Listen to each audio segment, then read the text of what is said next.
What's going on, everybody? I hope everyone's having a fantastic evening, afternoon, pre-noon, no matter where you are in the world. I'm Hassan Piker, and this is the HasanAbi podcast coming to you live from sunny California, Los Angeles, folks. We're live and alive, and I hope all the boys, girls, and MBs are having a fucking fantastic one because it's Thursday. It's Thursday, October 27th, 2022, and it's 11:27 a.m., and I'm actually early in comparison to the rest of the Thursdays that you're used to because on Thursdays I normally wear pink. Just kidding. On Thursdays, I shoot leftovers. Unfortunately, Ethan Klein said some things that people absolutely utilized against him, weaponized against him, and got himself banned. My co-host on the Leftovers podcast, Ethan Klein, the man, the myth, the legend himself, fucked around once again and got himself banned for the week. And that ban was delivered immediately after Leftovers was done live recording. So that episode is now a legendary episode that you probably haven't been able to fucking hear, unfortunately for you. Between me and him, someone asked who gets canceled more. I don't know. But what I do know is I think Ethan Klein was canceled less when he was like a gamer.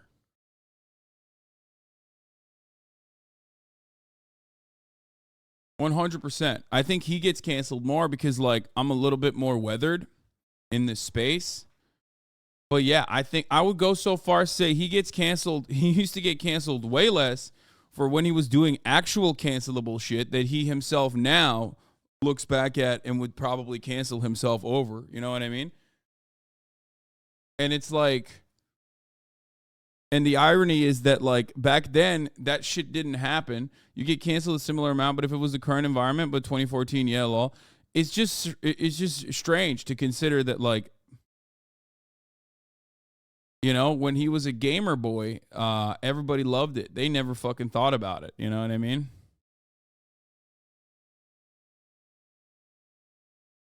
Anyway, regardless.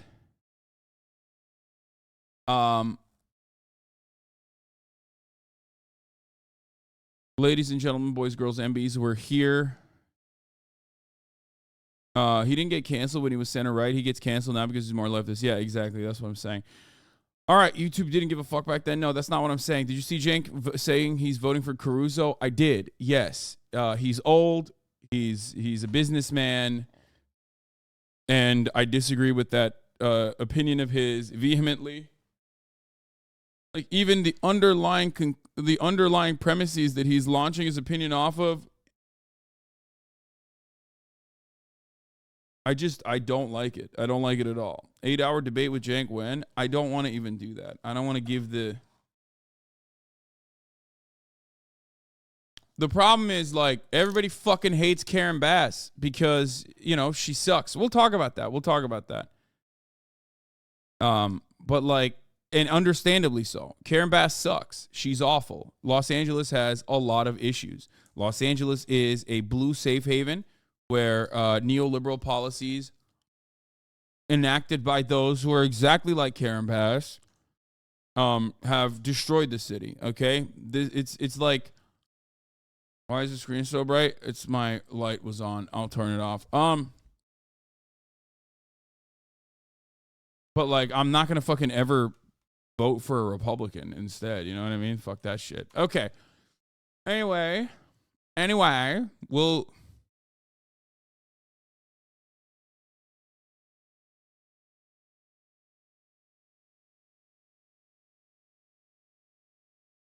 do it. So you guys didn't film pre-leftovers? No, we didn't. And the reason for why we didn't is because Andrew last second said he's feeling under the weather and said he couldn't do it. So we didn't do it. But listen, you've gotten drunk with power? Yeah, you have.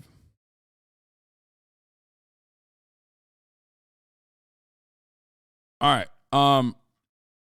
Anyway, this is a part of the broadcast where I tell you a little bit about my personal news before we get into all the news. You guys are like fucking running crazy You're running crazy and you're like, dude, come on, cover the news, cover Rick Caruso, cover Jank, all this shit. No. The only thing I'll be covering right now is my personal news, okay? What's going on in my motherfucking life. Ladies and gentlemen, that's what we're doing right now, okay? That's what we're doing right now. And what's going on in my life is yesterday I ended the broadcast early, as you guys already know. And I drove over to a haunted house that was very far away from my place. And you got to see a different side of me. And by that, I mean, not really. You just got to see me thriving, okay? Living and aliving and thriving. What do I mean by that? Well, I was fucking popping off. I was acting a fool. But also, I was getting my ass handed to me by people who played Among Us way too fucking long when the meta was popping. I threw the first round, unfortunately, because we were working through the kinks of like how to do it, and I wasn't quick enough to figure out exactly how to do it. And that's definitely something that we had to work on there. But and then Ludwig just came in and used the exploit over and over again. But stream was great. I think the YouTube video will be great as well. Stop sending me the candid photo. It's already on the docket. We're already gonna address it. Okay, we're gonna address the small head allegations. Okay, we're gonna do it. Shut the fuck up. My accents were on point. I think it's funny that you guys saw it. How bad everyone else's accents are. And now I think, like, because of that, you will most likely... I took a ride in an EV designed for live streamers with an NVIDIA 2080 gaming ring plus VR cameras for streaming it. There was a guy there wearing your Thrill Can Kill merch. Fuck yeah. You're all around. You're all around. They're everywhere. Watch out. HasanAbi heads are everywhere. Watch out. Fucking watch out. But yeah, I ended the broadcast last night. I went over. I did the Cutie Cinderella stream. It was fucking awesome. After that, we went over to some hookah place that Ludwig thought was going to be good, but the food was kind of mid, whatever. But there was some HasanAbi heads there working. We got some food that was mid overall. Went to sleep. Woke up this morning. Somebody fucking backed into my garage door and broke it up a little bit, and I had to fix that this entire morning. That's why I'm a little late.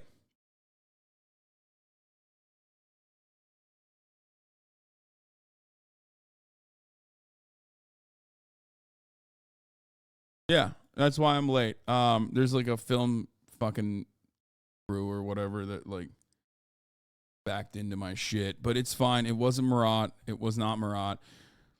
I talked to them already.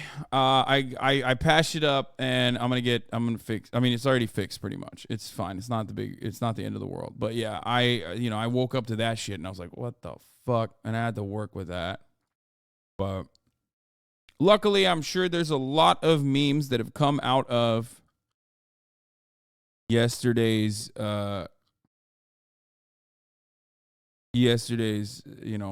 interaction.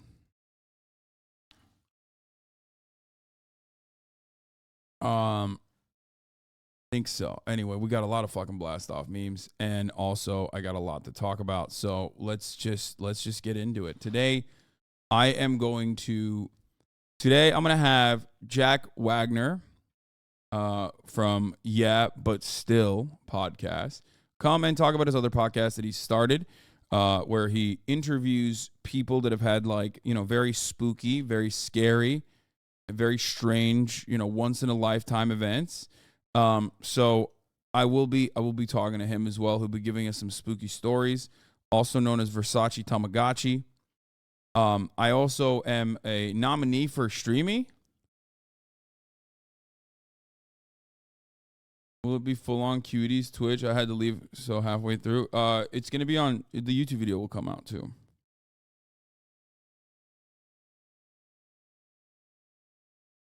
Wait, I'm up for 3? I thought I was up for 2. Okay, we'll look at all that. Apparently, I'm up for streaming. That's pretty cool. I'm not gonna win it, but pretty cool regardless. Thank you for thinking of me, Streamy Awards. Very nice of you. It will be sad when I don't win, but Still very nice regardless. No leftovers today. Leftists will vote for the streamers, but not for the midterms. No one is voting for the streamers. Let's be real. I don't think you can vote for the streamers anyway.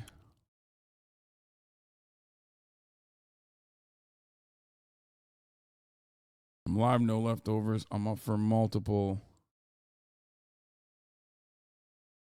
streamies.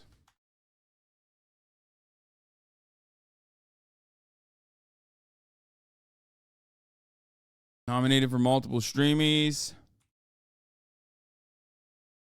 Talking about the Congressional Progressive Caucus and their diplomacy calls and the backlash.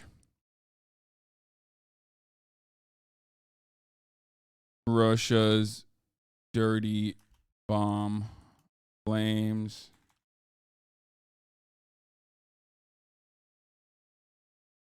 Think you have the most nominations? I don't think so.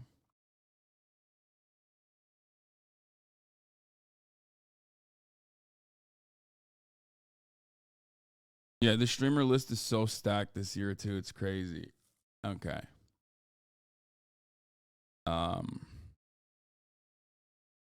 Yeah, it's just like it's the streamings. It's like the Oscars of the fucking digital world, which doesn't really mean much, but what are you gonna do?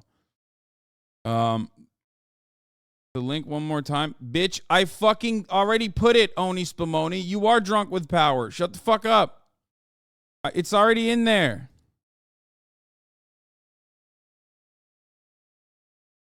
Oh my God.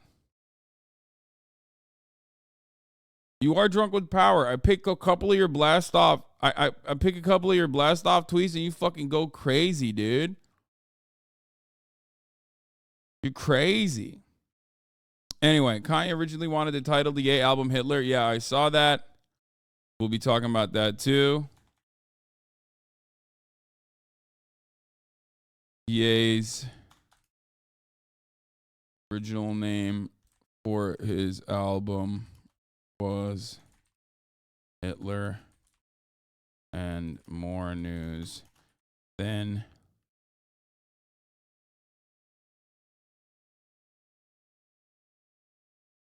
does Jack no longer have a Twitter? Is M Hood in here?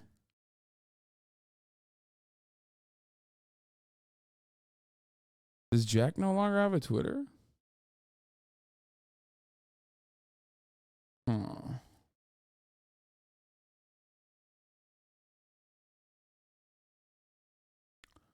Oh, it is. It's Jack D. Wagner. Okay, good.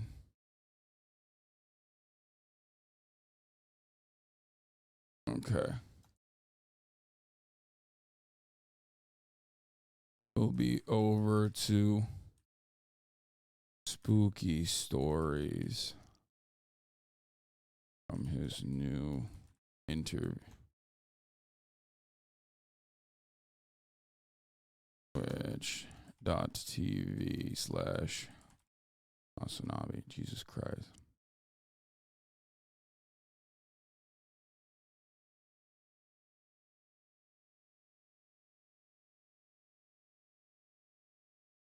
Talking about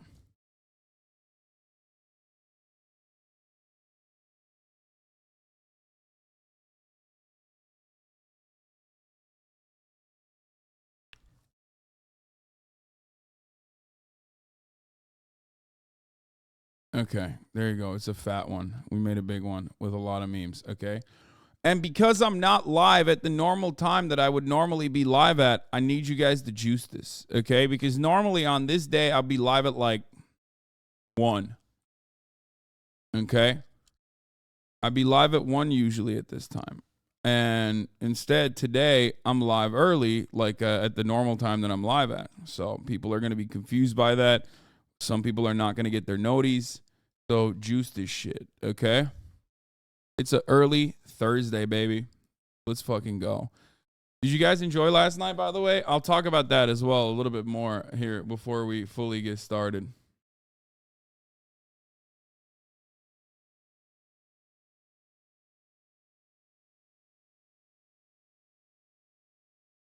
It was so much. It was good. Really good. I enjoyed it a lot. Cutie is a legend for throwing shit like that together. I would never be able to do that. Oh, I'm nominated for news. That's why. Okay, that makes sense. I'm nominated for news alongside Channel 5 with Andrew Callahan. Again, the Philip DeFranco show. Okay, so let's go through my streamies. Because I've been nominated for some streamies, apparently. Or should I do that later? Okay, whatever. Maybe we'll do that later. Maybe do that in a little bit. How about that? You're nominated for news, just chatting, and streamer of the year. Yeah. You shit on us theater. You shit on theater kids, but you're the most dramatic motherfucker out of the group. No, I'm not, dude. Oh fuck, come on, bro. You got Ludwig. Well, I think me and Will are probably the most dramatic. You got Myth. You got Lud. There were a lot of fucking theater kids in there. If anything, the girls are like less theater kid than we are. Like they're more straightforward, straight and narrow than we are. You know what I mean? Like it's like me, Will, Ludwig, and Myth we're just so lame. We are so incredibly lame. Ray put an effort with the character. Yeah, Ray was like out of the girls, like Ray definitely put some effort into her character, but like we were going fucking brazy with it. Okay. You sausage pocket! How dare you, sir? I do declare! What? You, with your devilish ways and your silver tongue, seduced Mr. Plum, my lover. What? That's right. You're lovers? Yes. Yes. You're gay, sir? I might be. So what? Do you have a problem with that, Mr. Green? In the church, we teach other practices, but it's fine by me. I saw you browsing my wares too seductively. Can you quit talking about fucking? We're not talking about fucking. We're talking about the will of the Lord. It's so bad. Oh, we're so bad, dude. We're just so bad. Honestly, it's like bad theater kids. That was pretty good. Yes, and for Myth. Yeah, Myth popping off with a yes and. Ludwig, Mercs, Hassan, and Will. History will forget, Mr. Body. You don't want to check his pulse? I think I killed him. Hey.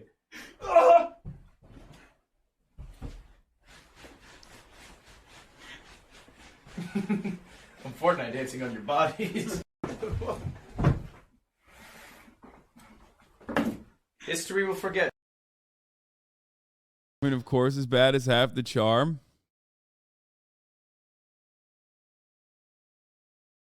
How much research did you do about Colonel Mustard before taking on the role? Bro, what are you talking to fucking... You're making it seem like I'm a method actor or something. Yeah, dude, I'm Shia LaBeouf. I actually went to the Serengeti. Did a little bit of big game hunting before I could get into character. As you know, Colonel Algernon Jebediah Mustard, thank you for my service, was a decorated war veteran and a big game hunter. That's right. Hassan is gone. I am now Colonel Algernon Mustard.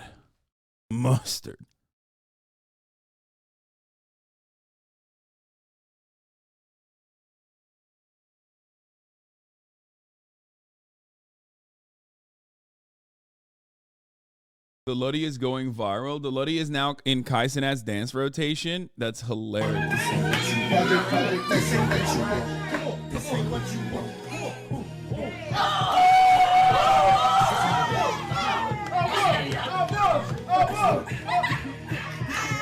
That's crazy.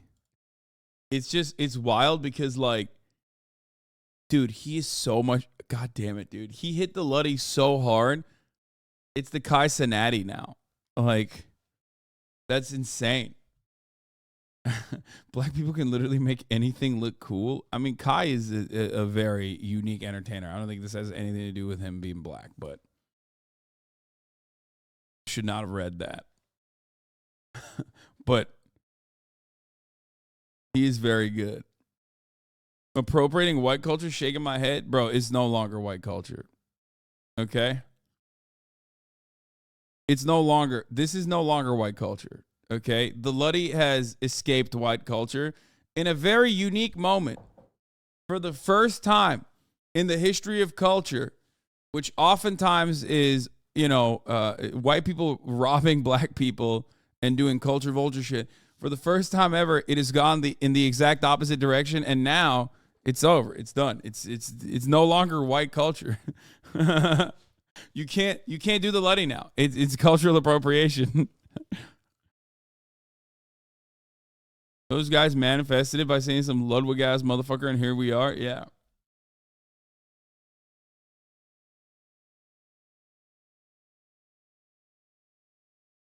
Your streaming link for your streamer of the year goes to your Ukraine invasion coverage? Wait, really? Oh my God. People are going to get so fucking mad at that and literally act like I was fucking pro-Russia or some shit. Yo, people forget, like, I was thinking about this morning, right? So I got nominated for a bunch of streamies, right? Including my news, including in the news category. I got nominated for a streamie for, I think best just chatting streamer. But here, let's go through it, okay? Here's the 12th annual nominees for the Streamy Awards, okay? Creator of the Year is Addison Ray, Airac, Blogalates, Charlie D'Amelio, Dream, Gideon, Logan Paul, Mark Rober, Mr. Ball, and Mr. Beast. Show of the Year goes to Challenge Accepted, Chicken Shop Date, Good Mythical Morning, Hot Ones. Oh, fucking Sean Evans once again. My immortal enemy. I spent a day with Anthony Padilla, In Space with Markiplier, RDC World. Oh, shit, RDC World. Nice. Side Talk, Twitch Rivals. By WoW Presents. Stream of the Year is HasanAbi, I Show Speed, Kai Sinat, Kaide, Ludwig, Pokemon, Quackity, Toduk, Valkyrie, and XQC. We got 2 Turks up there. That's crazy. 2 fucking Turks, man. How wild is that? 2 Turks in the Stream of the Year Awards. That's crazy to me. Okay? Anyway, that's pretty fire. I'll be real. I don't think I'm going to win any of these. Okay? Because I was thinking about it and I was like, there's no shot I win any of these because, like, my qualities are that, I'm good at community building. I'm a consistent streamer. I'm probably the most consistent streamer out of anyone in any list, right? Because as one of the top streamers on this platform and in the world at this point, I am super consistent. I do the news every fucking day. But that in and of itself is not exactly going to push the fucking needle. Like, that's not going to, and XUC as well, obviously, is another person who is profoundly consistent.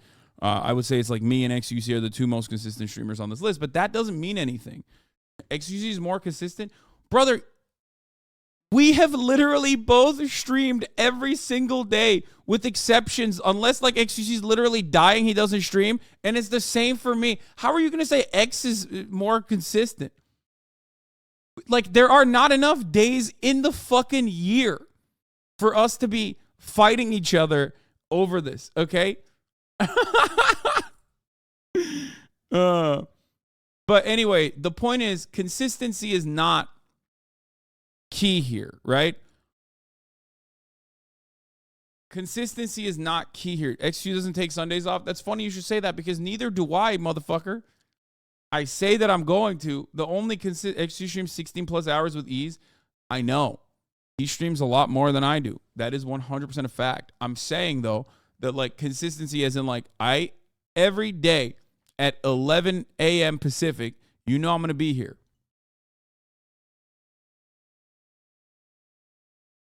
I'm talking about a schedule. But XUC is like literally, he streams nonstop. He's a demon. I'm not saying that I stream more than he does. He streams more than I do, of course. Regardless, though, but consistency is not key in this in this process. Consistency is not the important thing in this process. Because Kai Cenat does a lot of very unique streams. Even I Show Speed, I think, does a lot of very unique streams. Ludwig does a lot of very unique streams. He literally fucking creates new metas. He absolutely is like, these guys are pushing boundaries, right?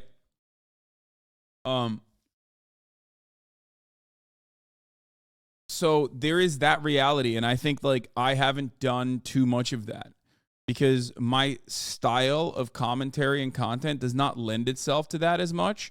So I think that is one thing that I have going against me. Okay, that's definitely one thing I have going against me in a category like this. But having said that, I thought about a lot. I thought about this a lot. Like, what do I do? What do I bring to the table? And I was thinking, like, what do I bring to the table? Like, if we were looking at this seriously, right? If we're looking at this seriously, because, like, my immediate reaction was, I'm not going to win any of this shit, okay? Because, like, I don't have a very high view of myself. I think these guys are fucking brilliant. They're talented. They're incredible streamers. They're incredible content creators in general. And what I was thinking, like, what do I bring to the table is, like, yeah, what I do is very unique, and it's not very easy to replicate. And more importantly than that, like, this community has grown, and as it has grown, it has created a bunch of community leaders, community organizers, labor union organizers. Like, there's so much influence that this community has in general that is not exactly replicable in any meaningful capacity. And also on top of that, like, we've raised hundreds of thousands of dollars over the course of the past year on all of these important issues that I've talked about. So there's that too, you know what I mean? Like, there is definitely a lot of you and who, lol. There is certainly a lot of people that, I mean, there's certainly a lot that this community does. Like, there's certainly a lot that that I bring to the table as a streamer that I think, like, you know, I understand why I would be on here. Russia has invaded Ukraine. This is what they linked it to. Oh my God.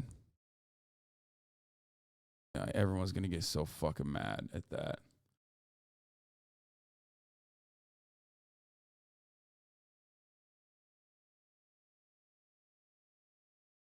Honestly, you're extremely consistent with your content. Your streams are never boring, but they're never, like, exceptional, I guess. Times when you brought some cool guests are, like, your peaks usually. BB No Money is a great example. But, like, when I have guests on, people don't actually fucking... when I have guests on, people don't even fucking appreciate that content, I don't think.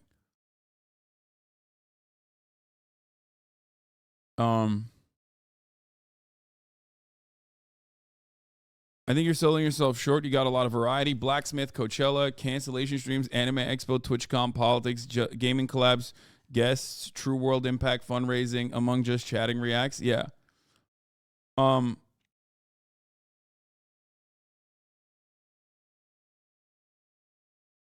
But we'll see. We'll see what happens. But, you know, we got that. So international is a category that is tiny, in my opinion. Short form, DeMarcus Sean, Ian Boggs, Savannah Moss, Sheena Milwani, and the Cheeky Boyos. Individual awards, breakout character, Ben of the Week, Call Me Chris, Kristen Titus, Mr. Ballin, Ryan Trahan. I'm not entirely familiar with these guys. Breakout streamer, Emiru, iShow Speed, Kai Cenat, K Katamina. Ooh, look at that. Myung mentioned. Nice. Cutie Cinderella. Nice. Collaboration, Ludwig, My Game Show Broke YouTube. Mr. Beast Extreme $1 million Hide and Seek, Mark Rober, Just Dustin, Hacksmith Industries Unspeakable, first YouTuber to break the order, wins 10K. Sam and Colby, Call Me Chris, Selena Spooky Boo, Our Inexplainable Night at Crescent Hotel. You don't even react to shows anymore, and I think that might help you in the awards. Creator for Social Good, Invisible People, Mr. Ballin, Mr. Beast and Mark Rober, hashtag Team C's, Ryan Tran, Freeding America, The Game Theorist, St. Jude's Children's Research Hospital.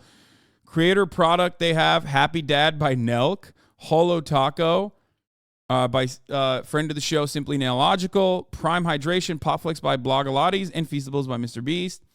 Crossover, Dwayne The Rock Johnson, Gordon Ramsay, Haley Road Bieber, Lily Reinhardt, Camila Mendez, and Madeline Pesht. and Post Malone. In first person, what does that mean? Why is Gideon on first person? We got just chatting streamers. In the category of just chatting, you have Bruce, drop M off. You have me, HasanAbi, once again. When you click on my name, it takes you to something that doesn't exist, though. That's interesting. Why don't they just like click? What? Okay. Kai Sinat, Quackity, and XQC. I mean, this is a fat list, dude. I'm going up against some fucking demons, dude. I mean, this is crazy. You got Quackity. Quackity has international appeal. Like, I mean, he's a brilliant content creator. Love him. You have Kai Sinat, also incredible, entertaining, unique. You have Bruce Dropamoff, same, incredibly entertaining, blowing up, great content creator. You have XQC, same with that. I mean, it's crazy that like these are some of the best content creators on the fucking planet that I have to go up against for just chatting. It's not, you know, I'm getting cooked on that. XQC doesn't even do just chatting. I don't know why the fuck they put him in that category. Like, he's a variety streamer. XQC is more of a variety streamer than any of these other streamers. Asmongold is on the variety list. Lyric, Ludwig, Moist Critical, and Valkyrie are going up against one another. On VTuber, you have Code Miko, Iron Mouse, Nyaners, Vebe, Zentria. On podcast, you got Caller Daddy, H3 Podcast, the most canceled podcast in America. Impulsive, Mr. Ballin Podcast, and On Purpose with Jay Shetty. On the scripted series, you have, oh my God, Darmon mention, I'm losing it.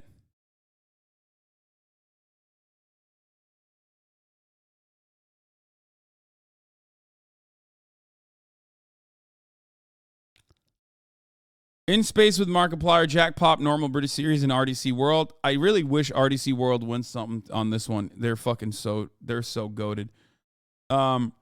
Unscripted series, Challenge Accepted, Chicken Shop Date, I Spent the Day, Side Talk, Subject Awards, Animated, I'm skipping some of these. Beauty, Bailey Syrian, Brad Mondo, Michaela Noguera, Miss Darcy, Nikki Tutorials. Comedy, Adrian Bliss, Call Me Chris, RDC World, Rich Black Guy, and the McFarlanes. Commentary, you got, Chad, Danny Gonzalez, Drew Gooden, Jarvis Johnson, and Legal Eagle. These are all, this lineup is stacked as fuck. Like all of my favorite content to react to. You know what I mean? Look at that. And competitive gaming side, that's a stacked ass list too. You got It's Timmy, Nick Merckx, Shroud, Taduk, and Tens. On dance, you got B-Dash and Ola Bedard. I don't know anything like here. Fashion and style, you got Gunnar the Rage, Ken's Lauren, Mina Lee, Nikita Dragon, Wisdom K. On food, Babish Culinary Universe, Cooking with Linja, Nick DiGiovanni, Side Surf Cake Studio, Uncle Roger, Gamer. Wait, what is this? There's like competitive gamer and then gamer. Afmao, Dream, Laserbeam, Markiplier, and Tommy Innit, Health and Wellness, Kids and Family, Learning and Education, Lifestyle. And then news is another category that I was nominated for. My management just texted me, actually. Said I was nominated for 4. I don't know why. But Brian Tyler Cohen, Channel 5 with Andrew Callahan, Gay News with Josh Helfgott, me, HasanAbi, and the Philip DeFranco Show. I don't know what the 4th thing would be, though. Science and Engineering. Ooh, I did a thing is up. That's fire. That makes me happy.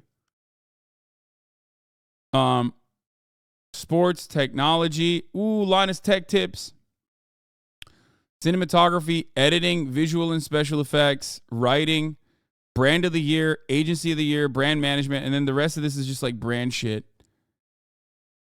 But I don't know, influencer campaign, social impact campaign. What is the 4th one that I'm on?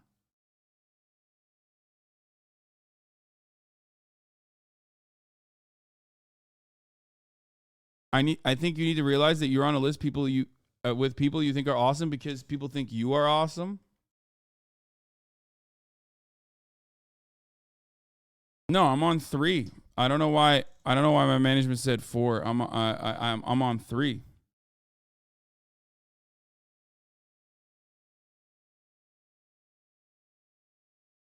Maybe they counted H3 podcast too because of the leftovers.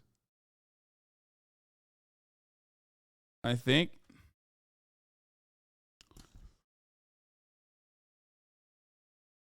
Or it's just like, competitive gaming, I guess. But yeah, no, that makes me happy. It makes me happy. A lot of my friends are being recognized. A lot of these incredible content creators are being recognized. Obviously, this kind of stuff always leaves some people behind, no matter what happens, right? There are plenty of people that also are more deserving of this. There are plenty of people that are also deserving of being mentioned. And unfortunately, if they don't get it, I mean, don't worry. I'm not going to win anything, so it doesn't really matter. I would say like Germa.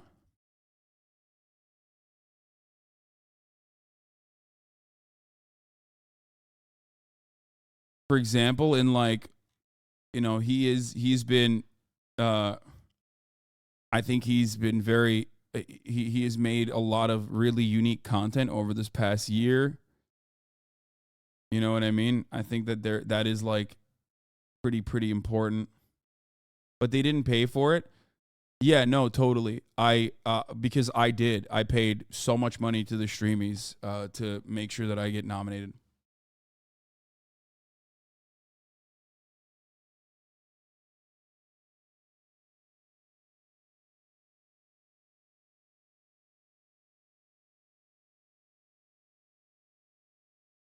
You know?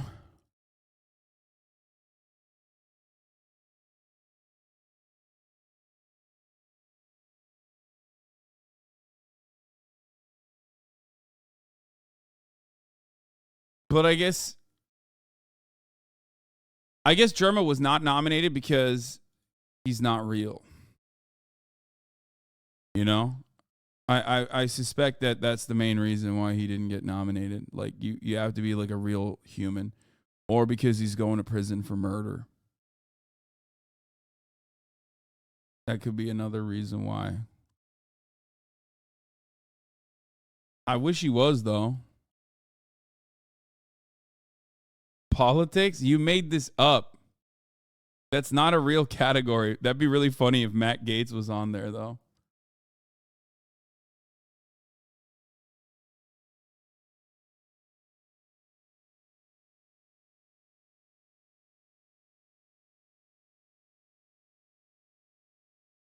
Last night, Goomba confirmed. Okay, I need to address something. Before we get to the news, I need to address something.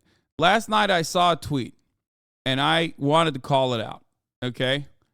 But before I show you the tweet here, we're going to juice this one more time. We're going to juice this tweet one more time, okay? Because, it's like I said, I'm earlier than usual, which is, not normal for Thursdays. So I suspect that people are not, coming in. They don't fucking know that I'm live, okay?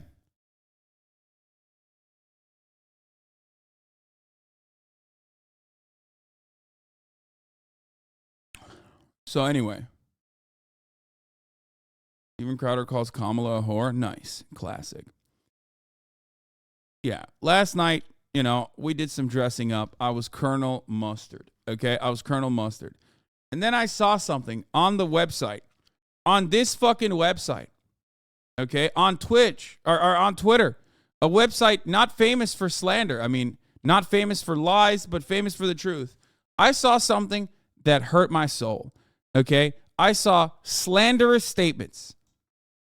You will be, Addy Online, you will be getting a call from my lawyers, okay? Not lawyer, lawyers, plural. Do you understand me? This person said, someone pointed this out and now I can't unsee. And that's like, oh, what is that? It's a photo of just, two best friends hanging out. What is that? What's that about? Oh, you think this is funny? Oh, yeah. Yeah, that's really funny, right? Isn't it? Really funny. It's not. It's not funny. Stop laughing at my normal-sized head. Yo, stop photoshopping photos. My head's already tiny. What the fuck's wrong with you? Megaphonics loves doxing himself. It's kind of crazy. I've never met someone who's like, please dox me. Like, why'd you send me that, Megaphonics? Why'd I even click on that? Like, God damn it. He's like, hey, this is my relative with his fucking Christian government name. Hello. What's wrong with you, bro? Stop sending me shit like that.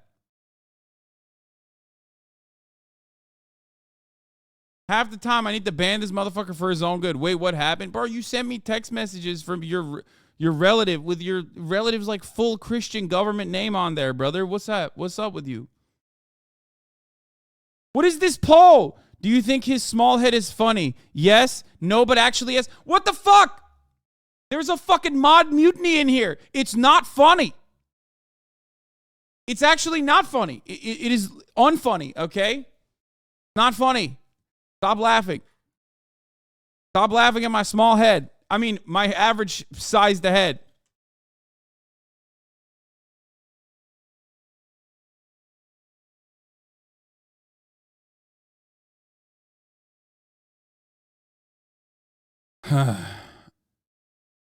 This you? Yeah, that's me, man. That's the normal size of my head.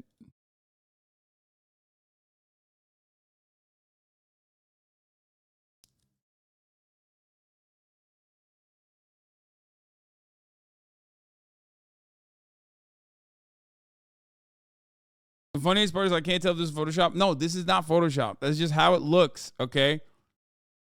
That's just fucking how it looks in this photo. I'm sick and tired of this fucking slander, okay? Stop body shaming me. Only time motherfuckers vote is when there's a dumbass poll in the chat about whether they think my head is like comically small or not. That is fucked up, dude. That is actually fucked. You understand me? That's so fucked. Here's something to boost your ego in a completely normal sized head.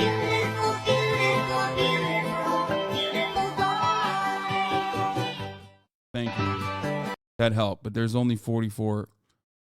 Someone's at 14 FPS.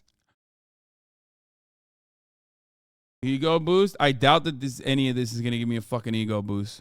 Find out that Haas sperm is unable to fertilize because small head. Yeah, thanks for the ego boost, man. That was real funny.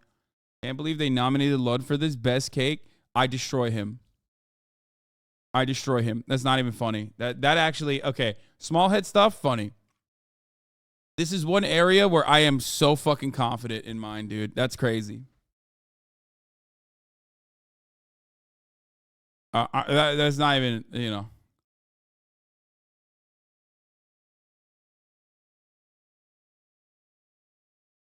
Call of Duty Modern Warfare 2, not a commentary on current events, developer says. Yeah, bro. No, for real. That's right. That's so true.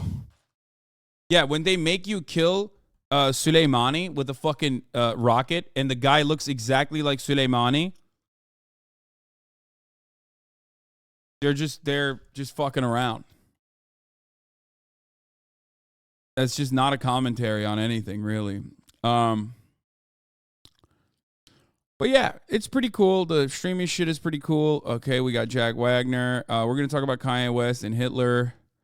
We talked about Kai hitting the Luddy. This hot dude on Tinder left me hanging earlier this year, and now look who's come crawling back. Okay, awesome. Maybe we can go to a bar if you like.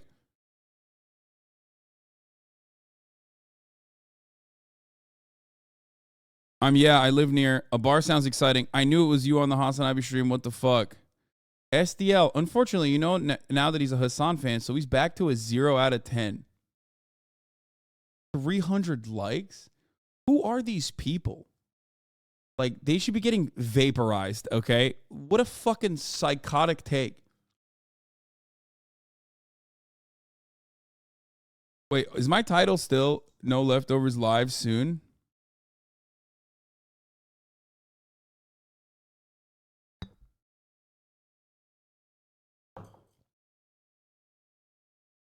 I feel like there's still a fucking community of motherfuckers who just like shit on me every time they have like an opportunity but like from the left. Anyway. What is that shit you drink every day? It's cold brew. Okay.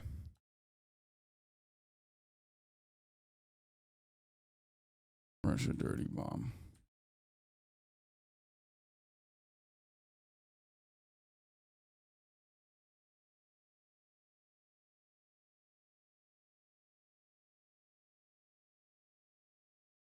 I think SDL is a fan. Okay. Well, if I misunderstood it, then my bad. Okay. SDL's a pretty fascist retweets and Discord messages. So yeah, not left. I don't know. I don't care. People can change their minds. Stop saying ego boost and then linking me the dumbest shit. What is this? I'm so drunk at Hasan the Hun. Hasan. Okay. Juniper tweeted.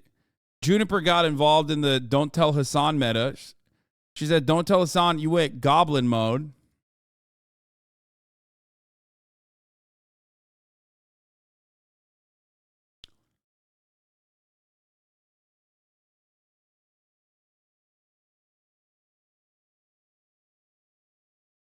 Every day we get one of these now, okay? Every day. Shouts out to Prezzo for destroying me, okay? Yet another instance where it's not even my fucking haters, it's my fans that are ruining me, okay? Ruining my fucking life. Anyone that wants to post a fucking selfie uses it as an opportunity to say I'm a fucking gay basher or a trans basher or just like an LGBT enemy, okay? It's ridiculous. Tucker Carlson's about to be like, what's going on? A new hero has risen through the ranks of the left. A person who's taken matters to his own hands, beating every trans person he can get his hands on. He calls himself an LGBT foe. And in modern America, that is something you can't do. But this man, Hasan Piker, has been able to achieve such impressive feats.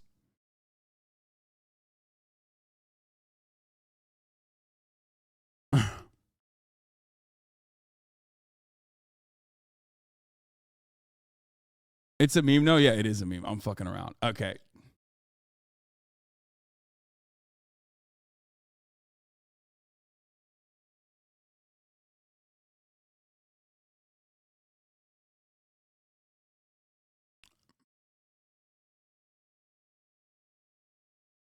If you don't like it, then stop attacking all these trans people. I can't stop myself. I can't stop myself, man.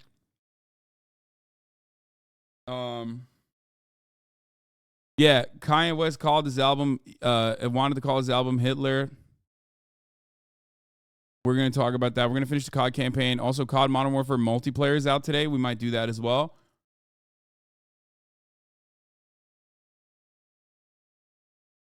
Funny vibes. This clip from Tucker last night with custom. Tucker last night was custom made for Hasan Rage Law. Okay, that's going to make me fucking go crazy. Emma Rips Jank, the anti-establishment candidate, is the former Republican billionaire real estate tycoon. So many of these problems can be traced back to housing. Caruso will give real estate developers free reign. That can only exacerbate the conditions you describe. Yeah, 100%. That is, I mean, Emma put it perfectly. Rick Caruso literally has a fucking boulevard named after him at the Grove, okay? He is the real estate developer responsible for one of the most awful monstrosities in Los Angeles, also known as the Grove. I despise it. I have so much hate in my heart for the Grove. I go there every now and then because it has a movie theater in it, but like I do not like it, okay? Rick Caruso is a famous billionaire real estate developer and a lifelong Republican who is running for mayor in Los Angeles. He's running as a Democrat in Los Angeles, and he's been hosting a fuckload of meetings, okay? Closed-door meetings with, like, famous people, celebrities, rich people in general, as he tries to get them on his side, talking about fucking crime and homelessness, okay? Those are his two main focuses. Now, there is an issue with crime and homelessness in Los Angeles. Of course, the issue is caused by motherfuckers like Rick Caruso. It's wild to me that we're now at a stage where we're looking at a situation where it's like, oh yeah, I guess the only person that can solve crime and homelessness is the motherfucker causing it. Okay? We have homelessness because housing is insanely unaffordable. That is the main reason for homelessness. I've talked about this a million, gorillion fucking times. I don't know what else to say. There is so much evidence, okay? It is wild that people are still like, la, la, la, la, la, can't hear you. Homelessness might be personal responsibility, something else. It's mental health. It's like, okay, we'll fix that then. No, won't do it. Crime is also a consequence of poverty, okay? And if your goal is to just continue pumping more funds into the multiple billion-dollar fund-receiving Los Angeles Police Department, as we have done for as long as we have been here, okay, as long as I've been in LA at least, if your goal to solve crime is not social programs, social safety nets, and to eviscerate poverty, but instead to fund more, police armored personnel carriers or whatever the fuck, so they could sit around in a crime scene and twiddle their goddamn thumbs and not really do anything and complain about the reason why they can't do their job is because they can't kill fucking 14-year-old Latino and black teenagers without scrutiny, then we're fucked. If you think the way to deal with homelessness is by over-policing homeless people, doing street sweeps, and then pushing them out to like other areas, okay? Just pushing them away. Just put all the homeless people in Skid Row. Then you're fucked. That's not going to fix the problem. There will always be a new supply of homeless people because people are getting priced out of housing. Why are they getting priced out of housing? Because real estate developers do not want affordable housing in Los Angeles. They do not want to increase the inventory of affordable housing in Los Angeles. Why? Because that means that their inventory of housing keeps going up in price. Therefore, they make more money. Their company's valuations go up. Their overall capital goes up. Why would you? Why would you push back against that? And the insanity is assuming that like Rick Caruso, a guy like Rick Caruso is going to fucking actually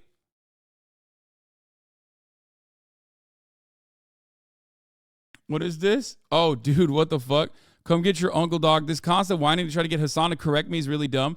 I don't know what his position on Bass is. No, we've talked about it. I don't like Karen Bass. I told him. I think Karen Bass sucks. I think his criticisms of Karen Bass are valid, okay? Jake's criticisms of Karen Bass are valid. She's a fake progressive, okay? Bernie is endorsing her, okay? Bernie's endorsing her. Why? Because there's no other alternative.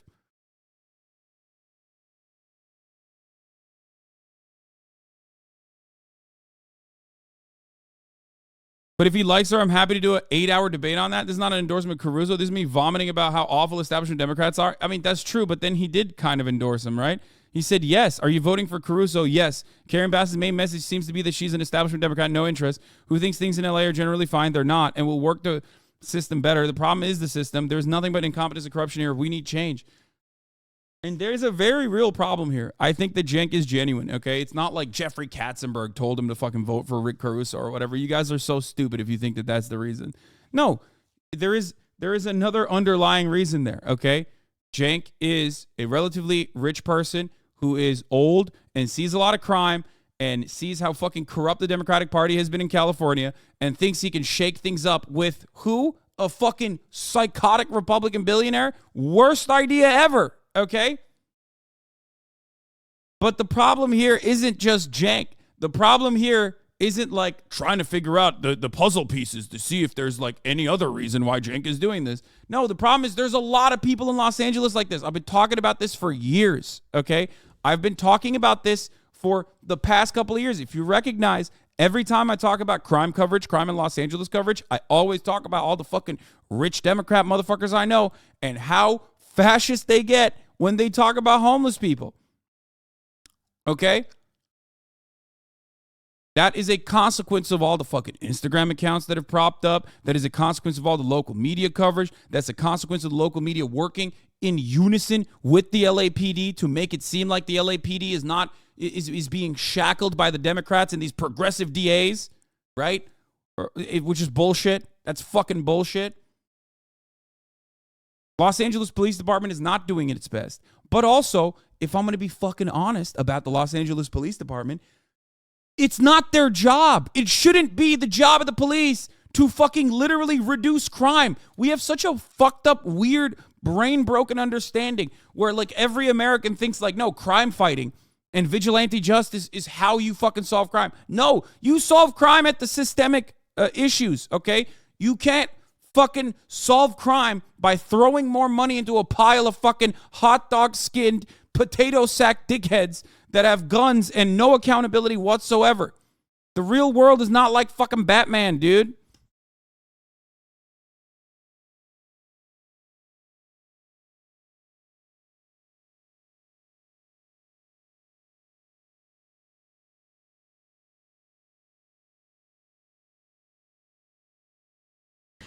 Well, this is where.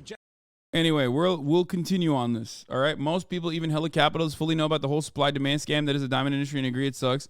Literally the same thing is happening with housing. So how come no one ever draws the similarities so that they maybe understand?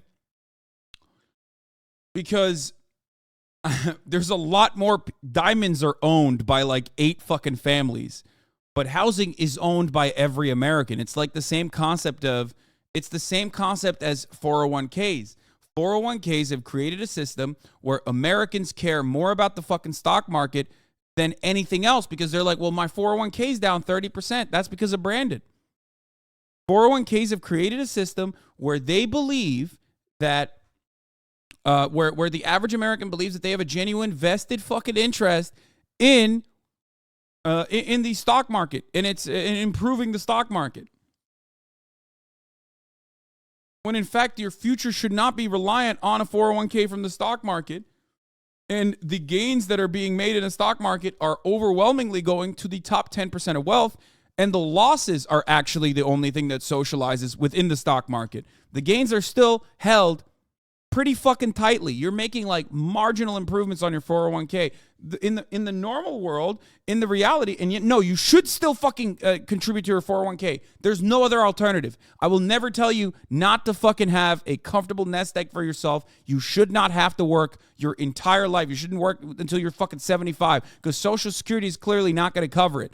Please do not misunderstand me. I've always talked about this. I've talked about this for years and years and years, okay? But there used to be a system. In a perfect world, there would be pensions, even though that is also a faulty system in and of itself because that's still employment-based. And also on top of that, you would have Social Security coverage, okay?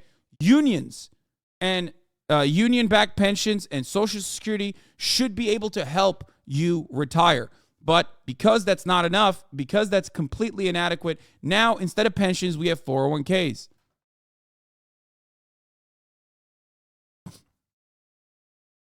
Everything is privatized.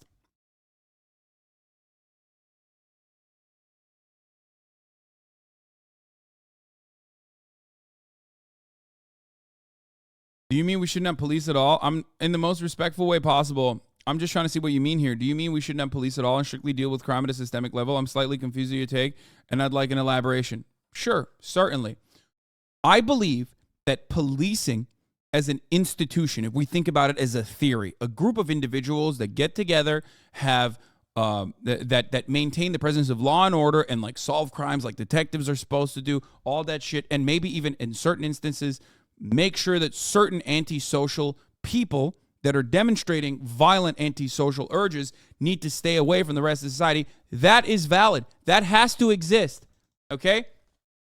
It does not matter if it's an anarchist, democratically organized formation of community watchers or whatever the fuck you want to call it. That has to still exist as a concept. I have always maintained that position.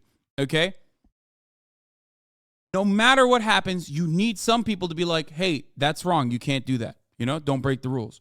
However, the way that policing works in the United States of America and globally, I would say, the way that policing works in a capitalist system is to side with the capital, to place the interests of capital over the interests of citizens. It says protect and serve, right? on the side of the fucking cop cars. But the real protecting and serving that is happening in the way that policing works under capitalism is protecting and serving the interests of capital. I am not the type of person who says, like, no, I think our communities would be fine without any cops whatsoever. I've never maintained that position. I don't think that. There is, of course, going to be a place for people to maintain the presence of law and order. However, in a lot of black and brown communities and a lot of poor communities, the presence of police do not actually create a presence of law and order. It creates lawlessness and disorder. Okay, so that's one. In immediately, like off the bat, cops are not doing what they are theoretically supposed to do.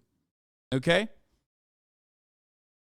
but ultimately, the way to solve issues of violent crime, a lot of violent crime, property theft, grand larceny, these sorts of crimes, okay, or organized like retail theft or whatever the fuck, that is not, you don't solve that by making cops get better guns, okay, by giving cops better guns, giving cops better weapons, or allowing them to murder people on sight.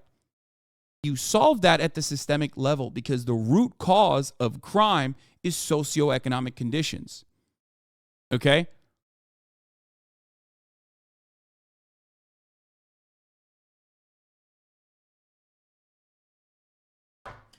Motherfuckers with more to lose are not going to fucking steal or do dumb shit. That's just the truth. It's the simplest way I can put it. If you have a bright future ahead of you, you are most likely not going to fuck shit up. If you're going to school and you're learning shit, you have, after school programs, you have friends, you have an opportunity to go to college, you have an opportunity to help your family and your community, you're not going to fuck that shit up. You are significantly less likely to go and fucking steal. You are significantly less likely to go and get a gun and do some crazy shit. It's super simple. And for some weird reason, we just cannot comprehend it. We think like, nah, you don't understand, bro. Like, nah, people are just like inherently violent, or it's rap music, or it's rap culture, or whatever the fuck. It's like, no, dude. There are people in enclaves in this fucking country living in third world developing nation conditions. There are places in Alabama where black communities do not have working sewage systems, okay? That is a disaster. That is an injustice that has not been solved, and it is directly a consequence of our white supremacist foundations, okay? It's insane. It's completely unacceptable. And we don't do anything about it.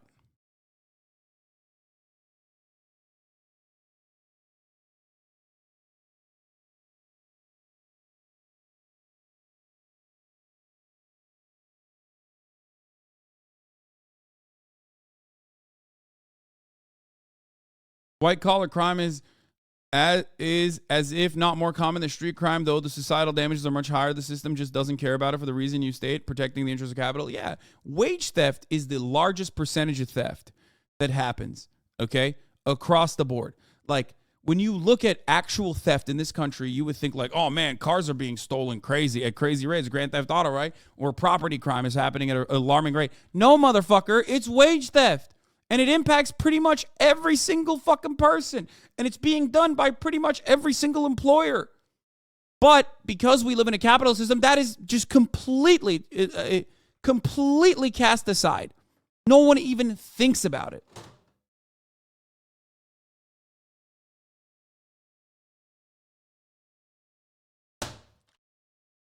It's like multiple X's too, like multipliers.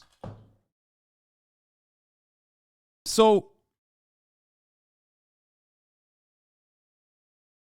Aaron Hernandez was a millionaire football player and killed people, right? He was well off and did bad shit. So I don't think it's 100% at all, but white supremacy, Lamont. Wait, what? Is that what you got out of what I just said to you? I understand that there's still motherfuckers who are going to do like antisocial, violent, psychopathic, criminal shit. I'm not saying you eliminate serial killers by eliminating poverty, dumbass. Also, you're literally talking about a dude whose brain was fucking the size of a goddamn walnut as a consequence of being slammed into other 400-pound men for his entire adult life. The fuck are you talking about, dude? Why do you think he did that? Because that was his only way of upward social mobility, right? That's crazy. I can't believe this guy with demonstrable mental illness created by fucking concussions, as like wealthier billionaires fucking extract a gigantic chunk of his labor value, sit there and keep adding more billions into their fucking wealth. That dude broke his fucking brain so hard he went and did a shitload of psychotic violent crimes that are directly linked back to his CTE.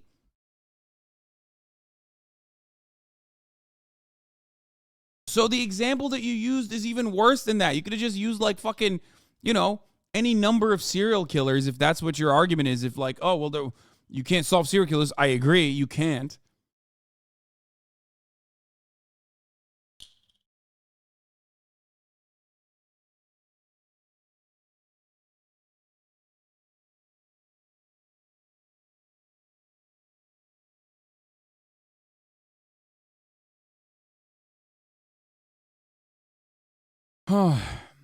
Anyway.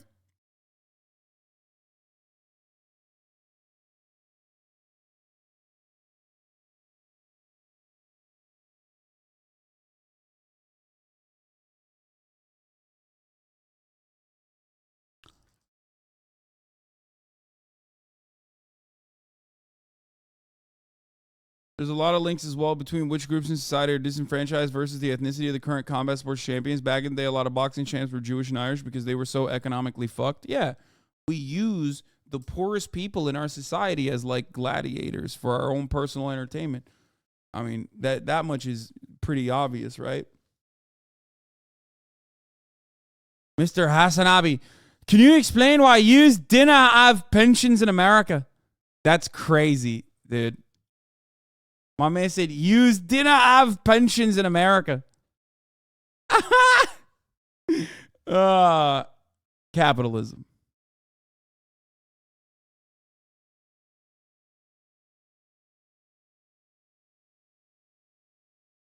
Anyway.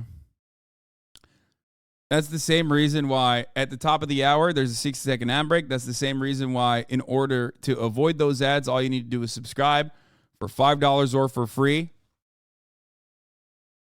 Okay. Twitch Prime is free as long as you have an Amazon Prime account connected to your Twitch account where you get one free Prime subscription a month.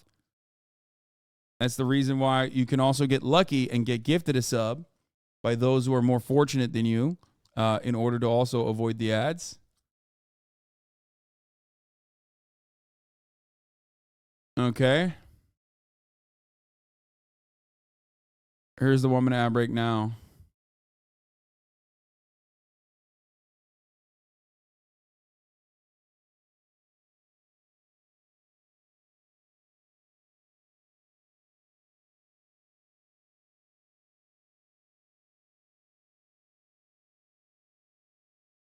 One Slice Gal, thank you for the 5 2 gifted subs. So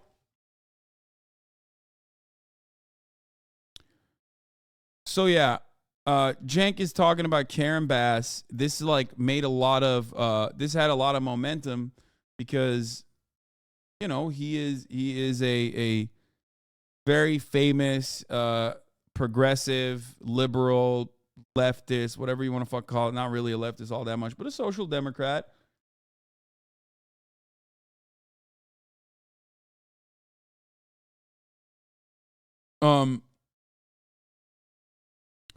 Talking about, how much he despises Karen Bass.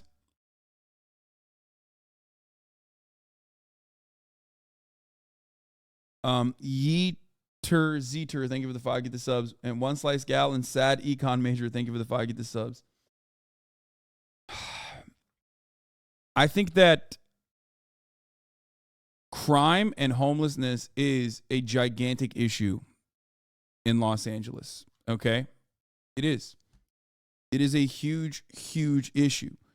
And I don't just mean like it's a huge issue in the sense that like it sucks that there are homeless people living on the streets. Obviously, first and foremost, that is the gigantic problem. Okay.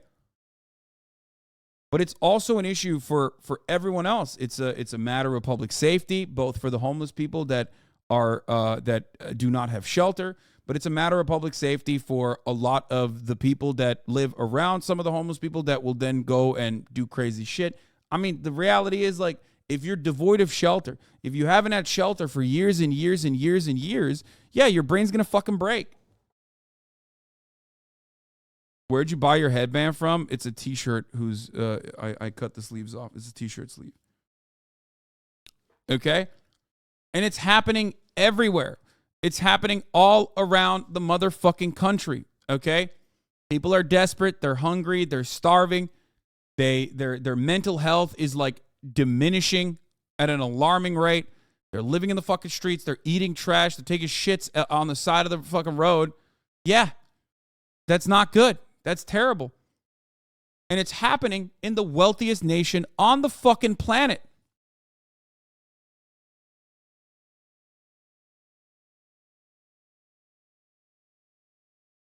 And there are places that have been able to eviscerate the homelessness problem, okay? And I don't mean in the fascist sense. I mean tackle the root cause.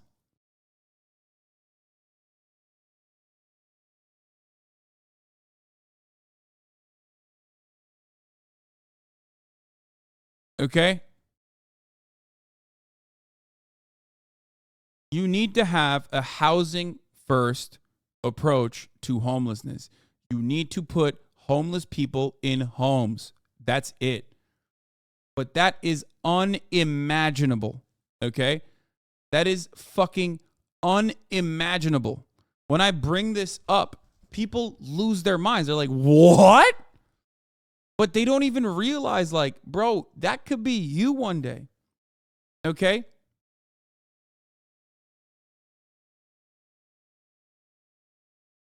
People think that that is just unimaginable and unjustifiable because people can imagine the end of the world before they can imagine the end of capitalism. Okay? Housing is a fundamental plank of wealth building in this country.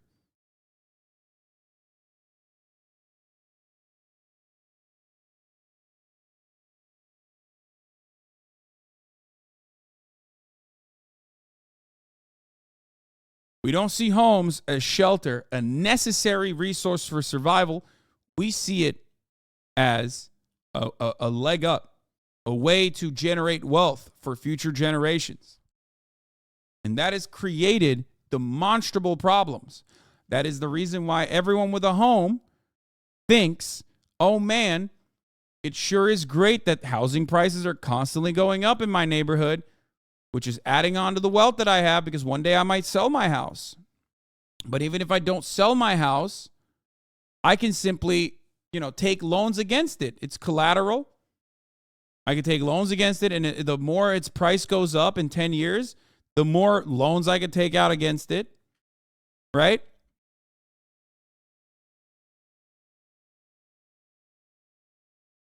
And for that reason, you just don't want more housing. You don't want more available. You don't want more availabilities. You don't want more inventory.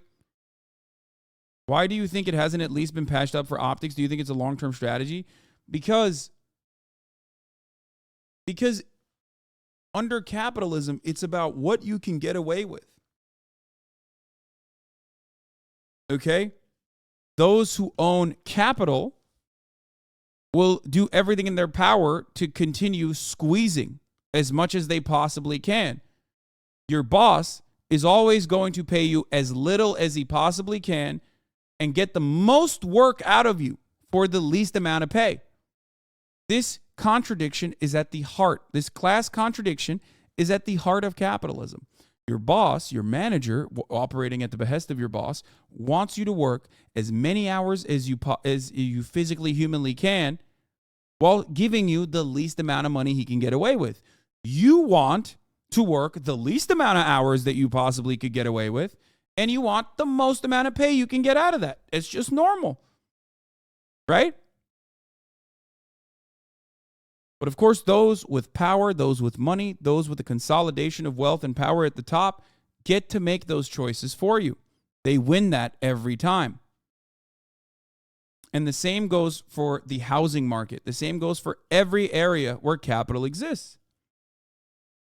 Those who own houses want to make sure that their housing prices go up because that is their wealth.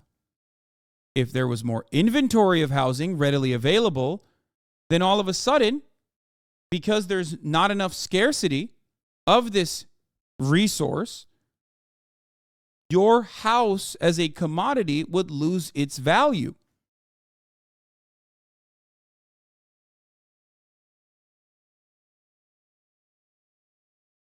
And if it started losing its value, you would lose money. It's like money out of your pocket. That's crazy. I was worth, my house is worth $3 million, but then next year it's all of a sudden it's only worth $2 million. No, I just lost $1 million. Like, it's theoretical money, but it's still money in the way that people understand it. It's not liquid. But do you get what I'm saying?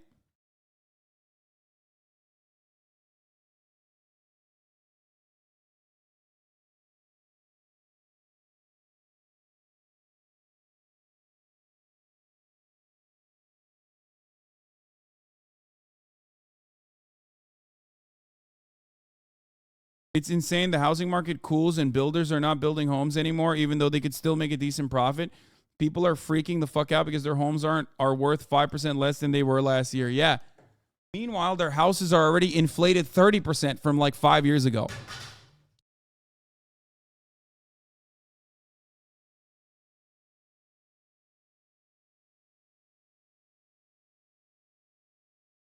So in that process, they work to make sure that the inventory is dry, and they make sure that they don't want any new fucking developments, because construction also is like disruptive. You know what I mean? If they're building if you live in a single family house, okay, and then all of a sudden they're building an apartment next door to you, what the fuck?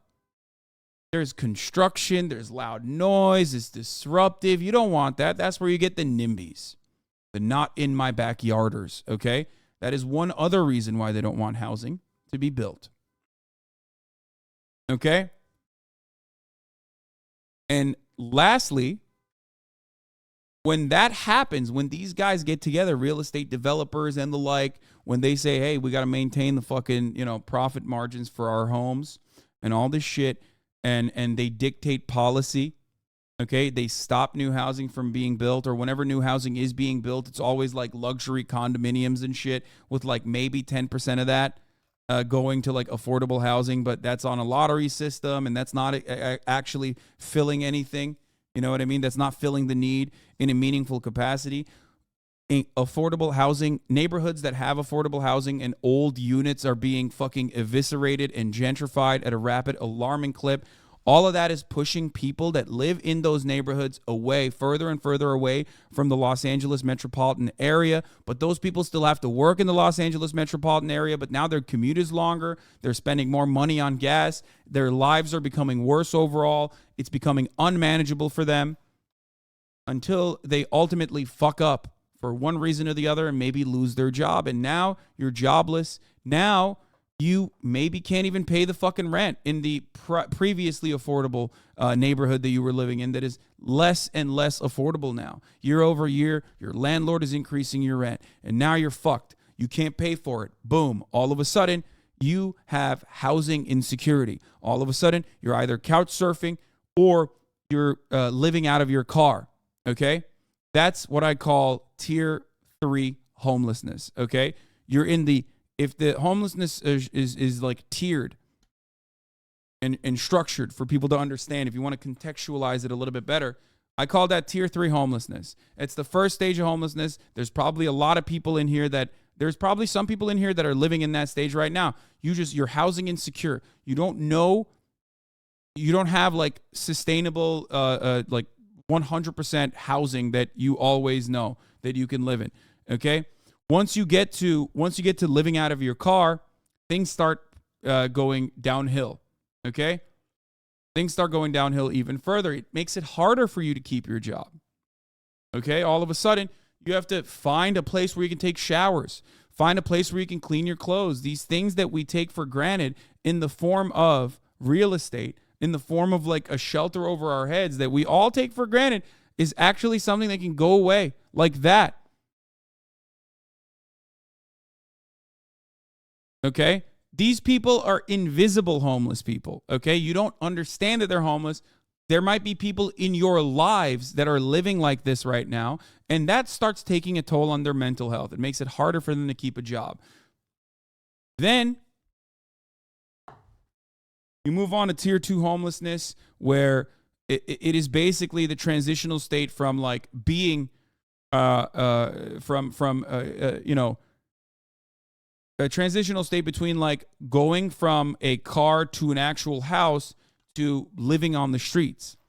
You lose your car, you can't make car payments. You lose your car because, it gets impounded because it's criminalized. You can't live in your fucking car. Then all of a sudden you live on the streets. That is what you see. That's the visible homeless people that you see. That's tier 3 homelessness.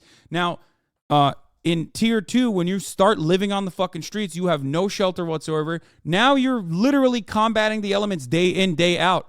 Things have gotten much harder for you. Okay? You start self-medicating because it is deeply traumatic as an existence, as an experience. So now what are you doing? You're taking drugs, okay? You start shooting up to deal with the pain every single fucking day. Now you start to develop an addiction. Your brain is fucking rotting every fucking day as a consequence of sleep deprivation, as a consequence of the trauma and the fear that you have that you don't have shelter over your own fucking head. This is literally like animals have shelter. You know what I mean? Like they live in caves. Like now, as a human being, you are devoid of that. It is becoming harder and harder to maintain a job or to even find a job in general, okay? And you ultimately reach the last stage of homelessness, where it's the most visible homeless people that we see. People in tattered clothes running around, very clearly haven't taken a shower in fucking years. People who have lost their minds pretty much. And the further you move down those tiers, the harder it gets for recovery. Okay? Rehabilitation and recovery becomes infinitely harder at that stage. So when I talk about housing or housing first or more affordable housing inventory, I'm talking about a multi-pronged approach that tries to eliminate the tier 3 homeless people that are invisibly homeless, okay? Because so many of those people get to that point before they reach a point of no return. They get to that point as a consequence of, and the overwhelming majority of them get to that point as a consequence of not drugs, not mental health issues, although that could be a factor in some of these instances. But they get to that point because they are priced out of their housing. That's it. And the only way to tackle that is by increasing the availability of affordable housing, okay? And sure, that will probably ruin property values. But God damn it, it's significantly, in the short term, it might ruin property values, certainly. But that is significantly better than having people living on the fucking streets, eating trash, as you have to look aside, as you have to look the other direction. And that's the most empathetic thing you can do, okay? Nobody wants a dude who fucking jerks off in the middle of the goddamn street. Like, coming up to his fucking house and knocking on his door while cranking their fucking hog, okay? I don't want that. My mom lives with me. I don't want that shit. Let's be fucking real. Like, I'm not a psycho. I'm not going to sit here and act like, no, I love that. That's perfectly fine. Okay? Shut the fuck up, chatters. That seems specific? Yeah, it is specific. It's specific because it's fucking real.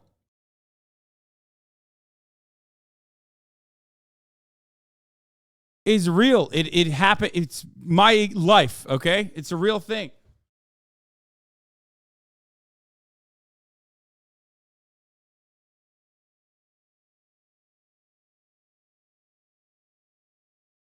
The city of Vienna put out a video I watched on my stream. It shows exactly how to run a housing market. Yeah, we've already watched this. Oh, maybe not the city of Vienna's own version of this, but we've watched so many affordable housing videos about Red Vienna here.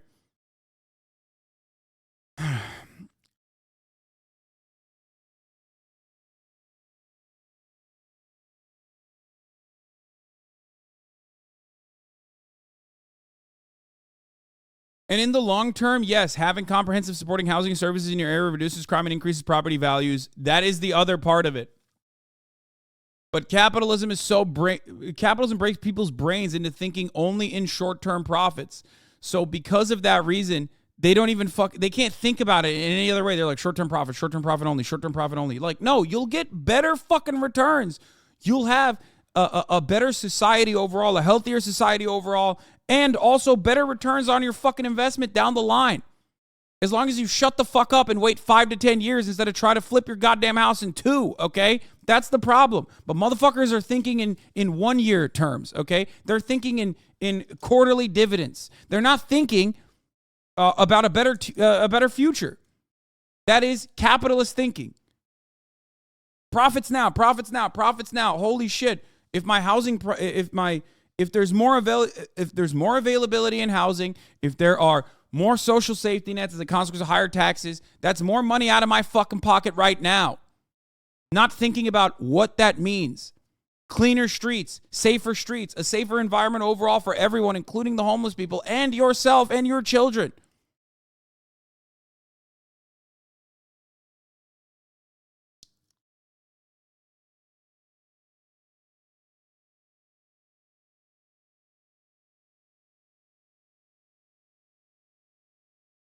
I was furloughed from my job for 2 months and I was just brought back. The amount of debt I accumulated in just that amount of time and lack of support from the state of Texas, I would definitely be on the streets if it, with almost impossible chance to get back on my feet had my girlfriend not let me move in with her. Exactly.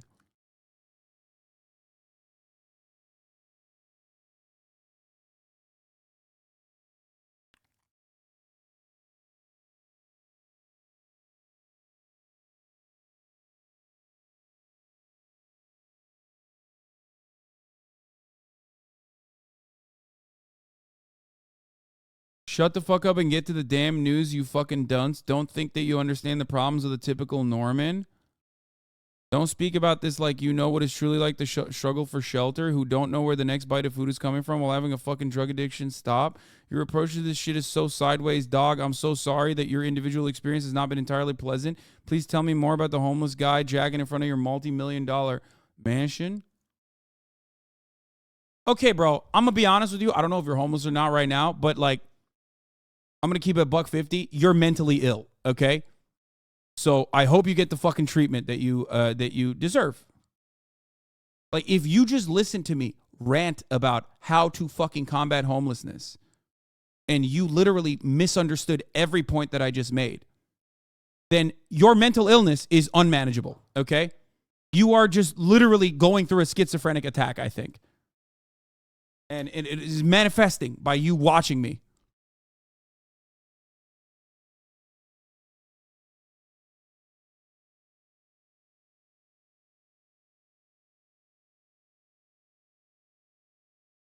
Earlier today, it's pretty appalling how you rarely take a break from the news, though. It's got to be unhealthy at a certain point, right? Yeah, it's probably unhealthy for you, actually, Carlos, to watch me like this. Jesus fucking Christ.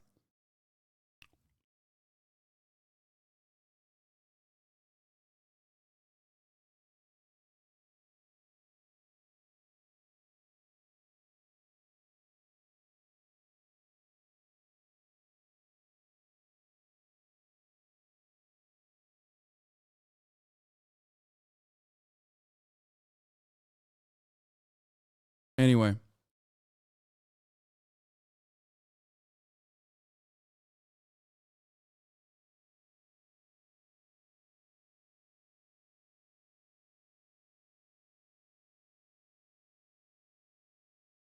As the downtown loop in Kansas City turns 50 this year, let's not forget how it turned a vibrant neighborhood into a parking lot. Yellow shows surface parking lots while green are garages. Holy fuck.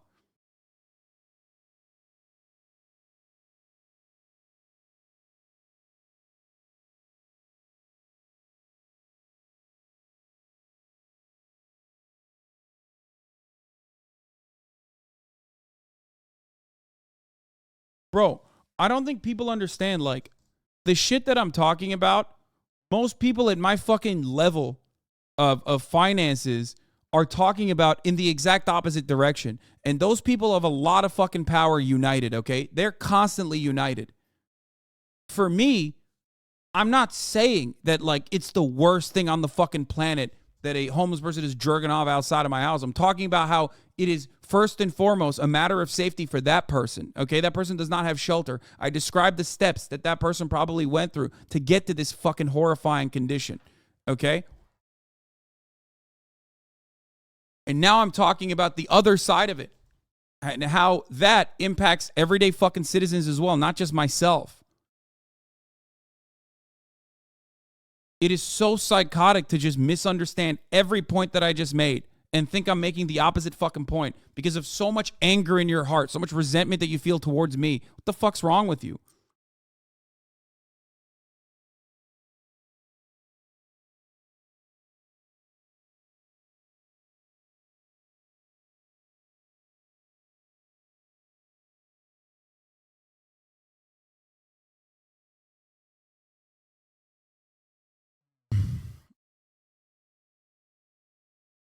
Did you call the cops? Did you help the homeless guy get the help he needed? No, man, I didn't fucking call the cops. What are you, crazy? No, of course not. No, he just went away. He just knocks on my door and then he fucks off. But, like, I'm not a fucking social services person. Are you fucking stupid?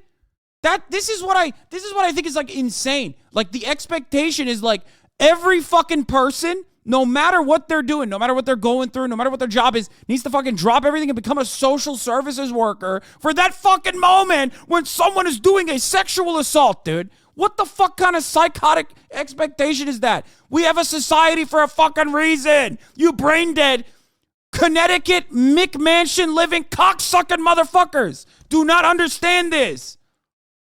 It's like, bro, like, I don't get it. The trash, just pick it up yourself and take it to the dump yourself. No, dog.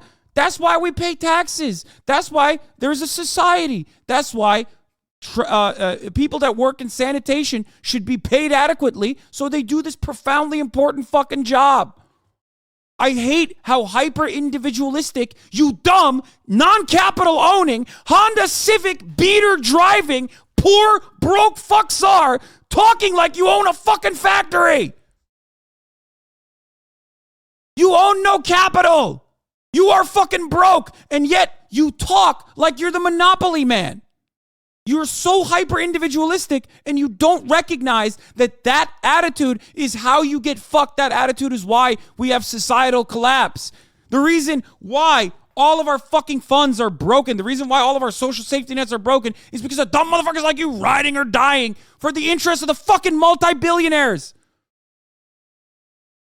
Holy shit. You've been duped.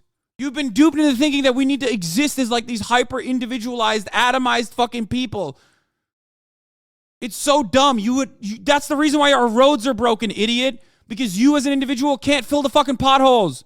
Someone needs to pay for it. We all need to get together and pay for it. We have to pay for the labor. We have to pay for the fucking commodities that go into it. And a government's sole purpose is to make that collective action happen. But you're so fucking stupid. And you don't see that. And it makes me so angry. Because you're also not rich. You're broke. And you're not going to be rich. And you shouldn't have to either. You should not have to be wealthy to live a life of dignity. That's the point. And it makes me so mad.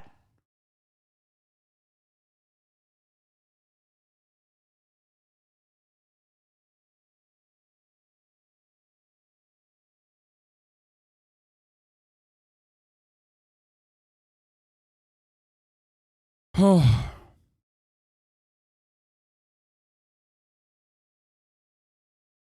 I didn't see it that way. I do understand when the situation arises, it can be challenging when this appears at your doorstep, and the funding we pay in taxes divert to ventures capitalist volleyball courts.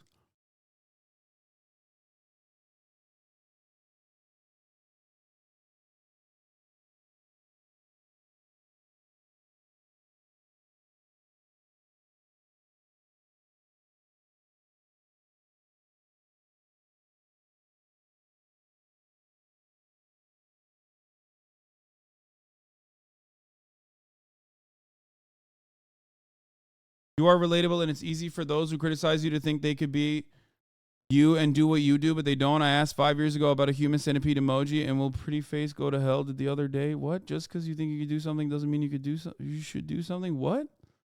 Okay, I don't know what the fuck that was.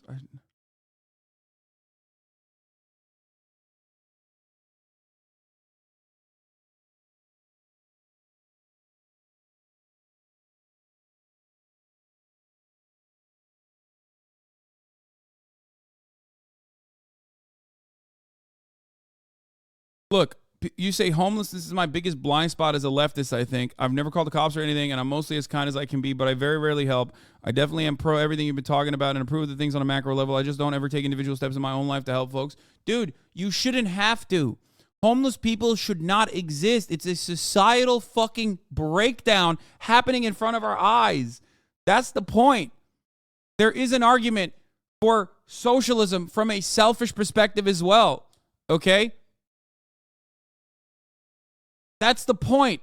Not everyone is capable of doing it. Not everyone is willing to do it. Not everyone is even good at being a social worker. That is the reason why we have social workers. They're profoundly empathetic individuals who do an incredible job. That's why we have division of labor, okay? It blows my mind that everyone is literally like, nah, dude. Like, it almost goes back to that same like fat shaming entitled attitude that we were talking about yesterday, where people present themselves a certain way that they are not, okay? People on the internet will be like, what? You don't open your home to every homeless person on the street? That's fucking fuck you. It's like, bitch, you never did that. And you shouldn't have to. That's the point. We have a structure that is faulty, that happens in the first place, that there is a need for that in the first place. A need for philanthropy, a need for charity indicates systemic failure. That shouldn't stop you from working with philanthropies, as I do all the fucking time, but I am very aware that need for it is precisely the fault of systemic failure. If capitalism fucking worked, you wouldn't have charity. You wouldn't have need for charity.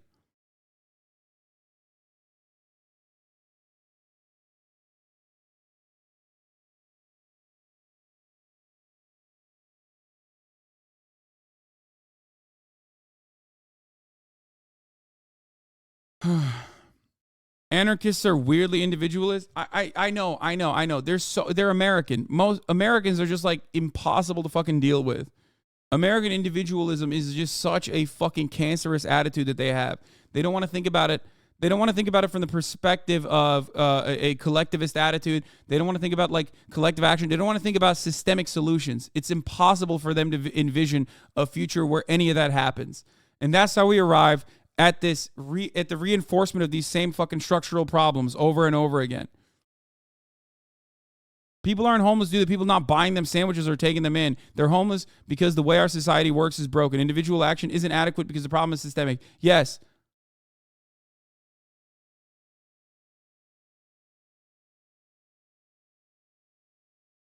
Anarchists are extremely collective. What the fuck are you talking about? No, he's talking about like brain broken American anarchists who are literally like, dude, what the fuck are you doing? You should drop everything and like dedicate your life to becoming a social worker instead.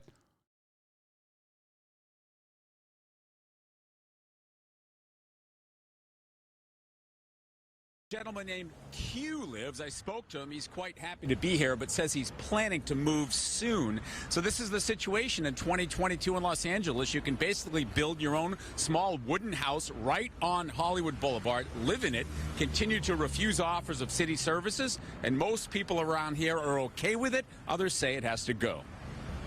It's a solid... You literally mentioned most people are okay with it. Yeah, this is infinitely better than fucking living inside of a tent. Okay, this dude's hurting nobody. It's kind of nice. Good for him. You know what I mean? He's like combating the elements. Great. Yeah, like what? You want trash everywhere? You shouldn't even have to live like this. Like, he shouldn't have to live like this. You should live in a fucking home, okay? You should be able to live in in actual shelter, permanent shelter. Would you be okay with that outside of your house? Hey, dumb motherfucker, I live in West Hollywood, okay? It's infinitely worse outside my house. This is like fucking one zip code down from me. You fucking idiot. Shut the fuck up. You live in Arkansas. You don't know anything about homeless people. Dumb motherfuckers who are like 14, living literally in Arkansas, talking shit. Oh my God, I'm going to lose my fucking mind.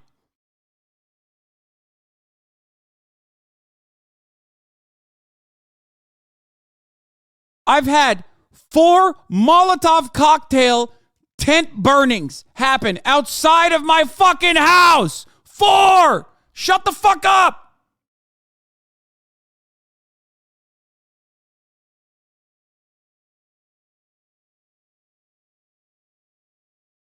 People are so stupid. You think you think this is normal? It's not.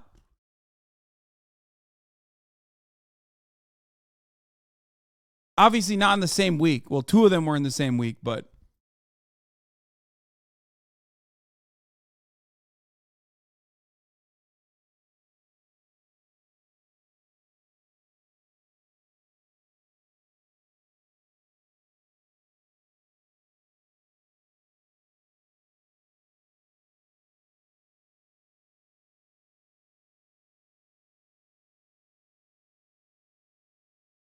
people are terrified of cities. People are literally terrified of cities. They'll never live in a city. And then they try to tell a fucking city boy like me what it's like. Bro, they're cutting this news coverage like basically in my fucking backyard. What are you telling me? What are you talking about? Remember when the shit was happening, when the like organized retail theft was happening, and I was telling you guys, or the follow home robberies were happening, and I was like, guys, these are greatly overblown, and motherfuckers would be like, you don't understand, bro. I was like, what are you talking about? They're talking about my neighborhood. Like, why are you living in a Connecticut McMansion in the fucking suburbs telling me about what is going on apparently in my fucking backyard? You think you know better than me?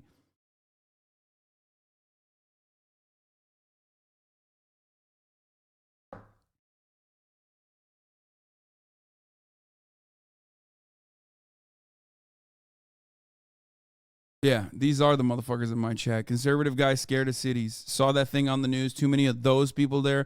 Can't park Ford Super Duty. Not scared, bro.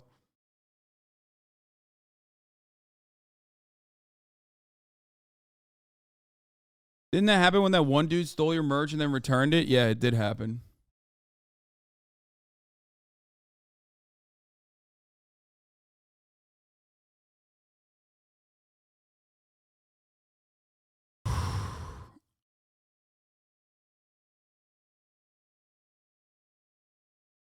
"100% what you're saying and 100% real." What is this?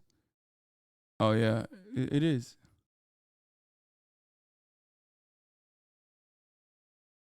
The funniest part about it is like when I say stuff like we need to deal with homelessness by having a housing first policy that will, in the short term, potentially lower the housing values in a particular marketplace, right? But ultimately will yield such positive, profoundly positive impacts, and people will be like, "Oh, nah, dog, you just don't want tent cities outside your house." Like, that's a fucking own, dude. Yeah, I don't. I literally don't. Do you? No.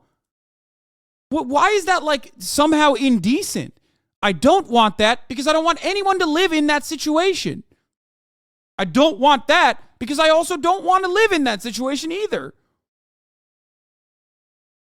Like, I don't get it. It's like you make it seem like it's indecent because I'm self-interested. Like, yeah, I am. I am self-interested. I don't want people, first and foremost, I don't want people living in fucking tents and eating trash, okay? I don't. But 2, I also don't want people living in a tent and jerking off outside my fucking house. My mom is living with me. Yeah, I don't want that. I'm scared. I don't want that. Is that psychotic? No, I don't think so. It's just being a normal human being. That doesn't stop me from living where I want to live, obviously. I'm not one of these fucking freaks who's like, I'm moving into the suburbs, brother. Shit's going crazy out here. No, like, I understand. I grew up in cities my entire life, okay? When you live in a fucking big city, there's going to be crime. When you live in a big city, there's going to be homeless people. I wish that there wasn't, okay? And I know how to solve it, but we're never going to solve it. But that's not going to deter me from fucking living in a city. Because I'm not a pussy, okay?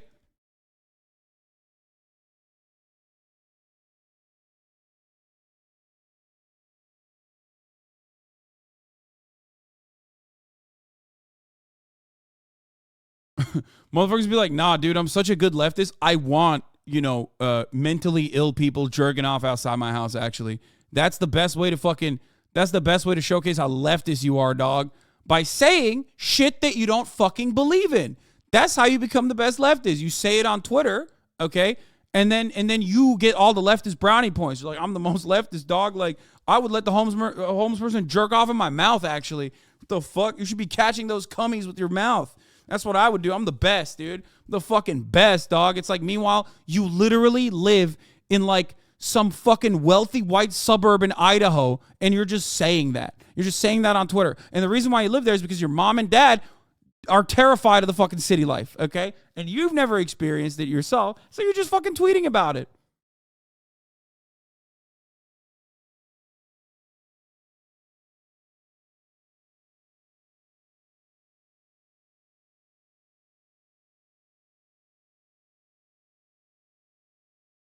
I'm not going to sit here and lie to you and act like I don't have a personal, a personal vested interest in this. Everyone does, though. Okay, it's a win-win for everyone. I'm using the individualist argument for those who have no empathy in their fucking hearts.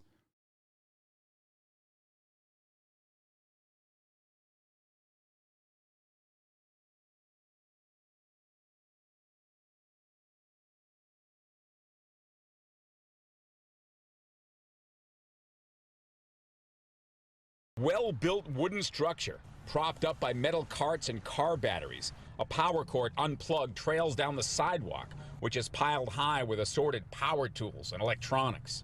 Reaction? Mixed. What do you think of that?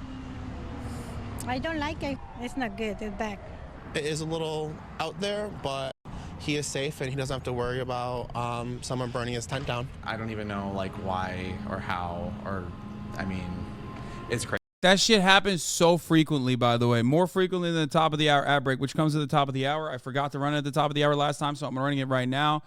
At the top of the hour, there's a 6-second ad break. If you no longer want to see those ads, all you need to do is subscribe, which you can do for $5 or for free.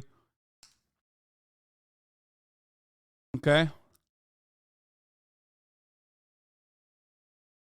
You can also get gifted a sub. Here's the 1 minute ad break now. Look. The reason why he brought up fucking no one can burn his tent down is because that shit happens so frequently, by the way. That's another thing. It's like, there are tent fires more than once an hour, lol? No, dude, not more than once an hour.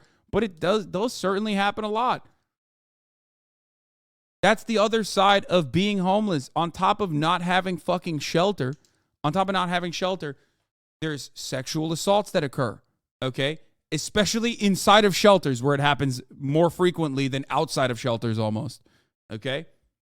There's also like, theft happening within the homeless community, okay? You get your shit stolen. You get your tents burned.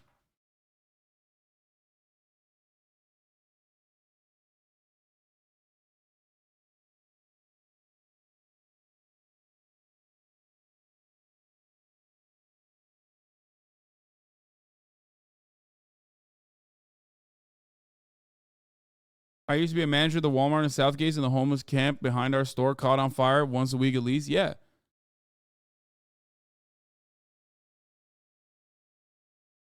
Do you think there's inter-community bullying and bullies? Yeah, bro. Also, there's, drug deals too. Like there's a little bit of that.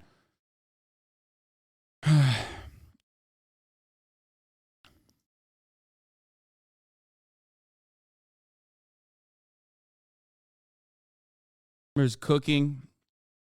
But like I have seen, like I'm telling you, there's also, you know, violence that breaks out regularly.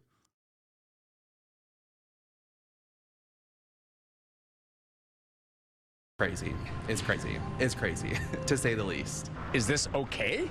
It's not okay that it's gotten to this point. The fact that he's here, I don't see an issue with it. Anybody home? After I called the city and the LAPD to see what, if anything, is being done to help or clean up. What the fuck? Dude, what is wrong with this motherfucker, bro? What are you doing? The dude's trying to live, man. What the fuck? Police did come and talk to the man. They've been here before. They described him as young, healthy. They offered to connect him with services. He declined. They left. Summing up the municipal code, the only enforcement is if a person is blocking the sidewalk on an active driveway or business. City Councilman Mitch O'Farrell says he hopes this can be resolved with what are called Care Plus teams, which pair comprehensive outreach with sanitation and cleaning services needed to make the public right-of-way safe and accessible. I think it's pretty funny that we care about walkability on our sidewalks when it comes to homeless people. But like there are so many areas where there are just no sidewalks or sidewalks are in a state of fucking disrepair. Pretty cool that like the only time they care about, you know, walkability is when they can fucking kill homeless people. Awesome. Love that. Ironic because if they did genuinely care about walkability and had adequate public transit, that would lead to less homeless people because ease of access to a fucking job without having a fucking car allows you to, you know, be able to live further away in a cheaper house and still maintain your fucking profession, your job. Less likely to fucking lose your house all of a sudden. But, you know, it's all built. It's all interwoven. The entire system is built on this fucking weird contradiction. So when those contradictions become more apparent, you see more of these issues prop up left and right.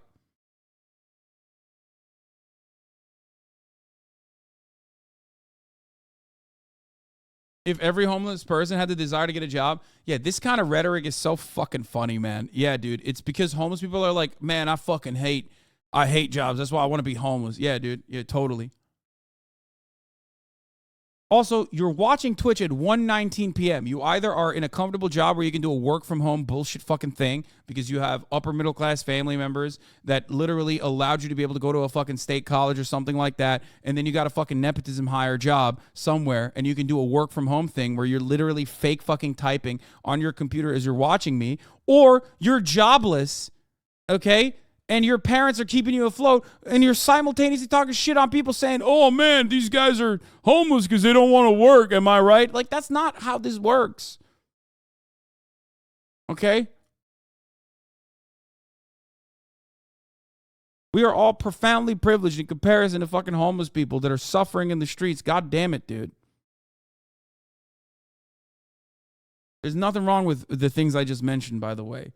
But there is something wrong with fucking acting like homeless people are you know, would be in a better situation overall. They just can't fucking bootstrap themselves out of that.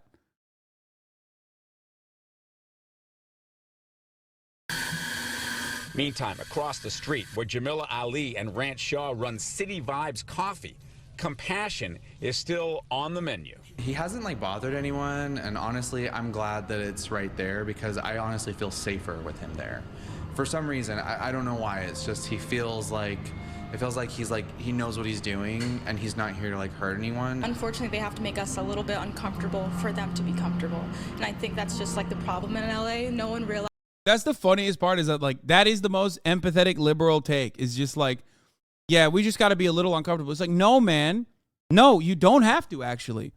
There is a better future. And these people are very empathetic. And you know, these are not bad people, okay? These are good people. These are kind people. The reality, of course, is that, like, they're still kind within the boundaries of capitalism, within the confines of capitalism for most people. So they just think, like, oh, we should be, like, cohabitating this space together. It's like, no, that's not. No, they should not have to live outdoors. I promise. That's a thing. They should not have to live outdoors. They should live indoors in a house in permanent shelter. Not a homeless shelter, permanent residence, permanent shelter. realizes how much of a burden it can do to like our mentality and just the way we carry ourselves. Q tells me he's from Kansas City. He's been in LA for about 3 years, been here for a few months. He says he's self-employed. He fixes bikes. Who's paying for the permanent shelter? Not you, sons of HasanAbi. Me, motherfucker, me. Rich people like me. Okay, how about that? Is that better for you? Not you. Says you with a $2 billion house? Exactly. Troll face. Like, that's the thing. Like, I already pay for it. I just want to see some returns, man. If we're going to think about the government as a business, I want to see a return on my investment. Why the fuck is all the dollars that I'm funding the California state going directly into the pockets of the fucking police department? Let's fix some goddamn potholes and let's put some fucking permanent shelter out there. What the fuck is that about? I have a right to be mad. I have a right to be angry. He wants to be a mechanical engineer and that he is an Army veteran. Saturday, Alex and Marla, the city tells me they're planning to clean this all up as part of this Care Plus program. Yeah, they're called sweeps. That's what it is. They make it seem like they're doing something that's good when they're not doing something that's good. They're just fucking destroying someone's, like, shelter, pretty much. Had great success here in Hollywood. If you've been to the underpass and Gower on the 101 freeway, all cleaned up. So just like it's going to be interesting to see what, if anything, happens to this man. As I mentioned, he's perfectly happy being here, and most of the people around here are happy to have him. Live in Hollywood, I'm Phil Schumann. You know, that, first up, how is he not blocking the sidewalk? And secondly, you know, is it... Come on, Alex. You know, it looks like a structure there. And these are, the business owners there have to spend a lot of money in taxes, have to go through permitting processes. Come on, Alex. Like, these are like otherwise kind individuals, but like the moment you fucking see homeless people, they just like lose their minds, bro. I swear to God. Like, that's not good, okay? That is better than like tent cities, okay? But that's still not good. That is inadequate shelter, okay? Yes, I do know Alex. I do know him. I've been on a show multiple times. I've debated literally this issue in Los Angeles against Larry Elder, who ran for fucking governor.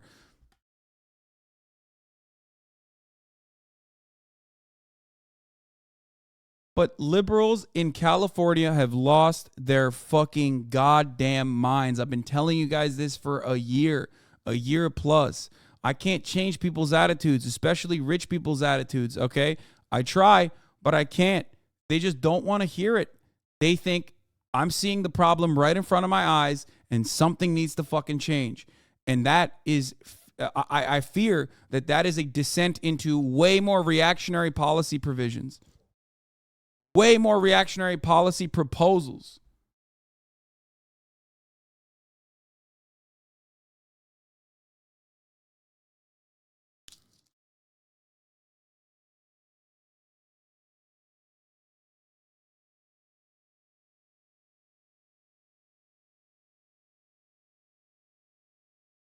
Everybody around there that lives there have to pay property taxes. Yeah. Does he pay any property taxes? Q, we're on live on Fox 11. Alex, so nobody's saying this is a great idea. Hey, we're on live. Thanks for talking with us. What are you doing here, and how did this come to be? Well, I was originally in a tent, and when the sanitation comes, you know, once every 2 weeks, they have you take the tent down and clear all your stuff out. Yeah. And so what I had an idea just to build something on wheels so that way I wouldn't have to... Show us what you got here. Well, I mean, where did you get all the material and everything? Well, I got most of the material from like a construction sites that threw away old wood, and then some friends of mine that had some wood left. No, they mentioned it. He's an Army veteran, by the way. Yeah, this is a veteran. By the way, remember, we love our vets. We love our vets, dude. Oh my God, we love our vets. We want to suck and fuck our vets. Except when they're homeless, then they're scum, right? Remember, they only think about homeless veterans when it comes to like shitting on undocumented immigrants that are coming into the country. Remember that, okay? Are they paying property taxes? No, they're not paying. There's not a property. Of course there's no property tax. Shut the fuck up. Dude, this man's net worth is like $3. And you're like, is he paying property taxes? For what, dude?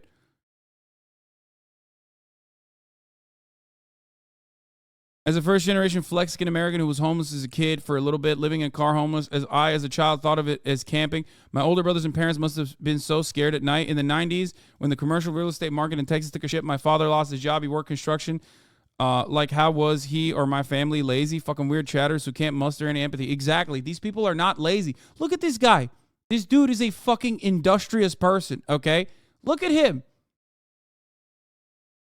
He has made so much with so little. Given the adequate opportunities, given actual housing, that dude is crushing it, okay? That dude is turning his life around. But society does not offer that to him. Look at the way that they behave. Look at the way that they're fucking even, you know, this is a telegenic homeless person, right? He's a vet. He very clearly can work with his hands. He can work construction. Motherfuckers, though, look at him and go, oh, he's lazy. He built a fucking rust base, bro, on a corner on Hollywood Boulevard. Very clearly, if circumstances weren't dire, he'd be fine. And even in the most telegenic circumstance, when you see a homeless person, your empathy part of your brain just shuts off immediately. And you're like, well, why isn't he paying property taxes? Oh, what's going on?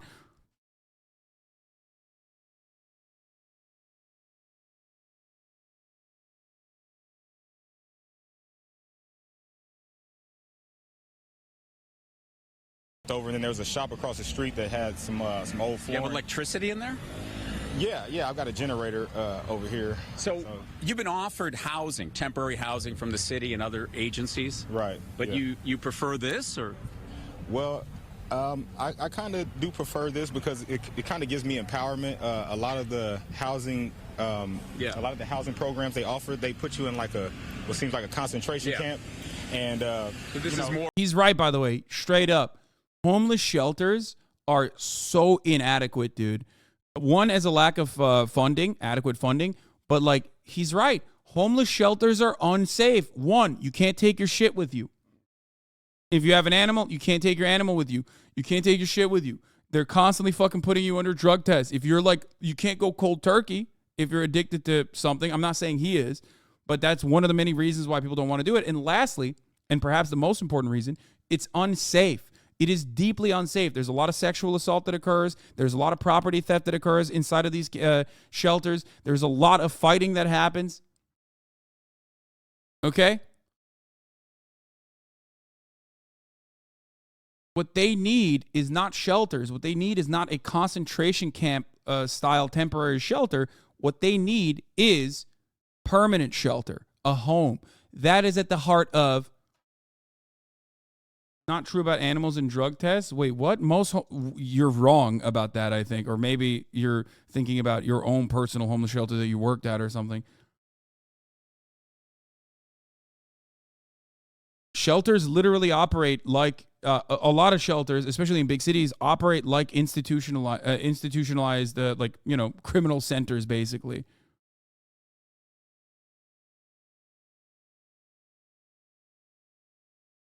Every homeless person I've talked to and every social worker I've talked to that works with homeless people talk about precisely animals and drug tests as like some of the primary reasons as to why shelters are not sustainable, on top of sexual assault and other forms of violence that occurs regularly.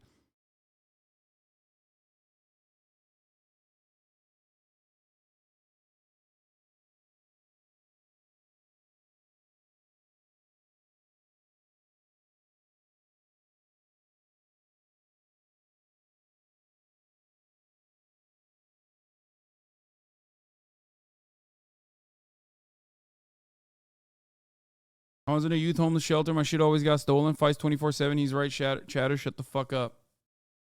So basically, get off your ass and stop being a homeless loser. Yeah, dude. Instead, get on your ass and watch fucking Twitch.tv and talk shit like a fucking idiot.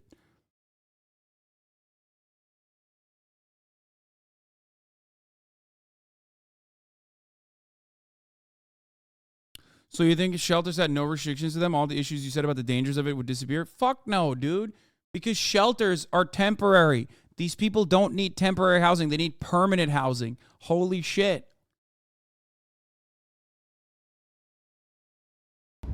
They out here saying, okay, get a job, go get a job. Okay, how? Explain to me how. I go into a shelter, 90% of all the shelters, you have a person off in the corner smoking a boogie and the staff member not doing nothing about it. You have other people while you're sleeping stealing your stuff. You have staff members sexually assaulting females inside the facilities. So most of them rather sleep outside in the danger and the cold than actually be in there, because when the reason why they left them or out on the street in the first place is because their mom or their dad or their brother or their uncle or someone in their family was either mentally, emotionally, physically, or sexually abusing them. So they're out here just because they'd rather not be in that environment. That's why you got so young kids out here. They out here.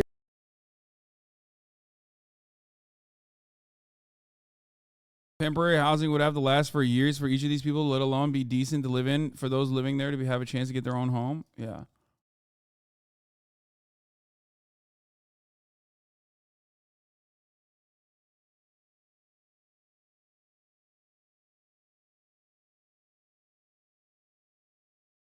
Awful Poet says, kick you out 5 a.m. to 5 p.m., required religious indoctrination, can't stay with your spouse, no pets, only a bag for personal property, all stolen, extensive violence, 1 meal at night. This only describes short-term housing.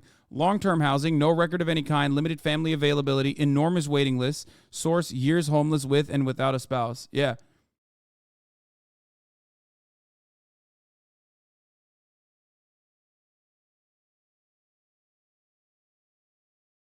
And for the record, like I said, most jobs require that you have a home address. Exactly. Most jobs require you to shower and be able to clean your fucking clothes. Can't do that shit. That's why I get so goddamn triggered whenever I fucking see those YouTube videos of people being like, oh, I was homeless. And you know, here's how I capitalismed my way out of having 1 penny to my name. This shit's not a joke. It's not. It's just, it's so fucked up.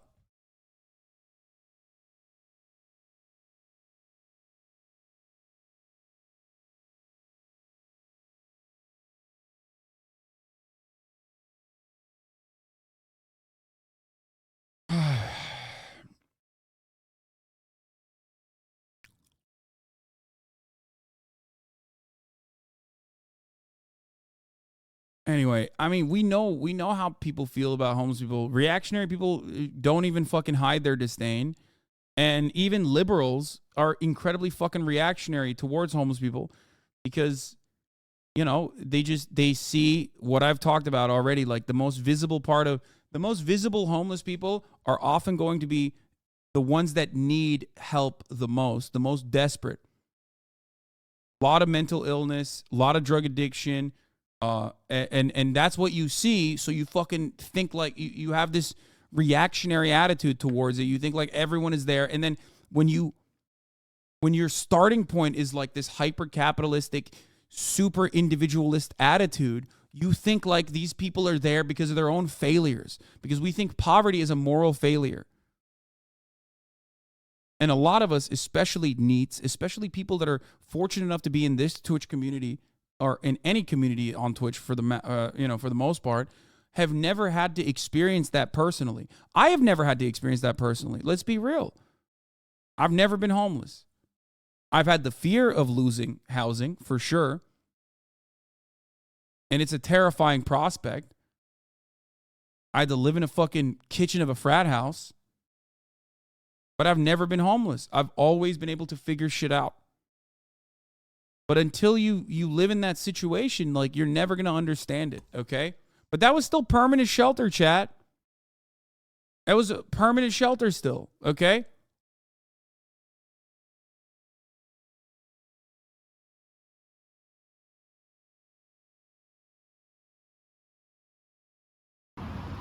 My truth with being homeless is kind of complicated, but it's pretty much, it's not the same. But I'll tell you one truth. Being homeless is because of the economy, inflation. I gotta pee, I'll be back. So I choose to stay on the streets because it's easier. The money lasts us that way. It's embarrassing, but you have to live in society in a way that is given to you rather than going against it or breaking it. So I am looking for housing. I do not have a drug problem or alcohol problem. Rent is just high and it's strictly unaffordable for me. And that's probably the main reason why I'm homeless. I have spent 6 years in the military when I was young. I got other than honorable discharge, so that kind of limits me from my benefits from the military. I've pretty much been in Los Angeles all my life. I recently went to Arizona for a while, and I come back. Arizona is very expensive and hot, but I'm comfortable here because I know the land, I know the area. So if you're gonna be homeless, basically homeless, where you know somebody and know places. So that's pretty much why I'm back in Los Angeles. I have a brother that doesn't care about me. My mother's dead, my father's dead, my aunties are dead. I have absolutely no one. And that's less worries, less stress. It hurts, only around holidays. But outside of that, it's not that bad. I am not competitive. Trust me, I'm humble. Nails like these will humble you. I am really humble. I appreciate you talking to me. At least I know that the world cares or you care. And that's pretty much made my day. If you see somebody in my situation, don't frown upon them. The best thing you can do is look at them and learn from them. Don't be afraid to ask them something because they're actually helping you not to be in that situation. So you can always learn from somebody. Whether you agree with it or not, or look at it as a negative or a positive, you still can learn. And I want anybody to learn from me so they don't end up like me. And you've been awesome for giving me a sandwich this morning. Cool. Appreciate that. I haven't given up. This is not giving up. This is called doing what you got to do, given the circumstances. And it'll get better. I know it's going to get better.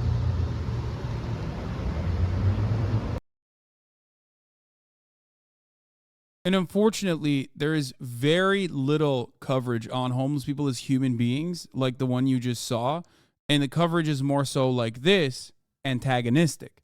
That's what you see in local news. That's what you see in national news. And that's what your experience is if you're like terrified of people living in tents, especially when you see someone like the only type of homeless person that you see is one that is like very clearly going through like a mental outbreak or a mental breakdown in public. So then your attitude is like, paired up with your capitalist understanding of like of poverty being bred out of some kind of moral failing, you think like, oh, these people fucked up and they deserve to be in this situation and they're crazy and they're scary and I don't want to be around them. So you never actually think about policies that would help them. You never actually think about how this could happen to you. You never actually think about how this could happen to you or a loved one. When in fact, this is incredibly commonplace, okay? And it's getting even more commonplace. It's becoming more and more common. Why? And we're going to talk about the grandma who was arrested for feeding people in need in a second. This was an insane story, okay?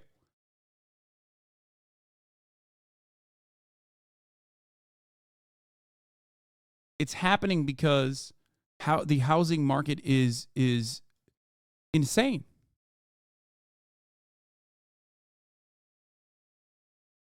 $40% of Americans don't have $400 additional dollars in emergency spending. 40% of Americans. That's one fucking trip to the hospital away from homelessness, and you're over here thinking like, that you're fine, and all your friends and all your family members are fine. They're not.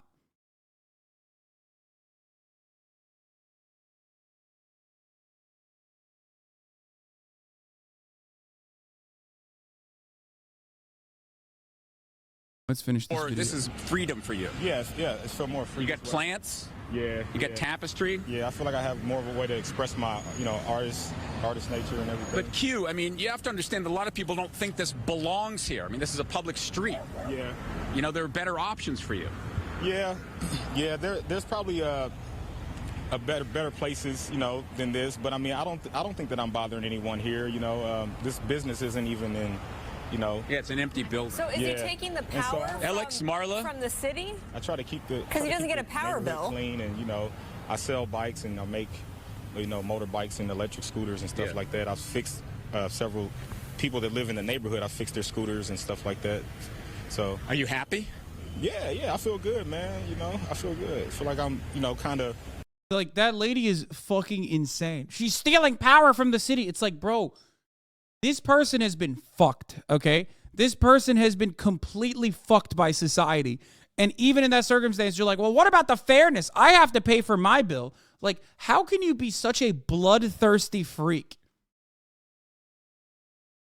I don't understand it. This is legitimately something that I do not understand. You look at a man who has tried to make the most of his circumstances, and you feel anger. Not towards the system that has put him there, but you feel anger because he's been able to overcome at least some of the horrifying, destitute situation that he's been presented with. You feel angry. You're like, whoa, what about the injustice? What about me? Me.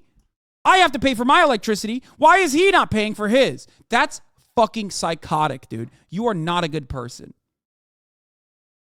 You're a fucking bad person.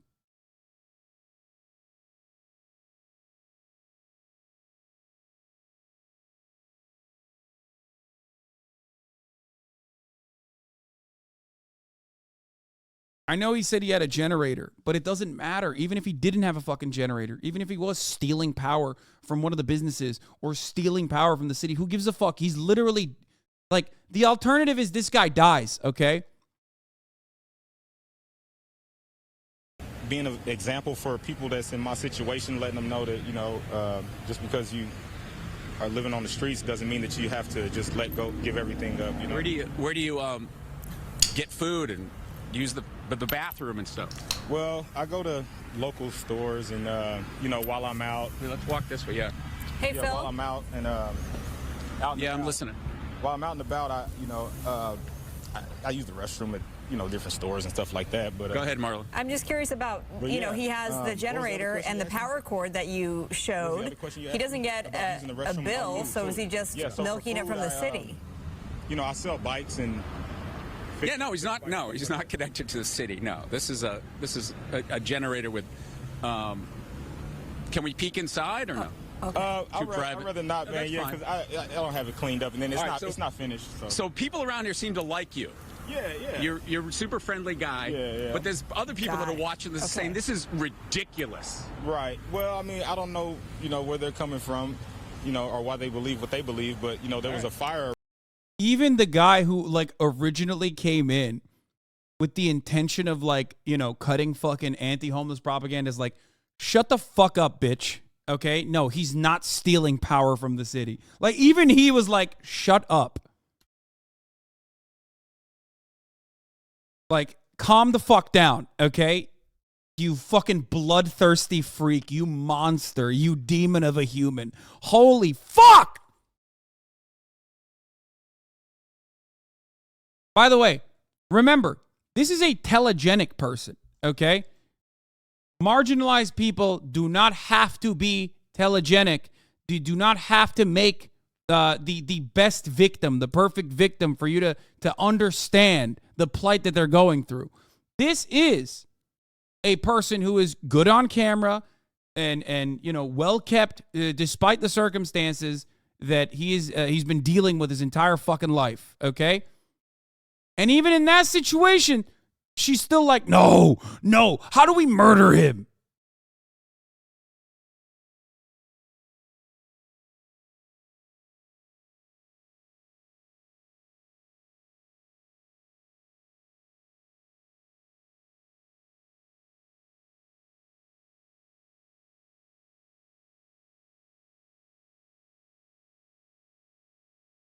I thought you were being hyperbolic when you said someone will run on turning homeless people into biomatter. I actually think that's serious, seeing these people's reactions. Yes, of course, dude. Jesus. Around the corner right here, one of the guys' tents caught on fire. And so, you know, that probably puts a nasty stain on it. All right. Well, thank you for talking with us and sharing some of your story. Go ahead, Marla. Phil, my last question is, you said he was going to move soon. So does he literally roll it somewhere else? Where is he moving to? Yeah, you were talking about moving and just like rolling this down the sidewalk? Or? Yeah, I've got some dollies I'm going to put underneath and move it from out in front of the fence. I got to have this thing moved by tomorrow, or the police said they're going to take me to jail. So I got to move. So that's why all my stuff's outside right now. So if an agency came to you and said, Q, we got an apartment for you in Hollywood, indoors, services, job training, health benefits, would you take it? Well, I want to start my own business, but as far as the apartment situation, I don't know where I'm going to be able to store all my stuff, and then I do a lot of grinding and welding and stuff like that, so, I mean, I don't know, maybe that's not the best solution for you. Yeah, because my generators and my, I kind of like that lifestyle anyway. All right, Alex, Marla, slice of life. Ugh, at the end, they have to make it seem like, first of all, they don't offer that, okay? But he's presenting an adequate problem. This is a person who has skill. This is a person who has power tools, who knows how to use those power tools.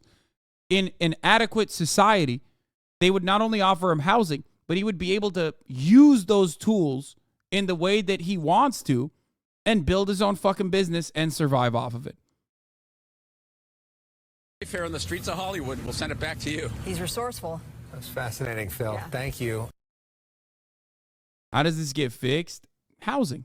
All right, San Diegans are frustrated and horrified at our growing homeless population, but it's not just us. Yeah, people are finding themselves homeless across the entire state, and experts say it'll take years to get better.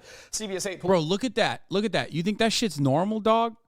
Wealthiest nation on the planet. California as a state is like the 4th largest economy. Is slated to become like the 4th largest economy on the planet, okay? We're about to pass Germany, motherfucker. This is craziness. Do you understand? This is craziness, bro. That shit's crazy. Capitalism. Motherfuckers will say liberal policies did this. I'm like, yeah, you're right. Liberal capitalist policies have done this. Okay? That's the point. That's the problem.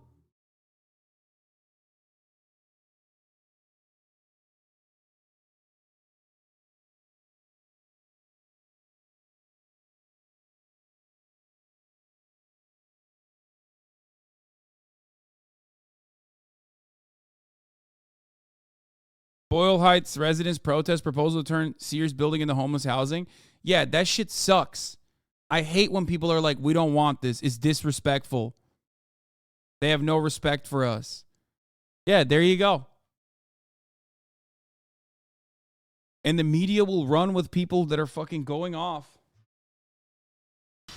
The media will run with people going off on homeless people, like, because they're all local news is so right wing.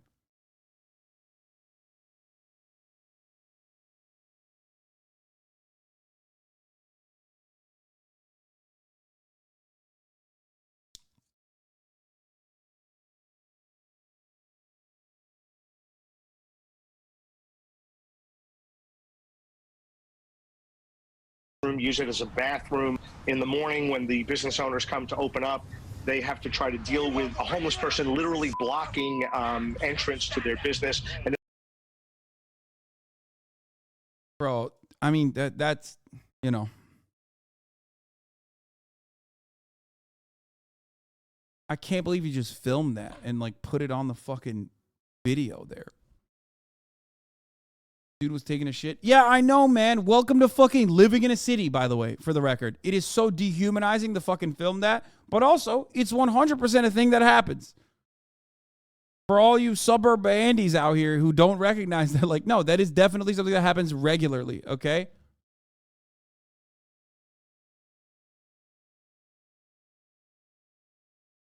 You know why it happens? Because he doesn't have shelter. Where is he going to shit? How is he going to clean himself? He doesn't have shelter. That's it. What are you supposed to do? You can't use the bathrooms in stores. No public restrooms, okay? No social safety net. What do? And also, I mean, he is, you know, the final tier of homelessness. Like, it's obvious.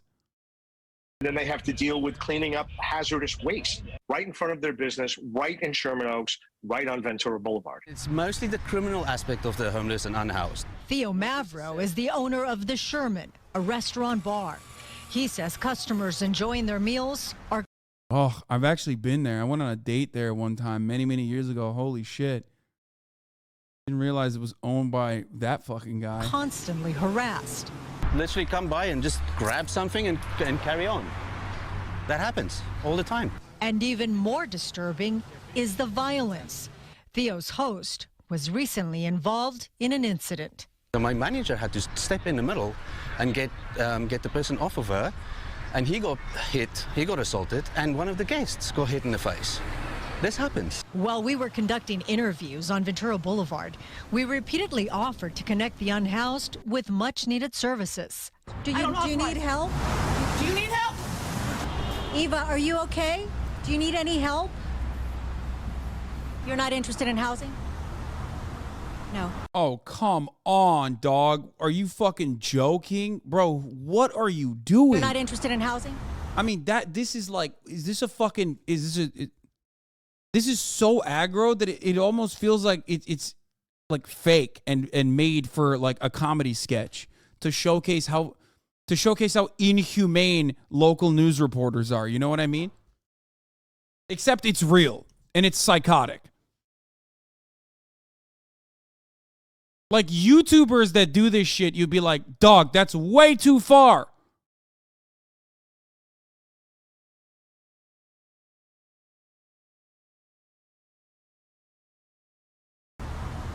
No. Okay, thank you, sir. Scrivano points to an obvious fact. Many unhoused people are in desperate need of mental health assistance. Scrivano says leaving them out on the streets like this is simply irresponsible, cruel, and dangerous for everyone.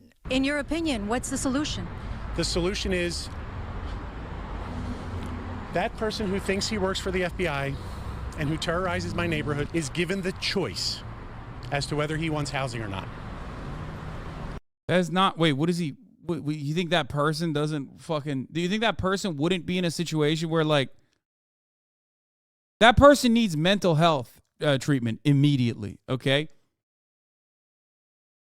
What the fuck?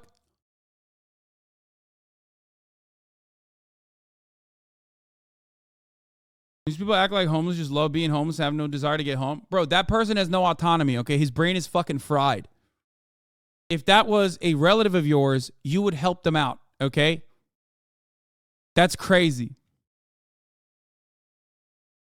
The solution is get him off the fucking street. That's crazy.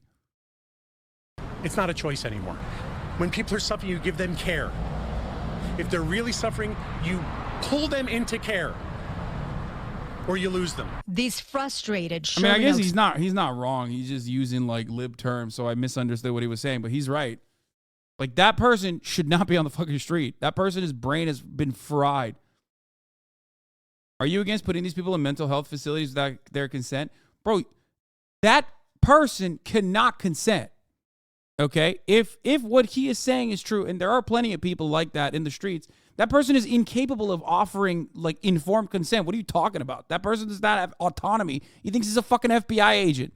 And no, I'm not talking about Herschel Walker running for the fucking Senate seat, okay?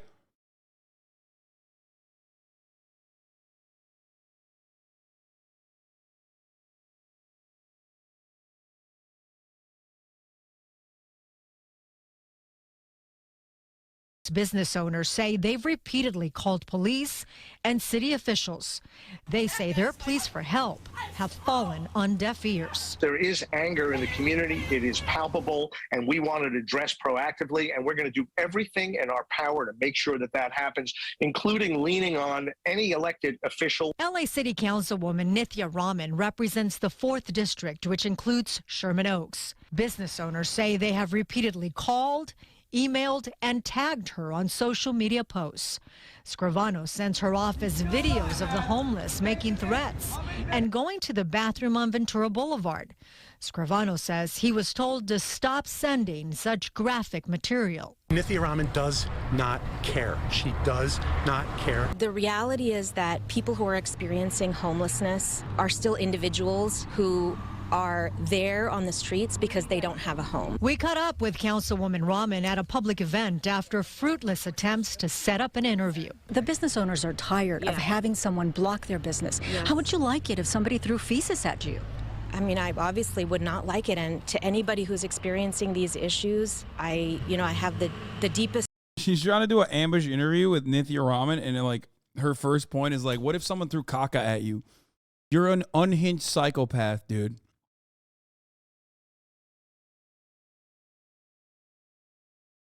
You're literally an unhinged psychopath. You need to get help, okay? If that's your fucking take, you need to get fucking help, okay? How do we help these people is entirely different than like, how do we melt the homeless? Is Nithya mid though? No, she's actually done some pretty fucking decent work with tackling a gigantic issue as best as she can.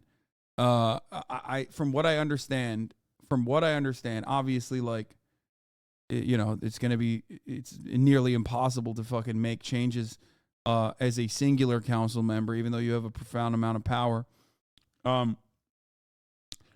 She's done a bunch of, not sweeps, but she has done a bunch of like long-term sustainable housing programs, like where it takes a very long time to actually come to fruition. Because if you take an empathetic approach that centers homeless people and their plight, and you actually get social workers to go in and convince homeless people to leave their encampments, to go into,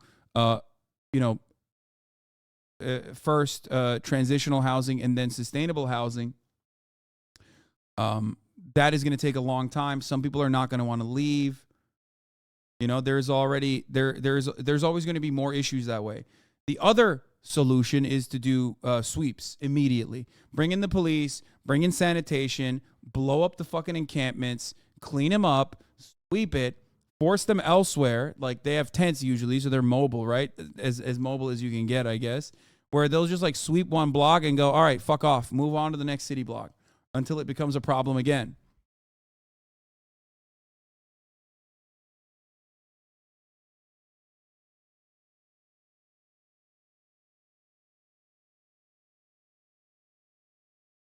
Waiting on the crust punk weirdos to come in and take, like, well, if you end up homelessness, then you're ending homelessness culture, and that's tantamount to genocide. No, I don't think any crust punks have fucking chimed in on with a psychotic take like that. This is super serious.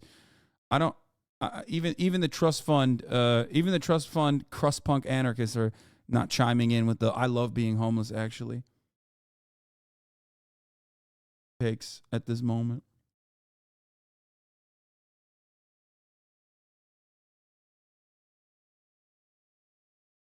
Of sympathies and empathy. This issue is a humanitarian crisis, and it's a crisis for the entire city of Los Angeles. Rahman says the only way to solve this crisis is to fix the problem that leads to homelessness. And that, she says, is lack of housing. No matter how many times you move them from one location, they are still people who don't have homes, and so they're simply going to move down the street. He's right. She's literally talking about how sweeps don't work. Sweeps are not adequate, long-term, sustainable solutions to homelessness because you're just pushing the problem away, okay? You're not tackling the problem. You're avoiding it. Just like many of you want to avoid the top of the hour ad break, because at the top of the hour, there's a 6-second ad break, and if you no longer want to see those ads, well, then all you need to do is subscribe, which you can do for $5 or you can do for free with a Twitch Prime. By connecting your Amazon Prime account to your Twitch account, you get one free Prime subscription a month. You can also get gifted a sub if you're lucky. Okay, not many are, but some are. Here's the 1 minute ad break now. Compassion. Where is the compassion in leaving someone on the street Wow, when they Brazil, clearly cannot help themselves in any way. And I don't believe that anyone who is suffering from mental illness should not be receiving the care that they deserve. But with only one mental health outreach team in the San Fernando Valley, funded by the county. Seems like that's an issue, right? Seems like that's a viable business. Here, capitalist brain, if you want to think about it. That seems like there's a lot of job opportunity there to find compassionate individuals who will provide compassionate care to those who desperately need it. Seems like there's an opportunity to grow a fucking viable industry if you want to think about it from a capitalist point of view. Too many people are staying exactly where they are without any help. The rights of the homeless cannot exceed the rights of the homeowners and the business owners. The rights of the homeless cannot exceed the rights of the homeowners. Brother, on what planet are you living on? Are you living in fucking Mars, dude? What rights do homeless people have, dog? They have none. They have no rights. They're living in the fucking streets. Shut the fuck up. There has to be a balance between those two rights, and right now, that balance is tipping mightily. Yeah, these motherfuckers are living on garbage, okay? They're literally living on a sustainable diet of eating garbage all day. And there's homies out here like, yeah, man, it's really fucked up how the homeless people have had it far too good for too long. You know what I mean? We got to stop this from happening. In favor of the homeless to the detriment of the people that live here and work here. We're not insensitive to these issues, but it's gotten to the point where it's beyond control and something has got to give.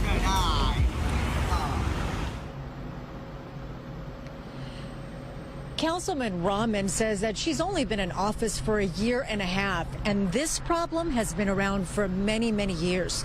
She says it cannot be solved with a magic wand. Alex? Nobody talks about the plight of big homeless, dude. I mean, nobody talks about big homeless, dude. It's crazy.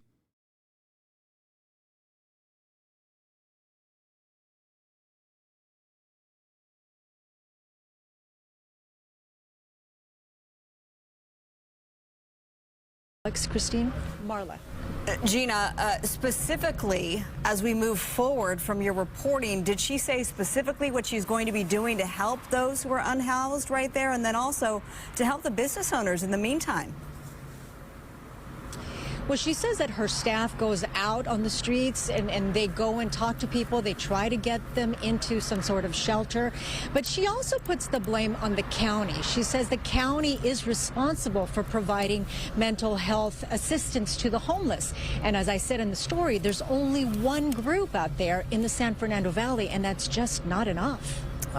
I mean, they see it. They see, like, okay, there's prevention. There's short-term homelessness is a crisis born out of capitalism. So obviously it's multifaceted and a very complex problem to deal with. And tackling it, in tackling a crisis such as this, there are so many different avenues that you need to hit it from, okay? You have the short-term immediate help, right? What she's describing is that there's only one group of individuals that are dealing with, crisis centers, one group of individuals that are dealing with it. They are underfunded, and they don't have enough people or enough funds to go out and, like, do outreach.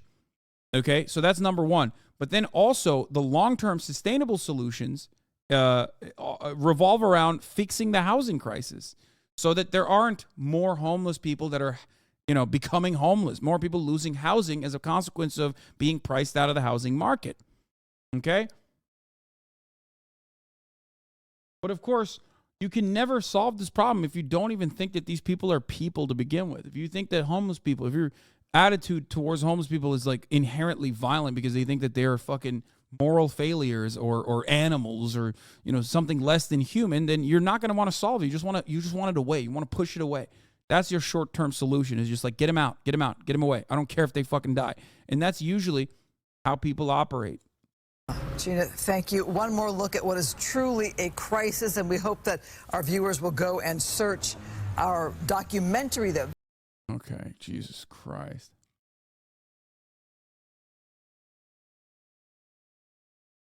Anyway, the project website says the center will include mental health services, education programs, job training, and job placement assistance. The fact is that 2,000 or 5,000 or 10,000 is just not acceptable in any place to give fair treatment to these people, said Reverend John Moretta of the Resurrection Catholic Church. These are people that need treatment. You just can't put them in an apartment and say that solves the problem. They need deep, deep help.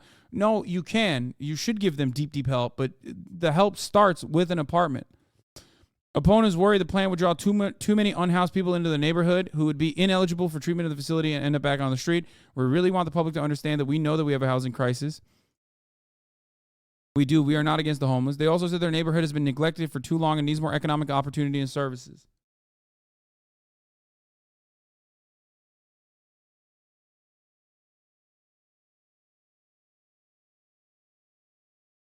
Yes, KTLA is owned by Nexstar. Yes, all local media is owned by right-wing, multi-billionaire corporations, corporations that are owned by right-wing multi-billionaires.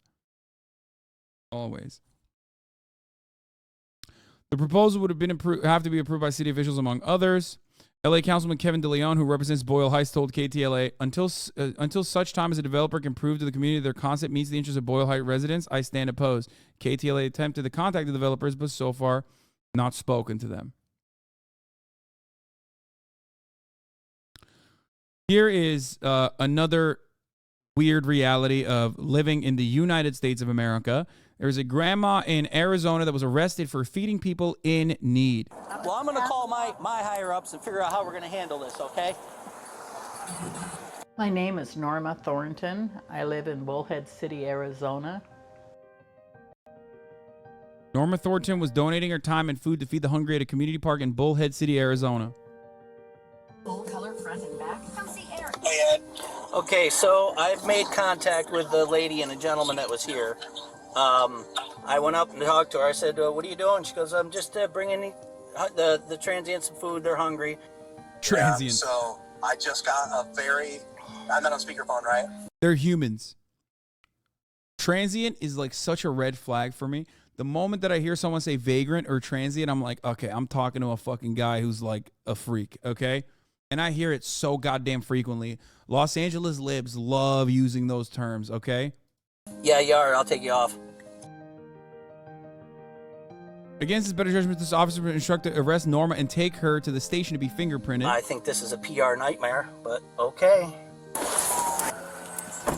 Here's the bad news. Uh-oh. You're under arrest. I am? Yes, for violating the city ordinance. Good news is, all I'm going to do, get your fingerprints, all that stuff, and I will bring you right back here. The city of Bullhead has made it.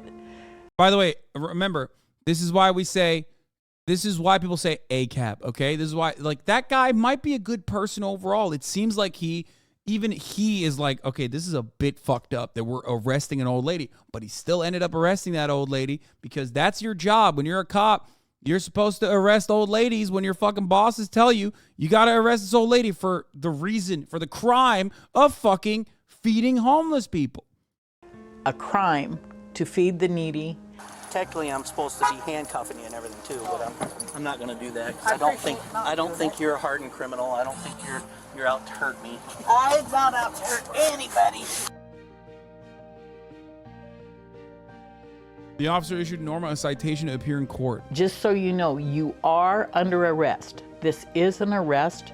You must go to court. Do not come back into the park and feed people. If you do, you will definitely spend the night in the jail in Kingman. I had a restaurant for a very long time, and I worked restaurant work for quite a bit. A friend of mine had been volunteering making food for the homeless. Bro, these motherfuckers would kill Jesus, okay? Like, I mean, this is so Christ-like, I'm losing it, you know? You know they're like, this is the Christian way. You don't understand. That's what you're supposed to do as a Christian, brother. And asked me would I please be interested in serving food one day a week. And I found it very exciting, and so volunteered. This gave me purpose and a good way to use my skill, and kind of spiraled to doing more and more. I started out a wonderful day. I had good food, made up for for the people down at the park. I just finished up serving approximately 26 or 27 people. And the very last person that come through, I literally was scraping the bottom of my pants, finished off the food, gave him, and as he was walking away, these two police officers drove up, Bullhead City Police.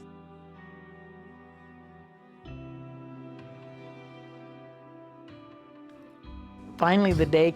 Can I just, dude, dude, United States, okay? A country where this statement has really happened. Norma was required to go to court for the crime of feeding the hungry.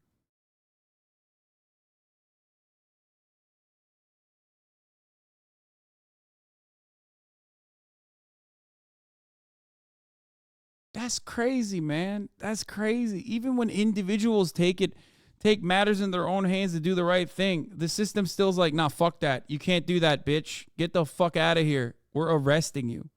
We're throwing you in fucking jail. I'm losing my mind. And then people get mad at me for my statements about how America's a dog shit fucking piece of shit country. Oof. Jesus Christ.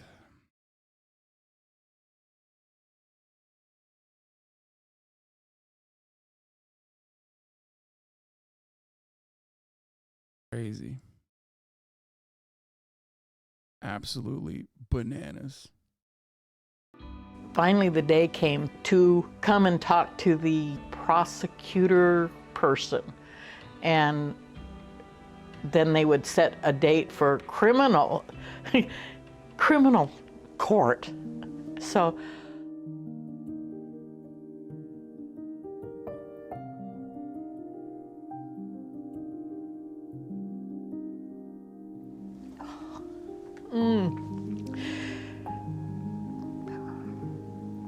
thought of people being hungry.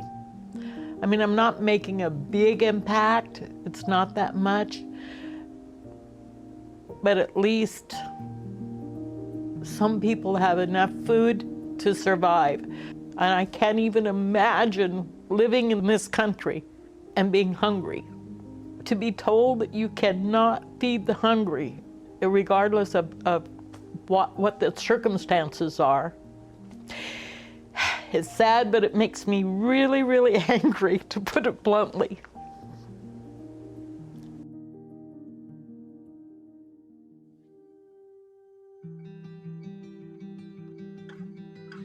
After the court, this reporter sat down beside me because I was sitting right on the brink of tears, and he sat down, talked to me a little bit, and he said, may I take your picture? He asked me a few questions. The day after, the front page blasts across, grandmother arrested for feeding the homeless or something like that. I'm never going to stop feeding them, never.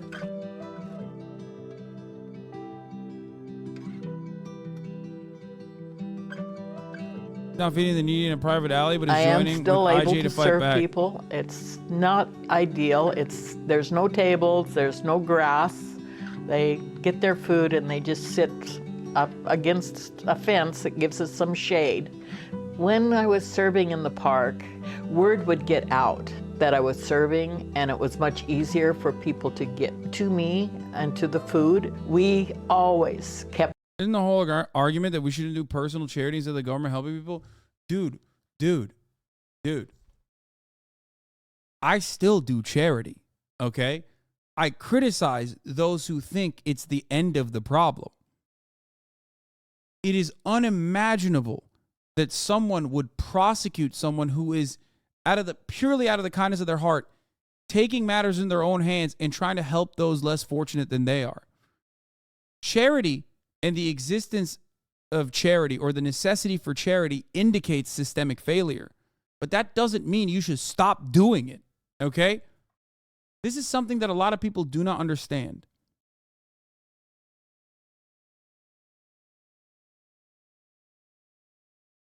Yes, her actions will not solve homelessness in Arizona, clearly. No matter what happens, okay? Even if every single individual in Arizona was like, let's do our best. Let's fucking do our best to feed homeless people. You're still not going to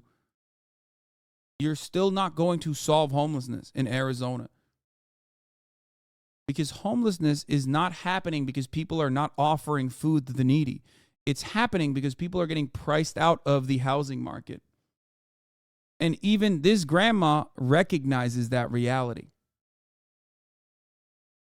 Kept the park clean so that the place is always left as clean or cleaner than we arrived. Nobody camped in the park, lived in the park. The city has made it very clear that I can have a party and host up to 100 people with no consequence at all, so long as I am not feeding the homeless. Yeah, they've decided that the way to tackle homelessness in Arizona is by making it criminal to share food with them. I am not enabling homelessness. I'm enabling these people to survive. Yeah, they say that's their attitude. They say it's a public hazard because the more they eat, the more they poop. And also that you're enabling homelessness. Political reporter Morgan Reiner breaks down the timeline of what's happening behind the scenes to try and fix us all. The problem is like the idea that like homelessness will go away if you make it illegal is demonstrably a failure, because every single city that has experienced homelessness has created new provisions to make it harder to be homeless, right? Loitering laws and shit like that are created specifically to criminalize poverty and criminalize being homeless in public. However, homelessness is still growing. And the reason for why is not because our measures are not aggressive enough. The reason is something different.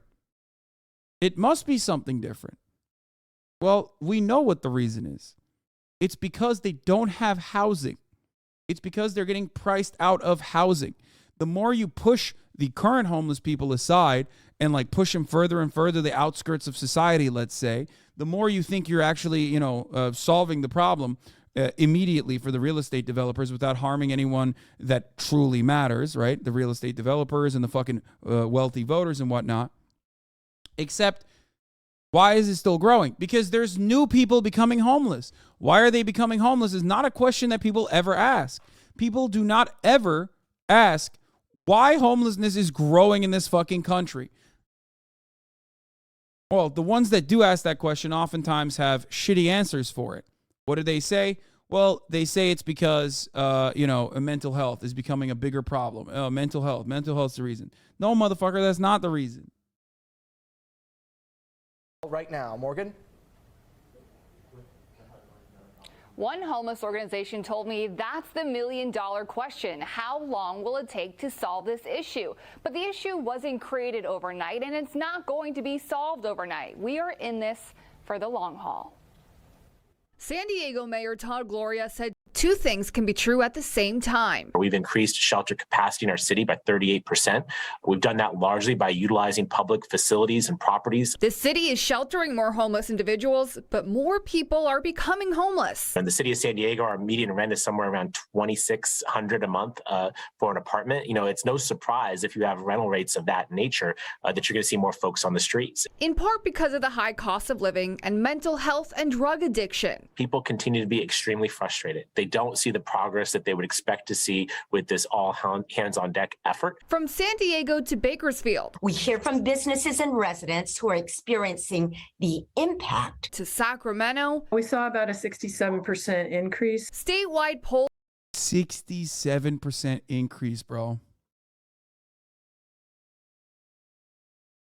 The more you support lazy people, the more they will take advantage of it. Why work when the government take care of you? Love that. Dude, you've solved it, my friend. You fucking solved it. That's right, dude. I've never heard that take before. Thanks so much. I know. That's the reason why I think, why is the government taking care of you by sending you to public school? You should actually learn by fucking continuing to hit your head into a wall and hoping that this information materializes in your brain, getting dumber and dumber and dumber. Okay?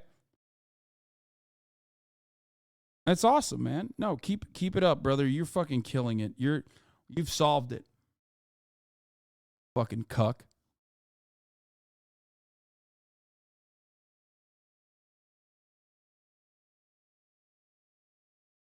That's why in places that have more, That's why in places where they have adequate shelter or adequate social safety nets, better social safety nets, people are literally just not working. I think of Finland and I'm always like, man, country famous for not working. Everyone is literally on the government dole, dude. Everyone's on the government dollar. It's crazy, dude. It's just 100% unemployment. Who knows how they survive? Nobody understands it. It's crazy. They've just built an entire economy while not working. Same with Germany. Same with all these other places like Austria, another famous place where people are just simply not working because they've gotten too lazy because the government's helping them out too much. How do they do it, I wonder? Dude, you are so cucked. Let me tell you something. You are not the Walton family. You are not the Koch family. You are not George Soros.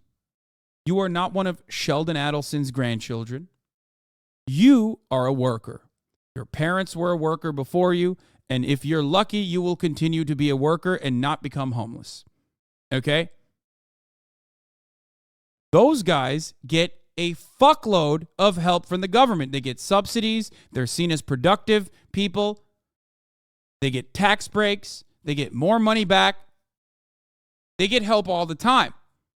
But you as a worker don't even want social safety nets for your other fellow workers because you think one day you'll be like him. But you are not him. You are not Himmy Neutron. Okay? You're not them. Shut the fuck up about government help and how it creates laziness. That is a lie that those who get the most government help, that get all the government help, have told you. So dumb motherfuckers like you who desperately need the government help, and in some instances this could just mean free healthcare, by the way, will repeat that lie over and over again because you got peasant brain. Okay? You're a goddamn peasant. You're living like a fucking medieval peasant right now, and you don't even recognize it. Poll after poll says the same thing. People are frustrated. There is no single bullet that's going to solve our problem overnight. Lisa Bates runs Sacramento Steps Forward. They conduct the point-in-time count for the area. She says solutions are in the works. The governor signed several bills last month that will help streamline the process to build new affordable housing. From a regulatory standpoint, they've done a lot. But, you know, housing takes time to build, to develop, to site. Her organization worked with the city and county to come up with a 3-year local plan. We need to do a lot more on the front end. We need to catch people early and prevent homelessness from occurring. To address mental health, the governor passed Care Court to compel those with severe mental illness into treatment and housing. But again, that won't be implemented statewide for another few years. We'll start to see the kinds of reductions in on-street visible homelessness amongst the severely mentally ill that I think is the most concerning to Californians.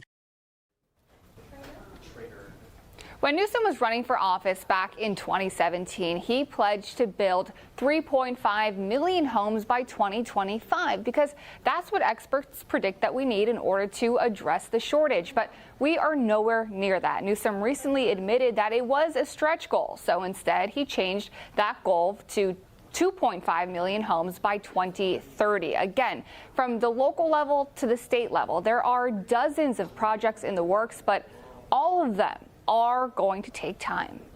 That's crazy, man. We just can't be building houses out here, bro. It's wild. I wonder why we can't be building houses out here.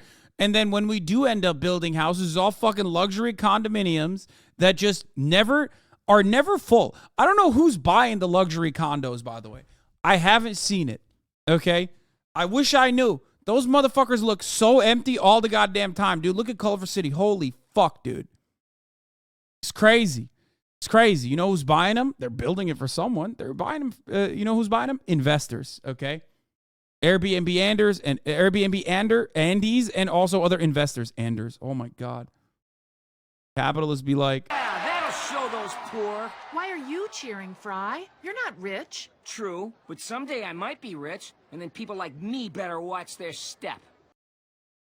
Yeah, that's what you sound like when you fucking when you advocate for the needs of the wealthy, for the better interests of the wealthy.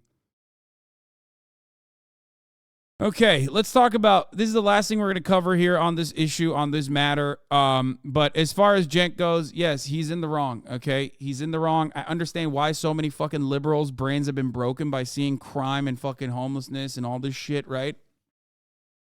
Cenk hates Karen Bass, understandably. Karen Bass sucks, but she's still, unfortunately, better than motherfucking Rick Caruso, who is like almost single-handedly responsible. If there's like a singular individual that has like reinforced structural oppression, okay, that has been a cause, almost personally been a cause to creating more homeless people in Los Angeles and in California in general, it's motherfuckers like Rick Caruso, bro. Okay? So here is what could be done. Livable apartments have become a luxury in many large cities. Vienna, however, has deliberately chosen a different path. By the way, this is directly a consequence of communists and socialists.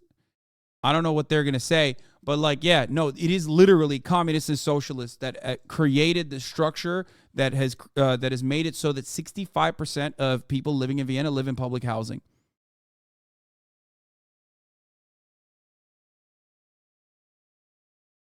It's not even a joke. It is. For 100 years, we have considered affordable housing a public responsibility that is best met by an effective public housing sector. To understand Vienna's unique housing situation, you have to know its history. At the beginning of the 20th century, it had more than 2 million inhabitants, a larger population size than in the present day. At that time, about 300,000 people in the city had no access to decent living space. Vienna was reputed to be the European capital with the worst housing. As a result, the Social Democratic Viennese government made concerted efforts to improve living standards after World War I. The dogma was, apartments are not goods. Having one is a right. In 1923, the foundation for the first large residential construction program was laid. A new municipal city council decree foresaw the construction of 25,000 apartments within 5 years, and another 30,000 from 1929 to 1933. Public housing projects were never limited to certain districts. They were implemented across Vienna, regardless of the social status of the area. Owing to this clear, long-standing policy, the social background of a person cannot be determined by their postal address. The most essential principles of the Austrian First Republic are still valid today. These include affordable, high-quality buildings, social cohesion, and a balanced social mix. As a result, social housing. City planning impacts people's lives. And if you have mixed income housing, like they're describing here, and everyone gets the same nice housing readily available to them, you will have better social cohesion. It is a fundamental part of city building, okay? Yes, it is quite literally Soviet style. That's just how it works. That is true. But that's how it works. When your neighbors are from all different backgrounds, you have more social cohesion. This is how equal opportunity works, by the way. America will never do this, though, because they look at this and say, that's socialism, that's terrible. Has a long and successful tradition that has now lasted for more than 100 years. It is this continuity which is unique. Nowadays, Vienna, Austria's capital, is home to 1.9 million inhabitants. Along with New York and Geneva, it is home to the United Nations and other important global diplomatic organizations. It is the 5th largest capital in the European Union and the 2nd largest city in the German-speaking world. Today, more than half of all Viennese live in subsidized apartments. These housing complexes are spread across the city, ensuring a positive social mix in each district. Vienna is the fastest growing city in the German-speaking world. Although the growth of population slowed down in recent years, it is still expanding at around 10,000 people per year. And this high ratio is expected to continue over the next few years. I'll be back. The pressure on the municipality to provide the population with attractive and affordable apartments in a healthy, safe and livable environment is huge. Hence, local government invests up to 400 million euros annually in housing construction and renovation of older buildings. Another 100 million euros is reserved for local residents who are unable to afford even subsidized rents. The subsidies are financed through federal taxes and the general income tax system. This funding through taxation creates a reliable basis for the planning of complex housing programs, which would be impossible under strictly market-dependent housing policies. The quota is regulated by a federal law and amounts to 0.5% of the gross income of employees and employers. On the basis of this tax, Vienna receives an annual amount of about 250 million euros for housing construction purposes from the federal state. Besides money, there are other important factors that help tenants sleep well at night. City dwellers enjoy a very strong tenancy law in Austria. Another essential factor is the Limited Profit Housing Act. This act provides the legal framework for all limited profit construction associations, whether organized as a cooperative or as a corporation. It defines not only the principles of the public good status, but also other issues, such as the handling of rents or the membership of a supervisory association. Another key factor for affordable housing was the establishment of the Vienna Land Distribution and Urban Renewal Fund in 1984 to provide land for state-subsidized housing construction and to supervise the renovation of old houses.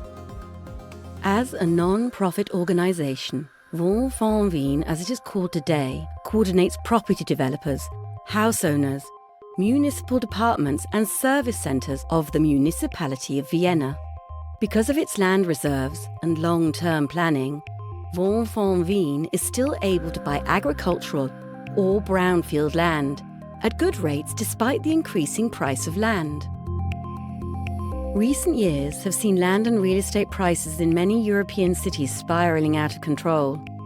To counteract this development, the city of Vienna amended its building code in November 2018 by introducing the subsidized housing zoning category. If land is thus classified as belonging to a subsidized housing zone, 2/3 of the usable floor space created for housing purposes must be taken up by subsidized dwellings. This caps rents and safeguards that affordable homes will continue to be constructed across the entire city, and again, ensures a good social mix all over Vienna. All these measures provide for an adequate supply of good housing in Vienna, as well as the rest of Austria. Last but not... Is there a catch, or am I too American to think this is something that can happen without weird consequences? The consequence that's weird is that everyone has some level of housing, okay? Like almost every single person has adequate housing at that point. That it is a weird consequence if you're used to, you know, living in fucking filth as the system just constantly fucks you over. That it is weird. It's unimaginable if you're American, especially. Not least, these benefits contribute to Vienna being continually voted the city with the highest standard of living in the world. How is rent subsidized? I don't know, dog. What do you think taxes do? Like, people always are like, how are we going to pay for it? It's like, bro, you already pay for shit. It's just the American government decides to use your payments for a never-ending war machine, okay? And subsidies for mega corporations. We privatize everything.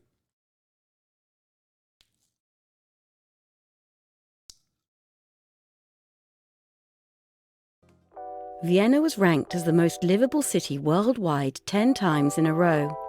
This includes Quality of Living ranking 2019 by Mercer, as well as being classified as the best place to live worldwide by the Global Livability Index 2019 through The Economist. In comparison with other big cities, Vienna has rather moderate rent prices. To maintain this, even in times when the housing market is under great pressure due to the financial markets and the ever-increasing population, the city administration invests, as mentioned, annually roughly 400 million euros in housing construction and renovation of older buildings. With this funding budget, around 7,000 good-quality, affordable apartments are built every year, and over 5,000 apartments refurbished on average. Nowadays, the benchmark rent for a well-equipped municipal apartment is €5.81 per square meter.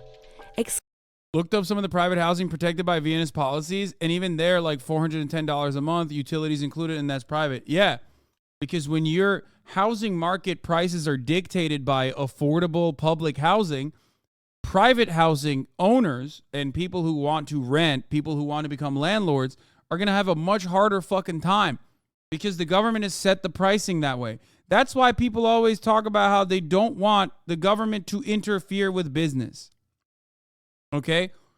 Why do you think they're always like, yo, don't let the government interfere in business, brother? The free market needs to do shit. Competition needs to thrive.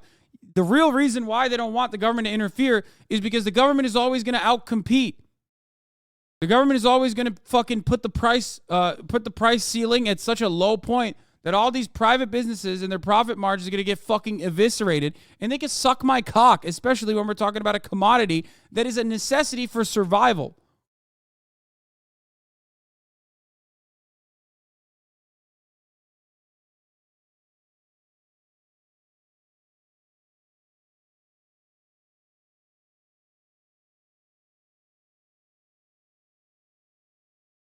Excluding taxes and operating costs, the benchmark rent for a subsidized apartment is nearly the same. When we study how people live, we can determine that Vienna is a city of tenants. Over 3/4 of Vienna's population rent accommodation, with only around 20% living in flats or houses that they own. There are mainly two forms of affordable housing in Vienna: the municipal housing apartments owned by the City of Vienna, and the non-profit residential construction buildings owned and operated by non- or limited-profit cooperatives or associations. Already, since the 1950s, parallel to the social housing construction of the Viennese municipality, non-profit housing construction has been making a considerable contribution to apartment production.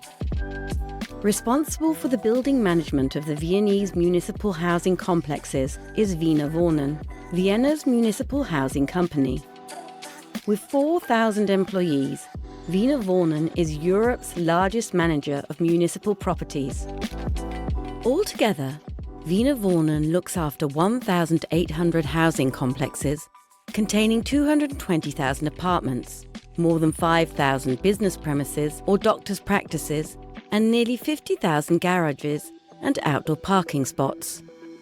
And although the City of Vienna recently decided to build another 4,000 new municipal housing units, most efforts have been made since the early 2000s to promote the concept of subsidized housing. This program is supported by non- or limited-profit construction associations, which are responsible for building, renovating, and administrating apartments for the benefit of the general public. These must be approved by the federal state government as charitable. Such building associations belong to a federation watchdog which regularly reviews their business activities. Non-profit building associations predominantly build dwellings that are subsidized according to the Housing Development Acts of the provinces. Therefore, for the rental purchase of an apartment, the funding provisions must be complied with.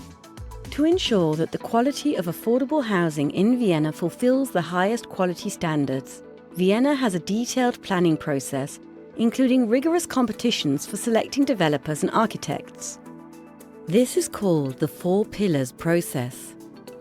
Only those projects which provide the highest standards in the fields of economy, ecology, architecture, and social sustainability will be selected by an interdisciplinary panel of experts. For housing construction projects with a volume of at least 500 subsidized dwellings, developer competitions are mandatory. smaller projects are evaluated by the Land Advisory Chatter's about to become fluent in German. You might want to brush up so you can be a German streamer. Yeah, we're moving to Österreich. Board, which is also a part of Wien. It is kind of funny to consider that like a fucking European country, like in this current day and age, has policies that literally seem unimaginable for America. Like Americans look at this and go, that's utopian communism. You look to fucking I don't know, half of the European social democracies and their healthcare system, their public education system is so well funded and operates so well, and you think that is utopian communism. None of this is, by the way, but dude, you know what I mean? Like, we are living in such dire circumstances here in the wealthiest nation on earth that like other countries have been able to manage all this shit, and we look at that and go, nah, dude, that's crazy. That will not happen. You're fucking bullshit. That would never happen, dude.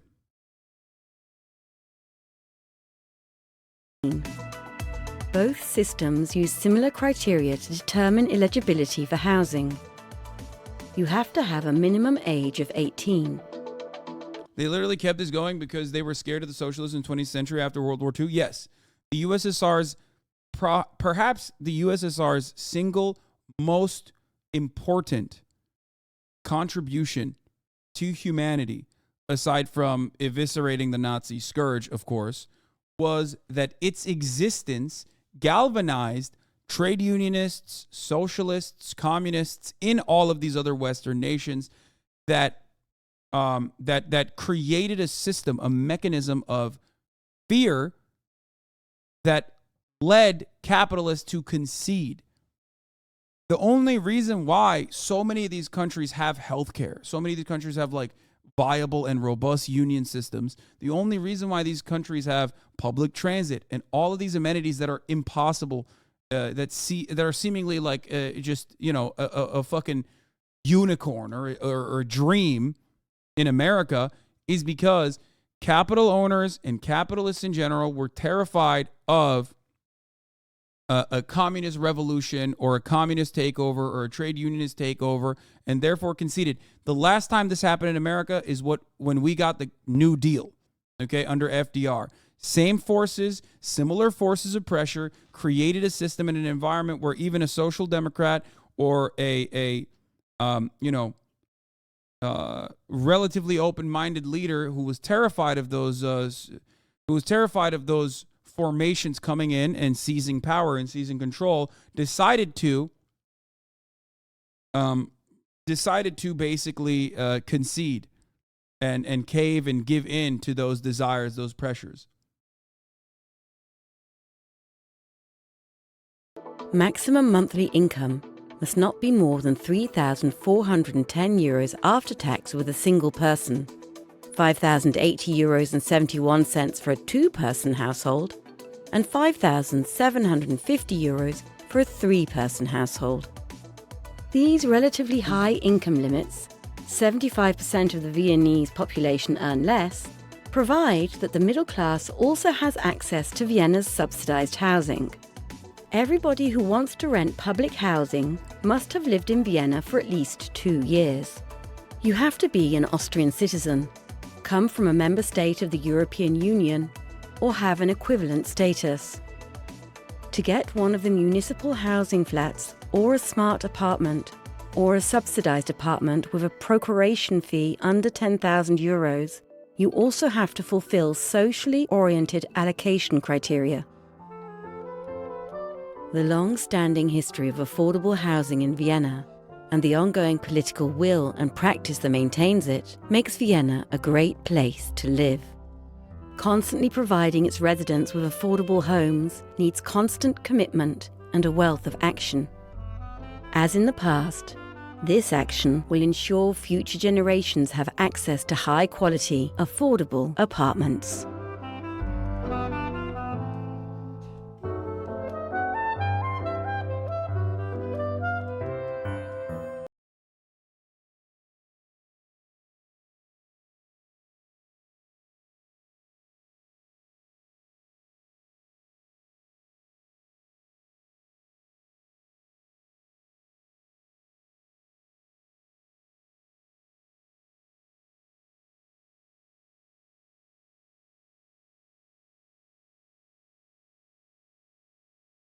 Oh fuck, I'm muted. I'm sorry. Okay.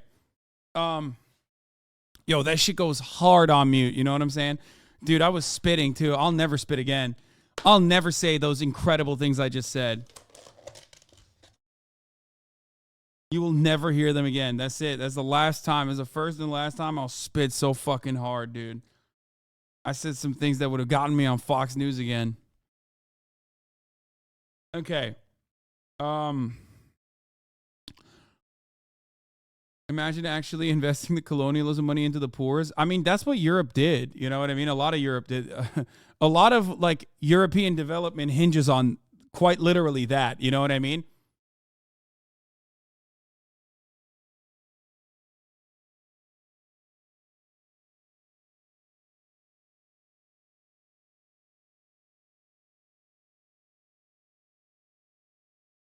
Except Britain. No, Britain did that too. What do you mean? They got the NHS and shit. Come on.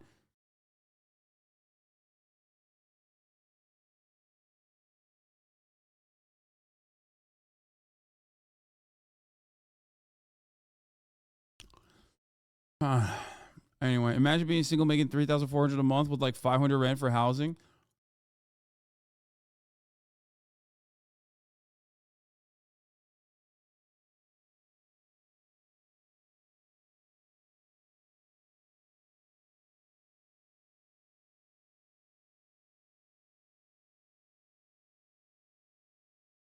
That will be privatized very soon. Don't say that. Don't say that.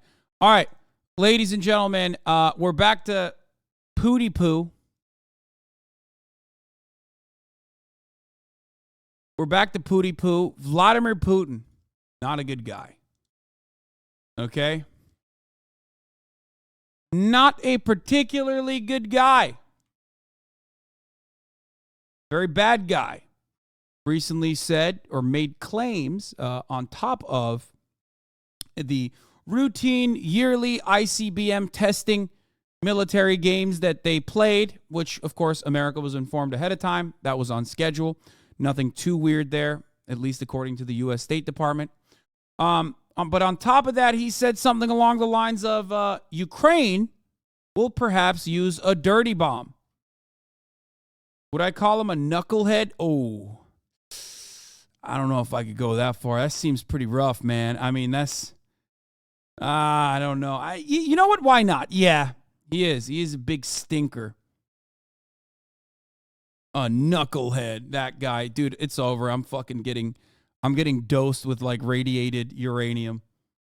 Vladimir Putin, meantime, blaming the West for playing what he calls a dangerous, bloody and dirty game around the world. And... he says, for seeking global domination. The Russian president making these comments at an event going on as we speak in Moscow. He also said the West shouldn't tell Russia how to build its society, while adding that Russia does not consider itself an enemy of the West. And he had a prediction for Russia's future. Have a listen. Of course, we have some problems, and first of all, our losses due to special military operation. But we have economic losses too. But we have massive gains. And what is happening, without any doubt, in the end of the day, and I want to emphasize, in the end of the day, will be for the good of Russia and its future. To the situation on Ukraine's front lines, President Zelensky accusing Russian troops of, quote, craziness in the eastern Donetsk region. 3 civilians reportedly killed as Russian forces keep trying to take the city of Bakhmut. Now, that's been a months-long effort with only small gains. Mr. Zelensky mocked Russia for focusing so much firepower there with so little to show for it. Well, Ukraine's president also sounding very confident about the prospect of taking back the southern city of Kherson. He says his forces will besiege the Russians if they stay.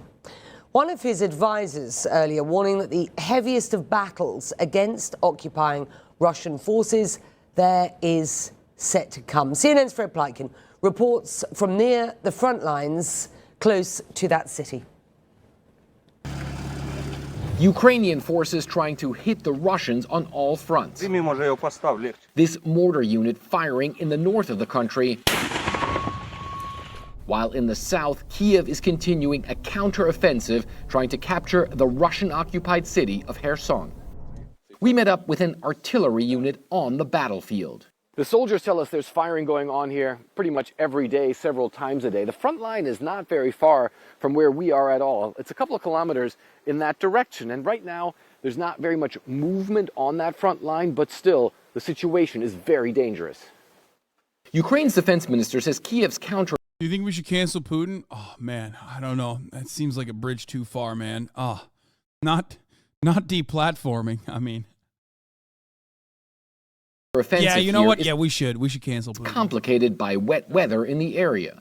But the commander says he believes in the end they will oust the Russians. I know one thing for sure. We will never step back from here. We have no other choice. Only forward. Ukraine has to get back all its territory and borders. While Russia continues to mobilize hundreds of thousands for the war here, the Ukrainians say they found the Wagner private military company, founded by Putin ally Yevgeny Prigozhin, is sending Russian prisoners with diseases to the front line. The chief of Ukraine's military intelligence told CNN's Nick Robertson. They put on them certain wristbands in blue, white, or red color. Every color signifies tuberculosis, hepatitis, or HIV. It's happening on a mass scale. Most of them who were taken prisoners or their dead bodies, which were found in the battlefield, had those wristbands. CNN can't independently verify those. Yeah, I don't believe that. I mean, but Wagner is Nazi shit. They're like the Blackwater of Russia. But also, no, I don't. That sounds unhinged. It doesn't really matter. Also, what the fuck is CNN doing? Like, you just reported on that while simultaneously being like, we cannot independently verify that. Okay, well then why'd you put that in there? Those claims, as Russian forces continue to lose ground in Ukraine, the Kremlin conducting massive annual nuclear drills involving submarine-launched ballistic missiles and others launched from Russia's fleet of strategic bombers. While the Russians notified the U.S. about the drills well in advance, Russian President Vladimir Putin with a clear warning to Washington. What they are trying to achieve, we see on the example of Ukraine, which has become an instrument of American foreign policy. The country has practically lost sovereignty. CNN said, trust me, bro. Source, we don't know. He didn't even say, trust me, bro. CNN just literally said, we don't know about that. But, maybe they're doing it.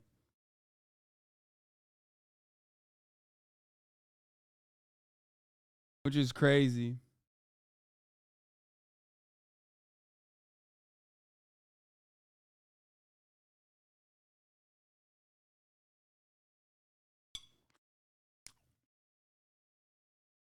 Sovereignty and is directly controlled from the United States.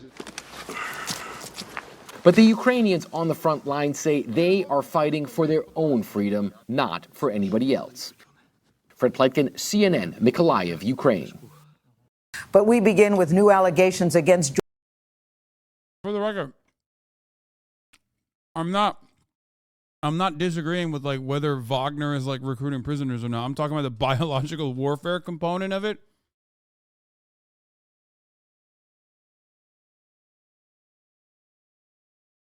Because I don't think that's how that works.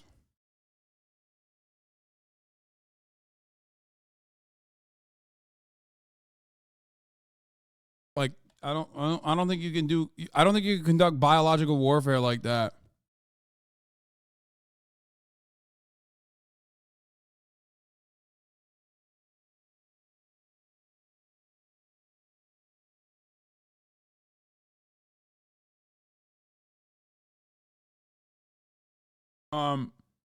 There is also another component of Ukraine and the Russia situation that I wanted to cover that I haven't been able to cover for a while, which was the Congressional Progressive Caucus. Now, the CPC, led by led by Jayapal.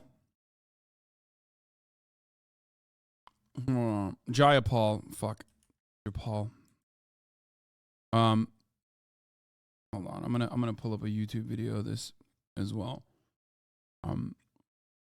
Decided to come out with a press release and decided to come out with a letter. Okay. The Congressional Progressive Caucus Chair statement on Ukraine letter. Now, they went back on it very quickly because people were incredibly unhinged about it. I didn't actually see their, hold on. I didn't even actually see their original take on the matter. But from what I understand, their original take on the matter was not like insane or anything like that. It was more so that we need to, here it is. People are furious. Jayapal withdraws letter on Ukraine policy amid Democratic anger.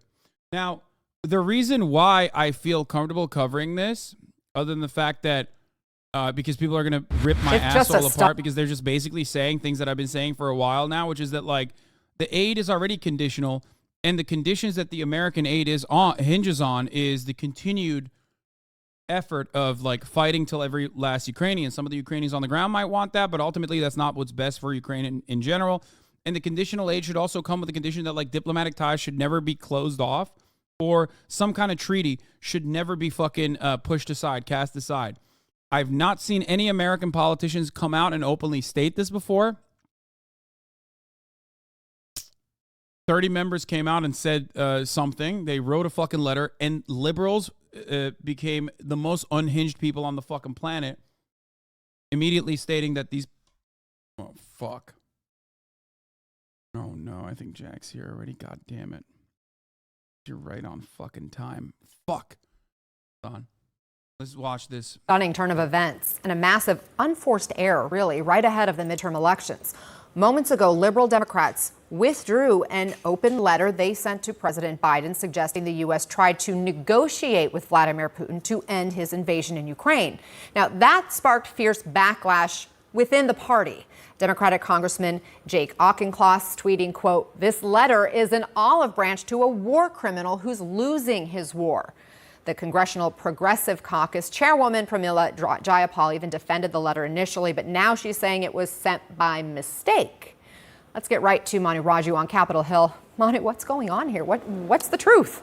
Yeah, a number of these members who actually signed this letter that was released this week were surprised. They said they were blindsided. I talked to some of them who... So, where is it? Does anyone have the original letter? I need to know. I want to go through the original letter. So from what I understand, it was basically, from what I understand, it was basically just like, hey, we should always keep diplomatic avenues open, and that, obviously Russia is murderous, monstrous, but ultimately diplomatic avenues should be maintained with Russia. Here it is. Because ultimately all wars end in treaties, no matter what. Even if one side wins and the other side loses, ultimately who is losing is the working class of either side, and even other surrounding nations that rely on Ukraine for wheat, for example. House progressives float diplomatic path towards ending war in Ukraine, get annihilated, and quickly clarify. So the Progressive Caucus... and 30 members of the Congressional Progressive Caucus sent a letter to the White House that attempted to gingerly open a conversation about a potential diplomatic end to Russia's war on Ukraine. The door was slammed shut by the evening, met with enough fury to elicit a clarification in the form of a statement from the caucus chair, Pramila Jayapal. Okay? Let me be clear, Jayapal said in the statement issued before 7 p.m. We are united as Democrats in our unequivocal commitment to supporting Ukraine in their fight for their democracy and the freedom in the face of the illegal and outrageous Russian invasion, and nothing in the letter advocates for a change in that support. On Tuesday afternoon, Jayapal followed the clarification by fully withdrawing the letter, saying it was released by staff without vetting. So Jayapal threw her staff under the bus for a general suggestion of diplomacy to end a war, then pled guilty to the greatest crime of Washington today, giving the appearance of agreeing with the other party. Letter suggesting diplomacy was withdrawn. Unacceptable, unimaginable, shows everything that I've been talking about with respect to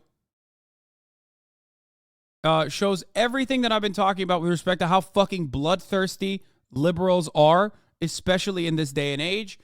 We have now become little fucking lobbyists and talking persons for the American war machine on each side. Okay? Mind-boggling that you can't even fucking come out and say understandable, reasonable things. The letter itself also featured, if I'm not mistaken, the letter itself also featured statements about, of course, giving Ukrainians full autonomy in the treaty process and allowing them to make these decisions on their own. It was simply more to say, we should also be on the side of ending this quickly. Okay? That Monday morning, Washington Post reported that CPC members were urging President Joe Biden to dramatically shift his stance on the Ukraine war and pursue direct negotiations with Russia, the first time prominent members of his own party have pushed him to change his approach to Ukraine. Such diplomacy could ultimately end with Russia gaining territory by force, even as it's faltering on the battlefield. That the letter was met with fierce opposition is a measure of the space available for debate among congressional Democrats when it comes to support for the war and how it might be stopped before it turns nuclear. That is roughly zero. I voted for every defense package to Ukraine and stand firmly for Ukraine's sovereignty, says Representative Rokana, a letter signer. That's what he told The Intercept. It should not be controversial to say we need to explore every diplomatic avenue to seek a just peace to end the war, including the engagement of our allies to help with that. It's literally what I've been saying for fucking months. And, of course, predictably, the exact same way that people fucking shit on me and shove those sentiments down my goddamn throat, they shoved it down the Congressional Progressive Caucus throat as well, okay? And it got so fucking insane. The war-hungry, bloodthirsty, NATO-adjacent liberals and so-called progressives have gotten so out of pocket that they even lost the Pod Save crew. The fucking Pod Johns were critical of the reaction to Jayapal and the Congressional Progressive Caucus's, tiny little letter. Okay, here. You make the right point that what Biden's saying is, I won't negotiate around the settlement that Ukraine has to accept without them. That doesn't mean we don't have things to talk to the Russians about. It just means Biden's not going to sit there and say, well, maybe you can keep this part of Ukraine and not that part of Ukraine. That's not going to happen. But to your point, if you don't create any space for kind of debate in the center here around this policy, you know where all the concerns about the war are going to go? They're going to go to where Kevin McCarthy took it, right? Totally. Which is that like, hey, I'm getting uncomfortable here. There's nuclear threats. Let's cut off the Ukrainians, right? It's a lot of money. So, to some of you, like some of the Ukraine stands on Twitter or whatever who like just, pile. Don't worry about it. That's why I said, like, chill while I eat and I cover this, and then I can bring you in.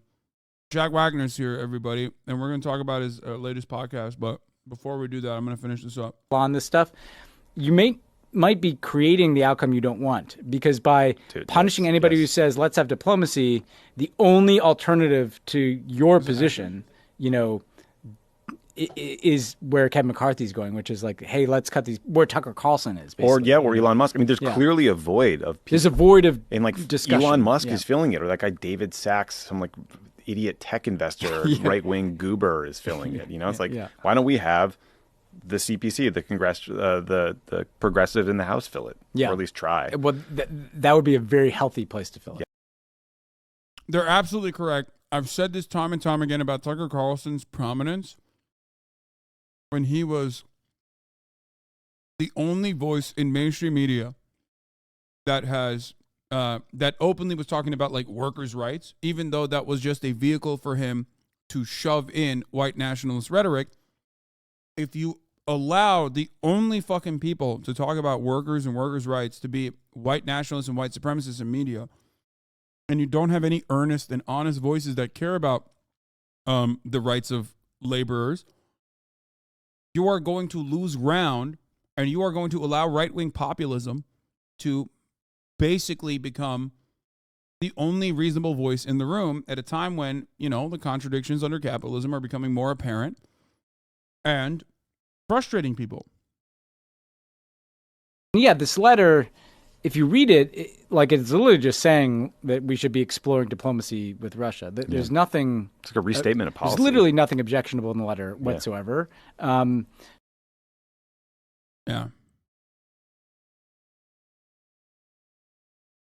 Did Mr. Blowhard ask Ukrainians or Eastern Europeans what they want? Nope, it's never done. Paint them as stands. Meanwhile, the same rationale is never applied to issues in the general left completely ignore. Yeah. Great. Awesome. Yeah, you're right. We're not asking the Eastern. We're not asking the Eastern Europeans or the Ukrainians what they want. Bro, what are you talking about? We've given like fucking hundreds of billions of dollars of weapons. What the fuck do you mean?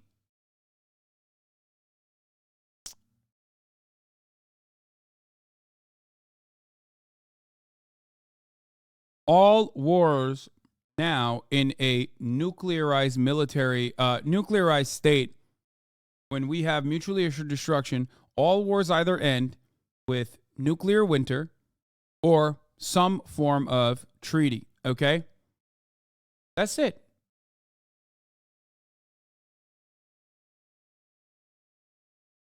There is already a point that we don't go past. Okay, and the point that we don't go past is invoking Article 5. The point that we don't go past is like actually putting boots on the ground and engaging people, engaging the Russian forces with our forces. Ukrainians want that, and we're not giving it to them. Why not? Because that is nuclear annihilation. So anyone that claims that they're like listening to the demands of the Ukrainians is fucking lying. That's not true. They're not. Anyway, it's insane to me that the Congressional Progressive Caucus came out with this letter and then immediately rescinded it, especially considering that how milquetoast the letter was, especially considering that like the letter itself did not feature any sort of like unhinged idea. It was like pretty basic stuff. And even then they got bullied into fucking pulling back support. And the reason why I wanted to cover it is because it shows like how fucking crazy we have become, how bloodthirsty we are on the liberal side. Here, let me finish this out. And I'm Who said gonna they did shove not as much food in my anticipate mouth as that possible. But also at the top of the hour, there's a 6-second ad break. I'm going to fucking run that ad really quickly as well. If you no longer want to see those ads, all you need to do is subscribe, which you can do for $5 or for free with a Twitch Prime by connecting your Amazon Prime account to your Twitch account. You can also get gifted a sub if you're lucky. Here's the 1-minute ad break now. Let's continue with the Jayapal's letter. office would release this letter this week. They, in fact, had signed this letter in June, pushing the Biden administration to pursue more diplomacy in the war, Russia's war with Ukraine. But some of them said that if they knew this was going to be released this week, they would never have released it they never would have signed on to it in the first place. Wait, One veteran Democratic member told me that Democrats were, quote, furious, including some members who were in difficult re-election races who did not want to open up a debate, an inter-party feud about how to deal with Ukraine when the party has united behind sending billions and billions of dollars to Ukraine at a time when Republicans are divided over this issue. So after backlash, Jayapal just announced moments ago that she would retract this letter that was sent to President Biden. She said in her statement, in part, that the idea that conflating the Democratic position with the Republican position, concerned about more aid, was, quote, nothing could be further from the truth about that. She said every war ends with diplomacy,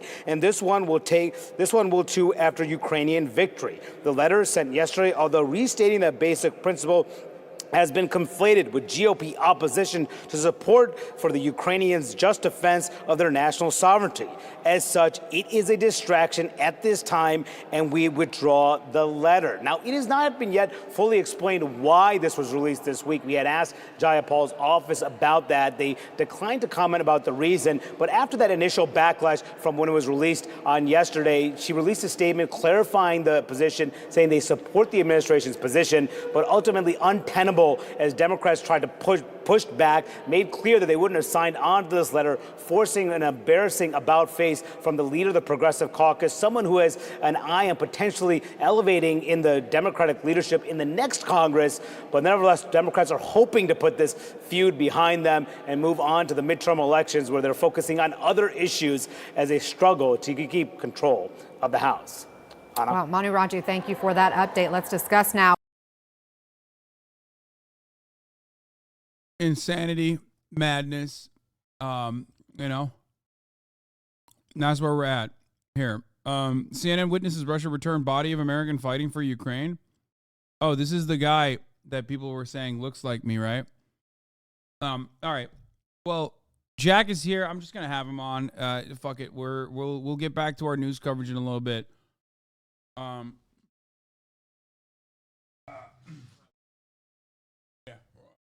Here you go.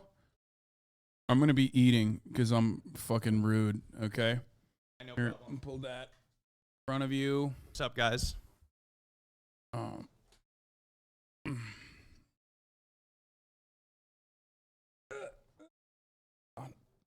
All these.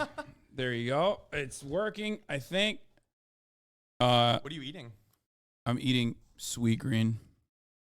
Okay, so I just want to say I brought you a pumpkin. You gotta speak super close into the microphone, by the way. I brought you a pumpkin.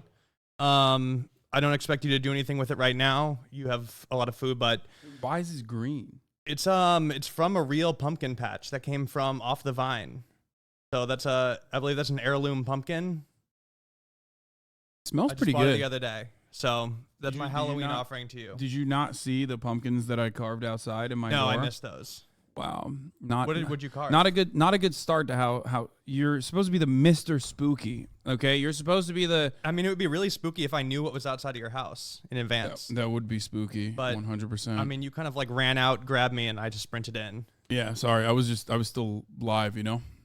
It's impressive to watch you work. I also have over there the first Otherworld hoodie of all time. Oh, wow. You get to have it. Wow. Yeah, Okay, before yeah. I even got one. Get fucking wrecked, I know, Brace. right? Get absolutely cumstered, Brace Belden. He's CIA. I can't believe you went on the CIA podcast. Is that a theory now? That's all. I mean, who doesn't? Brace is an asset. Everyone is It was fun. I spooky pilled them. Okay, I wish I could say orange pilled, but I guess like I was saying orange pilled to orange pilled is I guess there's a different Bitcoin, reason, right? No, orange pilled is when you're like when you're really into like European social democrats and you believe in like adequate public transit. It's not like the worst. Orange pilled is not that even just like bikes. a pill to just want bike lanes or whatever. I feel like that's more natural. I don't know if you need a pill. Yeah, I mean, I agree with you, but I guess it's also for Bitcoin too. I did not know that. All right, ladies and gentlemen, it's Jack Wagner. How's it going, guys? No relation to the Wagner Group or Wagner, the musician. Thank you so much for having me on. Are you ready to talk ghosts and ghouls? Yeah, tell us a little bit about what's going on first and foremost. You have a podcast, yeah, but still. I haven't even really talked to you about this, have I? Well, you just kind of said you have a new podcast. Do you know anything about it? Should I give you the pitch, the full? Well, I do know. You're interviewing. You interview people that have had like these life-changing spooky experiences, right? Yeah, the backstory is I started doing this for Yeah But Still. I normally host a comedy podcast called Yeah But Still. Yeah. And like the first year, we've been doing it for 5 years. Brandon Wardell is the co-host, or I'm the co-host. We're both co-hosts. But I went rogue one Halloween, and I wanted to get a ghost story. I knew at least one person that had a funny ghost story to tell. So I was like, if I get one more, I'll do like a Patreon episode. And I did a tweet or something, and we were pretty small back then. So I did a tweet asking if anybody had one, and I got so many submissions, dude. And they were crazy. And I started to talk to these people, and it was like immediately not funny. Like, you know what I'm saying? Like, yeah. I wanted to get like silly stories because I didn't really think about it, but it was instantly like, I'll be talking to, they're our listeners too, and there would be a lot of like intense stories that you could tell they affected people, and I've been doing it ever since.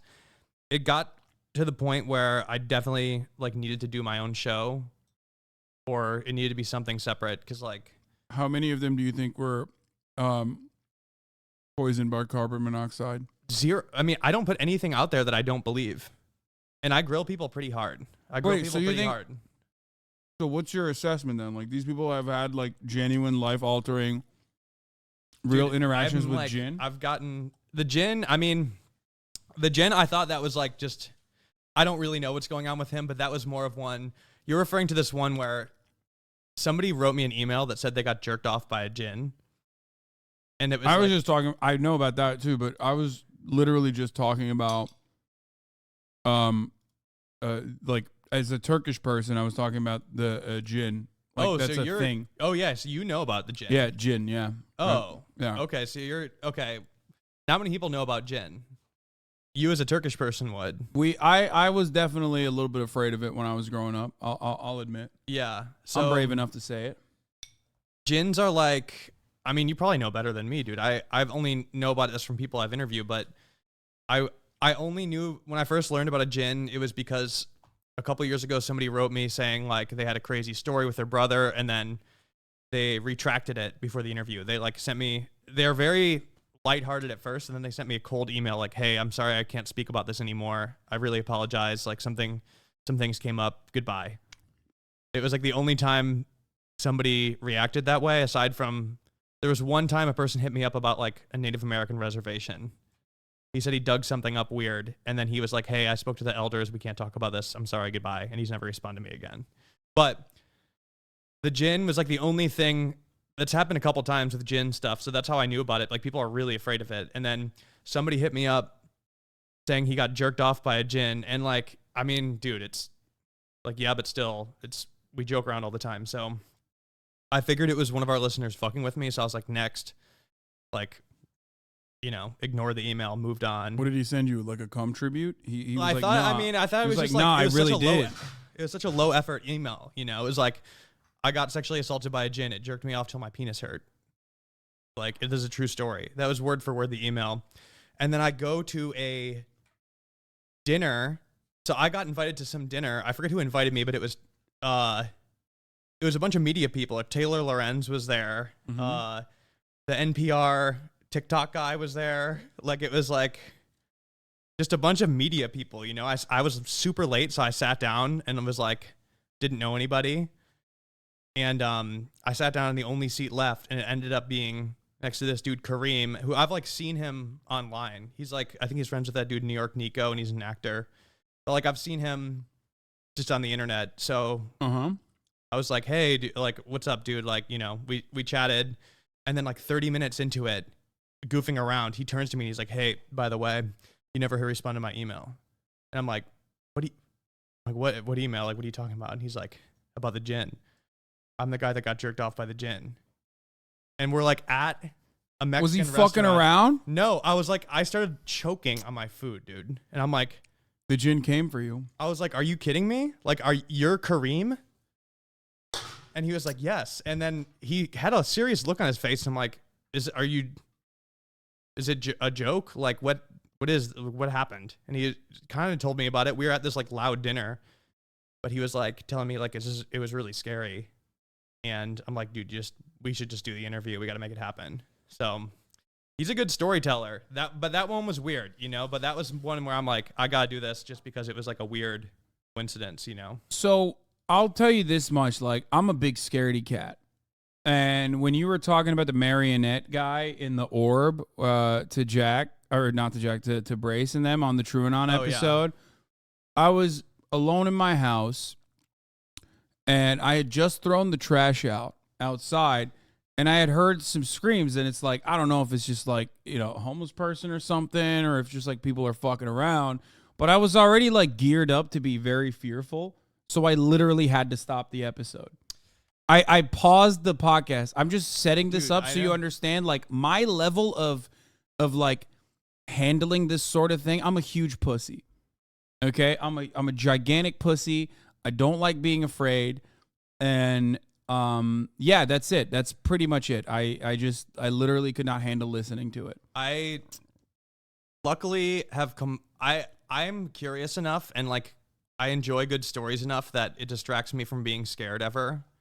But I will say that, and this is going to sound like I'm trying to do a put on to like get people to listen to my show, but I'm not. Last night was the only time I've been scared doing a story.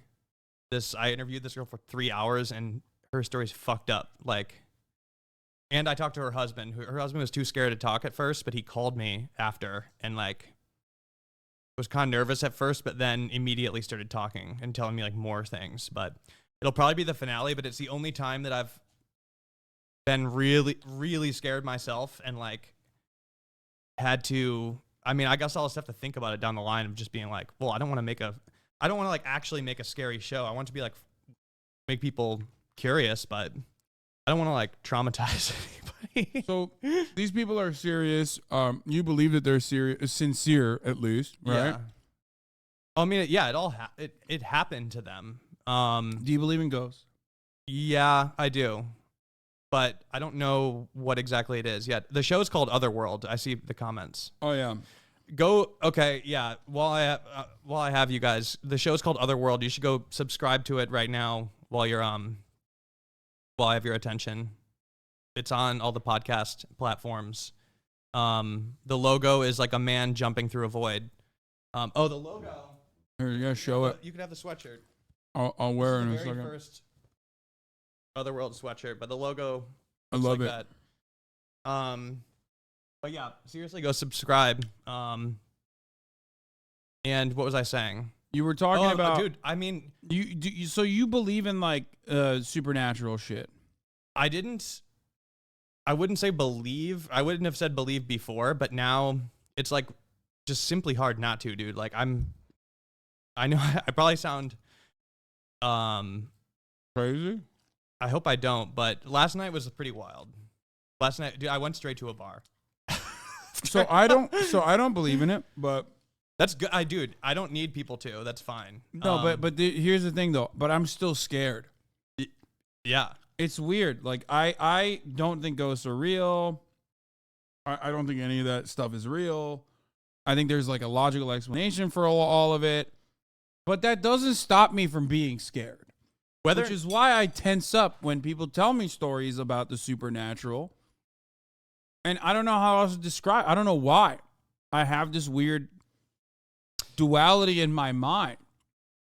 I think no, that's one duality, and the duality that's like a theme of my show a lot is the opposite, where almost everybody I talk to after they see something, they see like something in their face, like fucked up or just crazy, like something wild, and then immediately they go back to not believing. Like, I think I've found that most people intentionally go back to not believing, like, because it's just inconvenient to deal with all of those questions.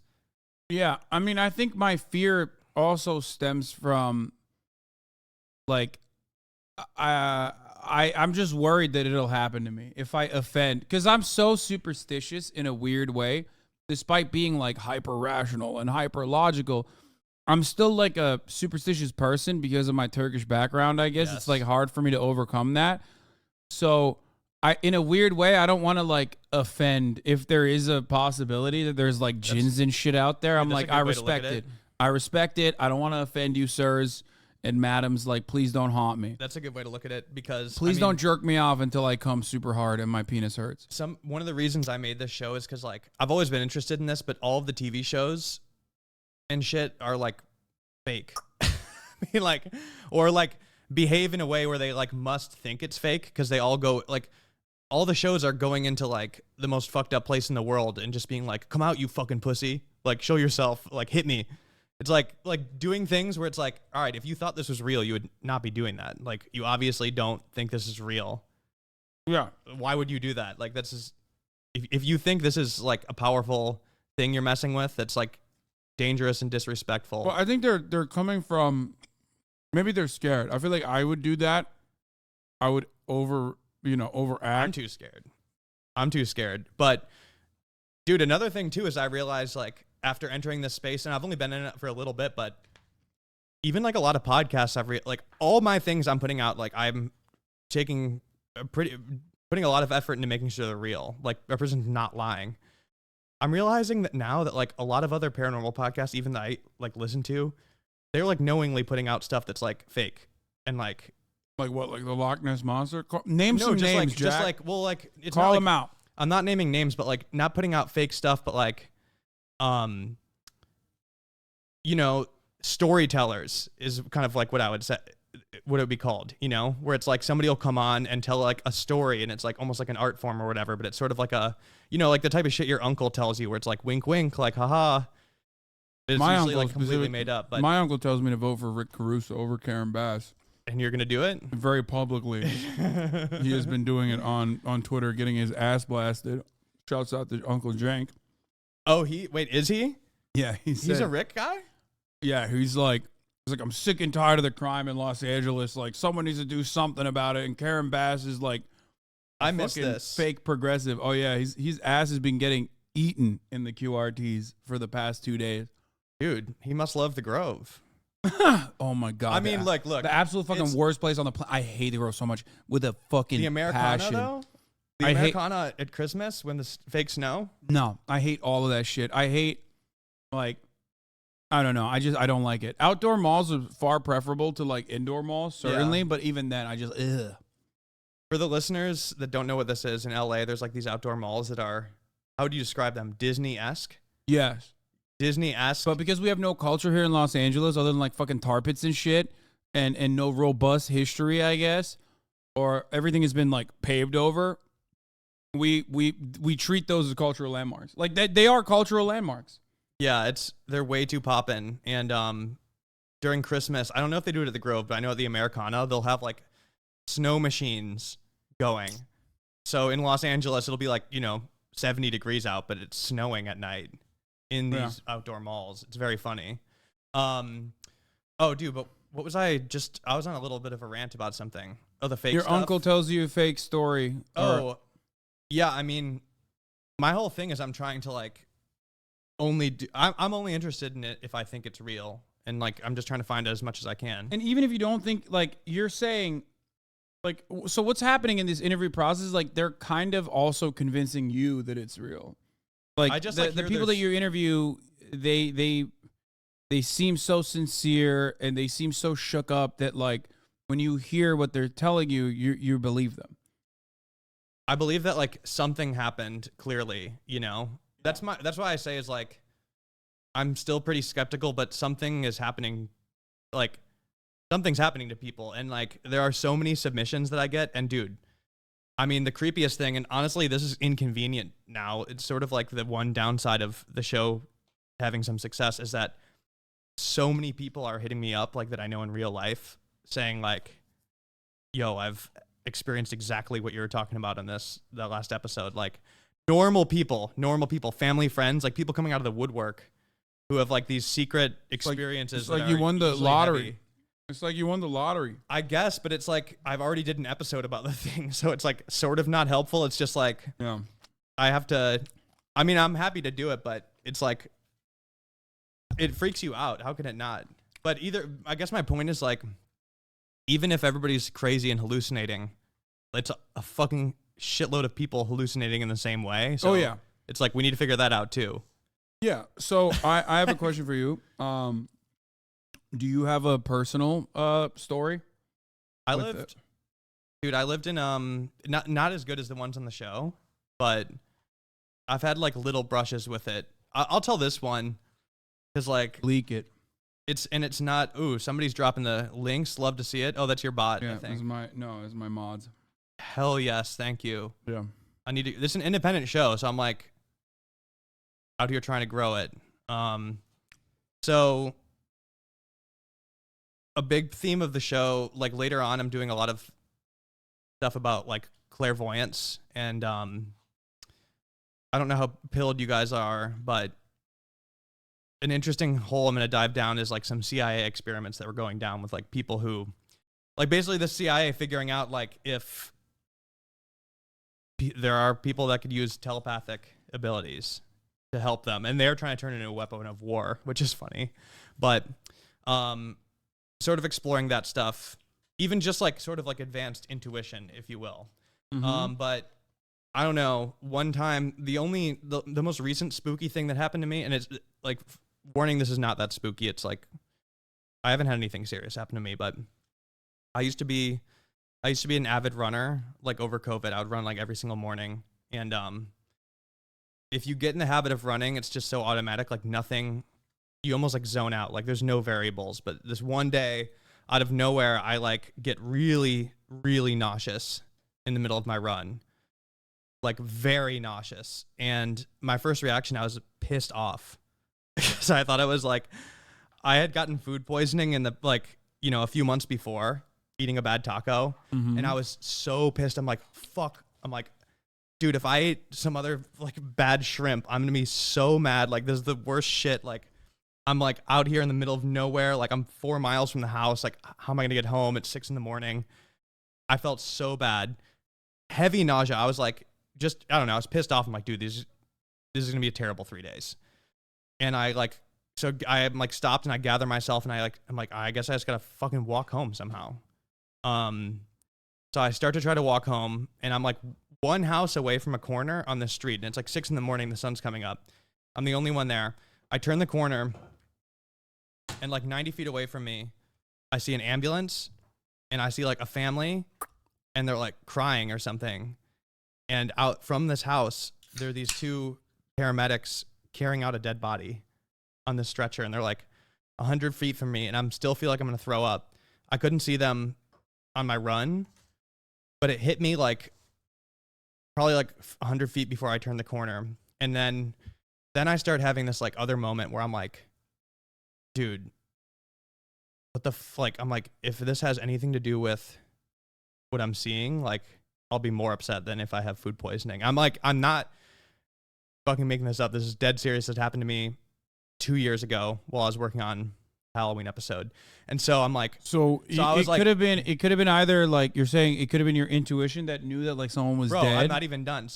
Wait, okay. So I'm like immediately more scared about that. I'm like, if I like walk away from this and I feel okay, I'm going to be freaked out. And so I like start walking down the street. I still feel terrible. I walk out of eye line of the body and I get like one house away and I like feel it like lift and I'm fine. I ran 3 more miles, completely fine. Never felt like I felt perfect. And I have goosebumps, but like even though like, dude, I was so freaked. I was like, I don't want that to ever happen again. Okay, so even though like I immediately am thinking like, oh well, it probably happened because like your brain registered something without you noticing while you were running. Or it could be Jack in the Box that you had the night before or some shit like that. It could have been, probably. Like, even though I feel like there's probably a logical explanation for it, I'm still scared of it. I don't like it. There could be. I mean, it really doesn't matter either way because, like, I immediately didn't want to believe it myself because I, like, what am I going to do with that? Like, what am I going to do with that if I'm able to, like, sense the presence of death like 50 feet away from before I see it anyway? It's like not a useful. People in the chat are saying that there's like there's a presence. I've been a caregiver to dying people and there's an actual pressure and weight in the environment of someone who's dead or dying. Yeah. No, I mean, and if you talk to paramedics like or people who work in hospitals, they usually say something like that. But I'm telling you, it was like I couldn't see it. It was around the corner and it was just like a heavy. It almost felt like I just was able to sense the weight of either the death or like the family's sorrow almost. It felt like I was overcome with this horrible feeling, dude. And I just like basically was like, yo, I need to I'm putting that in a mental box and like trying to forget about that forever. Yeah, I'm actually very scared now. I don't like this. Okay, all right. Well, that's fucking spooky. So what do you think it is? I mean, I don't want to go that deep because I could get real deep, dude. I don't know. Get real deep. That's the thing. Well, okay. I guess like my theories change though, because like part of me, I don't want to get like way into the deep theories of it, but part of me at a certain point, because I like hear all these stories, like I just like listen to anybody that has a story that seems credible and sounds like a good story, and they're from all different cultures and perspectives, different countries, like different languages, and like the weird thing is you start to notice like a theme. You notice like little themes in it, even like from different countries and people that think it's different stuff. Like sometimes like between these stories, I'm like, that kind of sounds a lot like this other one I heard, or like something that happens a lot. Like I have a couple of stories where water like floods up out of the pipes. And that's just a weird little detail. But anyway, you start to notice this and you're like, maybe there's some sort of like unifying thing to all of this that we'll understand someday, and it won't be that crazy. And part of me wonders if it has to do with like our brain being able to perceive things that exist in a different dimension, basically, that we normally can't perceive. Like some animals are able to see in infrared, and like they could just simply see things that we can't, you know? Like Or dogs that fucking bark at like random shit. Yeah. Or It's even not- cats. And you're like, what the fuck are you barking at? So I think that if maybe that would explain some things, and like I'm gonna get deeper into that with a few like big episodes I have coming up, talking to this clairvoyant that I've been hanging out with a clairvoyant a lot, dude. Oh my god. There's like I have new people in my life. That's not good. I've spent like I witnessed, bro. It gets weird. All right, tell me about this clairvoyant. I like what is a clairvoyant, first of all? Well, she doesn't. Okay, I should be clear because she doesn't even consider herself a clairvoyant. She doesn't like to call herself anything, but a clairvoyant would be able to like it. You know, it's kind of like a medium. They can like perceive things, otherworldly things. You know, and like sometimes it's something from the past or future. Like they're just getting information from somebody else. But so, dude, I met this girl. I don't want to spoil some episodes, so like these are banger episodes coming up. So I mean, don't wanna spoil just too much. leak. No, but like leak pieces of it so Okay, people will these go will come watch up. it. So You don't want to spoil episodes. well, these are good ones. So I met this girl. No, This I was mean, like really early on. How in are the you going pod. to spoil it? It's a long ass episode. You know, Yeah, these people are are going to long. want to hear more of it. This is a lot. So I meet this girl through work, and like she knows what I'm doing. And I hear her talking about like a clairvoyant at the end of the meeting, and like they know I'm working on this podcast. This is pretty early on into making it. I'm like, what's like this clairvoyant? And she's talking to the coworker, and she's like, oh yeah, like I see a clairvoyant. Sometimes it's not a big deal. I'm like, and dude, by the way, I've been very skeptical of psychics my whole life. I think they're mostly like con artists, basically, and probably a lot of them are for the most part. And I've done one before, dude. I went to a psychic. They had one at like a birthday party or a graduation party. And I'm like, okay, whenever they ask me a question, I'm going to lie and just like see what they do. So like the first thing they said was, how old are you? And I lied and I said I was like 19 or something. And they basically, the whole reading was them like describing a college student. And I was not in college. They're like, oh, you're so worried about class and like blah, blah, blah. So that's why like I've always been like, yeah, these That was a bad one. That was a bad one. Yeah, or a fake one, yeah. Yeah. But anyway, Well, so I've never had interest. So okay, so anyway, this girl's like, I see a clairvoyant sometimes, and the guy in the room with her is okay, like, wait. I got to pause here for a second. I'm pausing my guest in real life. You have a friend that's like, I see a clairvoyant sometimes, like regularly, like a therapist. Like, what would it? Where? Why would she need to see a clairvoyant? I mean, you're sounding exactly like I sounded in the moment, right? So imagine, if you will, like I just finished like a 3-hour meeting with these people, and they know I work on this show, and I talk about it all the time. So that's when I was like, wait, like you're holding out at me. How do you not mention this? But they get like weirdly cagey, and they're both like, it's a guy and a girl. They're both like, oh, it's not a big deal. And I'm like, okay, like I'm the more curious now, like what's going on? The guy eventually tells me, he's like, well, the clairvoyant actually predicted you meeting you. And I'm like, already like, dude, what the fuck are you talking? I'm like, literally like, are you guys crazy? And I'm like, all right. He's like, I'm like, all right, man. Like, you know, whatever. Like, and he's like, I have an audio recording of it actually. And I'm like, okay. Like, he's like, I'll send it to you later. I'm like, all right. And I like didn't even get time to process that. So I like turned to the girl, and I'm like, what's your story with this clairvoyant? Like, what's the deal? And she's like, well, it's a long story. And I'm like, what's the short version of the story? And she was like, well, my dad had a lot of very weird girlfriends and like wives through his life. She's like, basically like, I have had a crazy childhood. Mm-hmm. And she's like, and I had a really bad stepmom. And like, basically I went to this clairvoyant, and the clairvoyant told me that my dad's going to die soon because this woman's poisoning him. And she was like, What? She's like, 3 days later, the police raided his house and she was trying to kill him. She was poisoning him with benzos and like all this shit. And I was like, I'm like, are you fucking serious? And like, so I was like, we were about to leave. So I'm like, let me walk you to your car. And so like, I started getting this story from her, and I like, it took a couple weeks of convincing her to like talk about it, because it's like a traumatic thing. But is your friend Michaela Peterson? No. You can come out and admit it if that's no. We're talking about no. the benzo murderer is Michaela Peterson's mother, and the guy who almost died is Jordan Peterson. So, also the stepmom's like currently on the run from the police. She's like a wanted criminal for doing this. How does that even happen? Like, you can do that? It was in Florida. Yeah, they're pretty bad out there. if They're that pretty. explains- They're pretty incompetent. So I talk her into doing an interview, and then it was crazy. It was a 5-hour-long interview. It took forever to edit, but obviously I wanted to talk to the clairvoyant too, because I'm like, who is this woman? Like, you know, I want to like get her to confirm some things.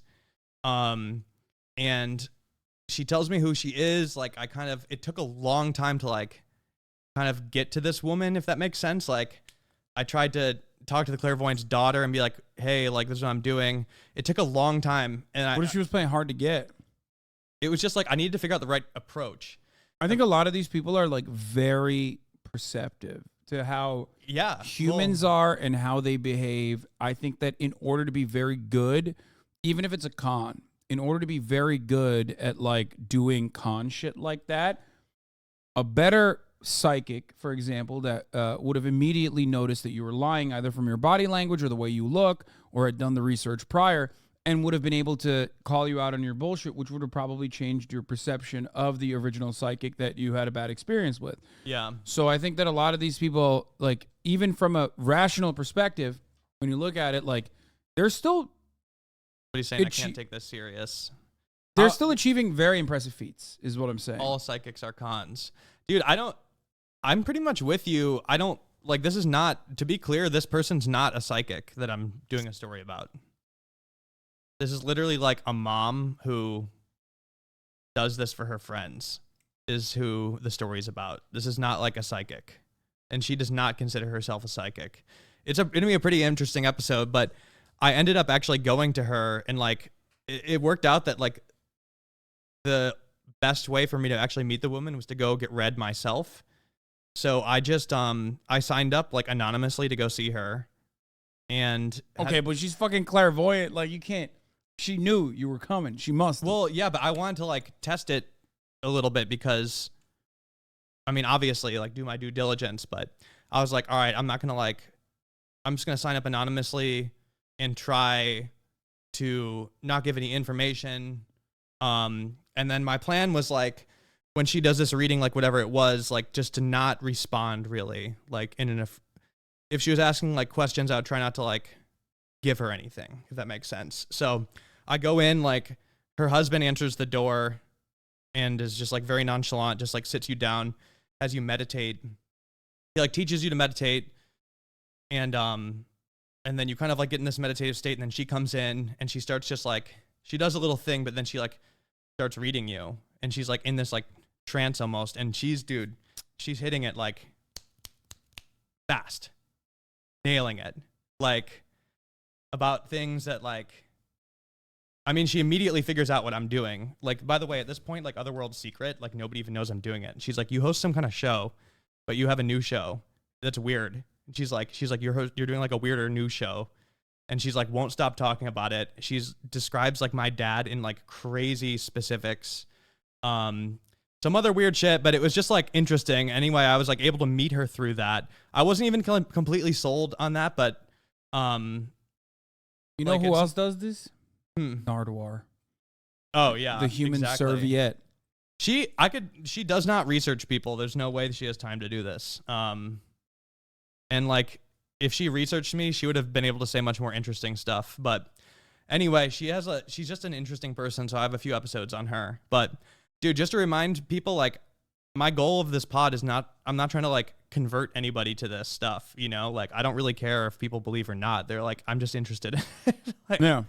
It's fascinating. But I've seen her read other people, and I've had some weird adventures with this woman. She's a very interesting character. She's like Belinda the Good Witch. It's wild. And she sees a lot of people secretly. I've since found out. Some famous people too on the low. Wait, really? Yep. Who's the most famous person?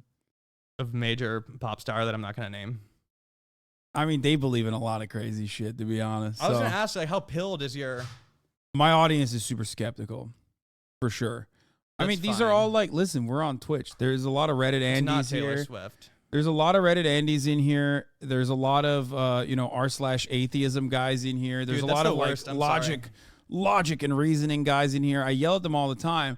But I myself am very skeptical. I used to be more person. like that. But I'm a very skeptical person. I'm not a very spiritual person, but I'm still fucking super superstitious and like still kind of worried about it. Like it's the Turkish in me where I'm like, I'm gonna quit. I don't want to disrupt the delicate flow. If it's out there, don't fuck with me. Okay, I don't want it.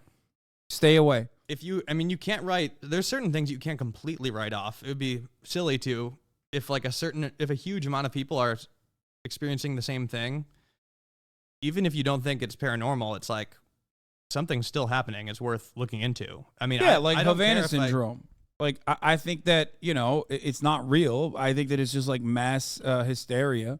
Yeah, shit like that happens all the time. Imagine if instead of like a few CIA agents, that was like hundreds of thousands of people around the world. Yeah, but look here's what I'll tell you. Have you gotten any alien stories? Yes. So one thing that I get really frustrated by, right, is whenever motherfuckers in Idaho are like, "Oh, dude, the aliens came to our fucking like corn crops, came for our corn crops or whatever. Like that's where they landed." It's like, no, they did it. Like if you're going somewhere, if you're gonna land somewhere, and you're like this fucking, this being. First of all, I don't believe that aliens could like take physical form that we could comprehend. I think it's like more of an interdimensional thing. I kind of am with you there recently. Yeah, but like I don't think they're like fucking, anatomically similar to humans in any meaningful capacity, but like gray or whatever. I think that's bullshit.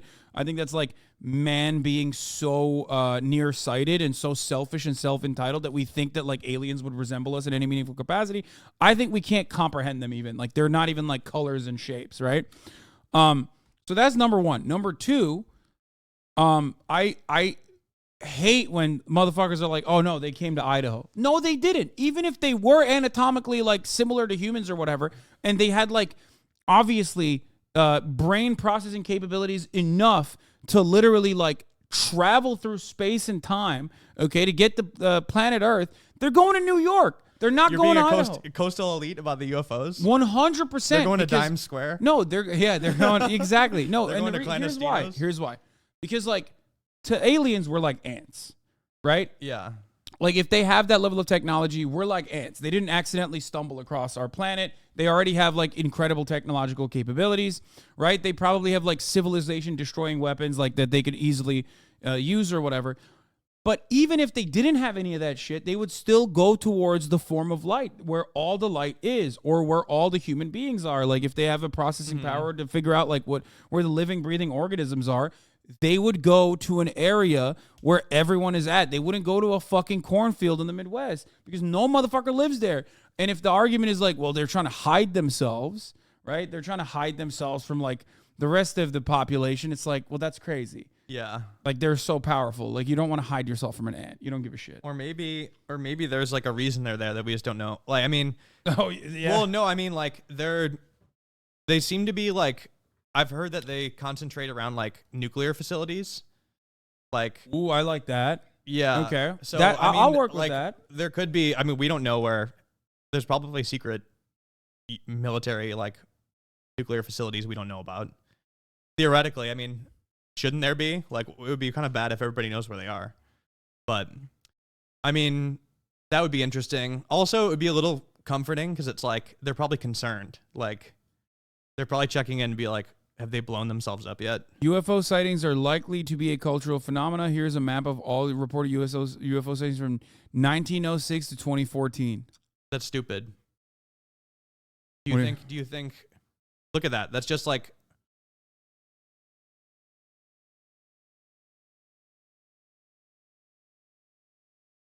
It's just mostly America. Well, I mean, I think this is more of a question of like what data is being recorded, you know? Do you think in like rural Africa they're like documenting this stuff as well as in like the eastern United States?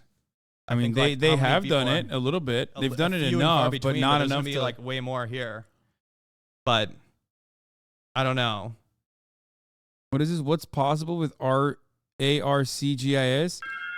Learn how about the mapping of the historic UFO sightings and make an out-of-this-world visualization. Whoa, that's sick. So 1906, I predict that War of the Worlds comes out and UFO sightings go bananas. Okay, are you ready? I predict that. Oh, I'm sure. Yeah. Actually, it wasn't that crazy. It wasn't as crazy as I thought it was going to be. Roswell UFO incident really kicks it up a notch.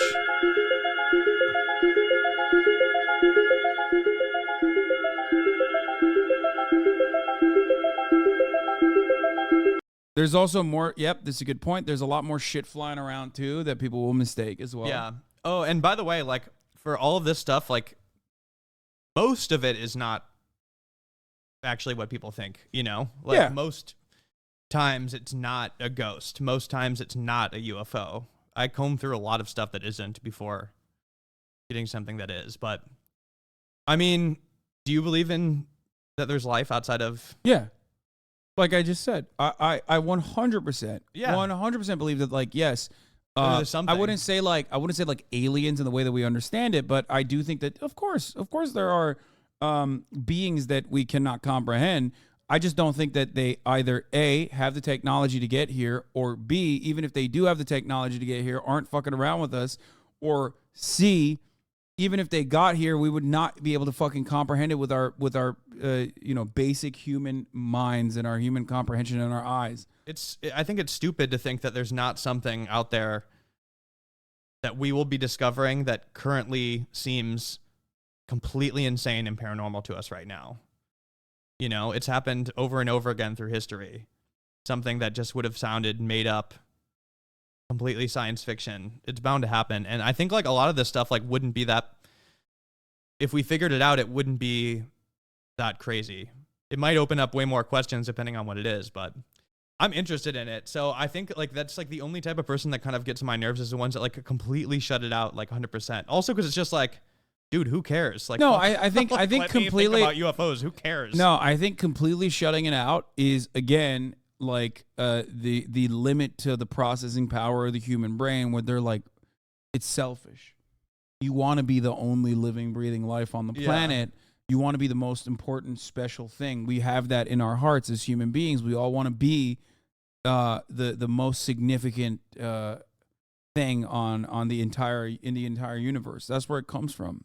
I think this is fun. It is funny. I just had like a little bit of an out of body moment where I'm like, damn, like I've kind of evolved. Like here I am on your stream, like fully pilled talking about this stuff. And I've never been like that before, but I guess this is my new life now. Yeah, you're now I'm a little too deep in it, but it's fun. And also you should just see the stuff that's like I'm inundated with every single day now that I've like started doing this show.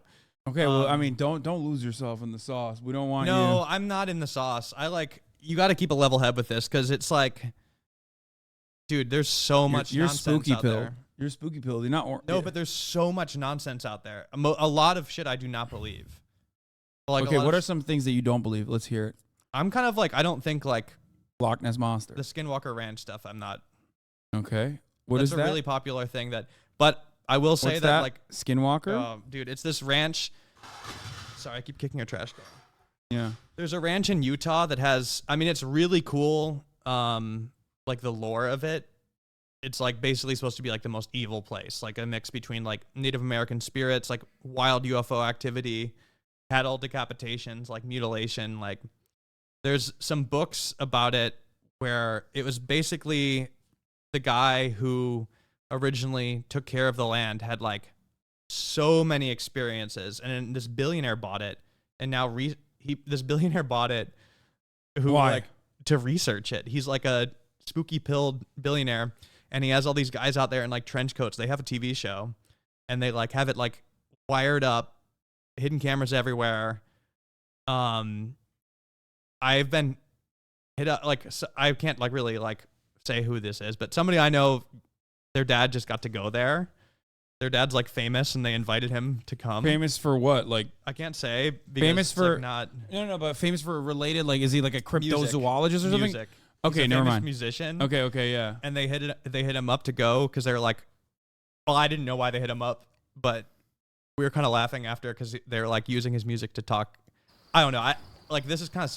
I don't think I'm supposed to be telling anybody about this. So but here's Homestead too. I'm gonna walk around. It's funny just because I was like, bro, I think they're just fans of your dad, bro. Like, I think they just Yeah. wanted to have him out there. Like, there's no reason. Stories but about this. They have a show and like place. Dude, basically it's like Let's go ahead and there's go in. so much stuff that they claim to have happened, and unfortunately the only source for the only witness is like the original guy who like ran the farm. And now there's these new guys running it, and like if they find some evidence, that would be really sick. But as far as I know, like I think they might have had some like spooky moments on the show, but I don't know. Wait, so when I said I literally worked on the Skinwalker Ranch show and we made shit up. It's completely faked, exaggerated, or embellished. Bro, there's so much. That's funny. I kind of want to take a picture of that actually. What, him saying that? Yeah. There you go. Well, so you don't believe this anyway? You think Well, that I it's just like don't think, exaggerated? Their show, and like I read the book. There's a book by this dude Colm Kelleher. So like there's a few people who have had control of this ranch, but at some point a different group owned it that was like trying to do real paranormal scientific research. Supposedly they went there for a month or something and like did all this research in like the 80s or something like that. I forget when. There's a book from this scientist who is supposedly a skeptic and like all the things he witnessed, and throughout the book they're talking about like all the cameras they bought, all the audio equipment or stuff. And like, I'm reading this book and there's no pictures. And I'm like, bro, where's the pictures of cows? Let's see Where's some like fucking shit. Yeah. I'm like Googling like to find a single picture from these guys that were there. I'm like, you went there to get data and take pictures. You didn't take like literally. Why didn't they do that? Give me a picture of you on the farm. I don't know. I mean, if there's somebody in the chat who's seen it, like I tried looking, I'm like, I couldn't find it. So that's like when I was like, all right, this seems fake. Like, I don't, you know, like you would think, and I know that like, you know, I don't think like a photograph is necessary to prove things or whatever. Some things like you can't take a picture of. Okay, you want to look through this a little bit? You could give them a taste. I mean, this shit's creepy as It's fuck definitely already. creepy. I It's don't a like creepy this. ranch. Why'd they go at night? I don't like that. Yeah. See, this is what I'm saying. It's like I don't even want to look at it because it's like, why would you go at night? I heard a thump over here. Oh, this guy's creepy as hell. What the fuck? Yeah. I don't mean to put him on blast, but like that's an example. I'm just trying to say that like I don't believe in everything. And like honestly, dude, a lot of the podcasts that I've always been interested in this stuff, but like everything I listen to, it's like somebody either like reading a Wikipedia page verbatim in a spooky voice or like creepypastas. I mean, they or pop telling off. stories that like They pop off though, like for they sure. pop off, but like telling stories that just like are completely unbelievable.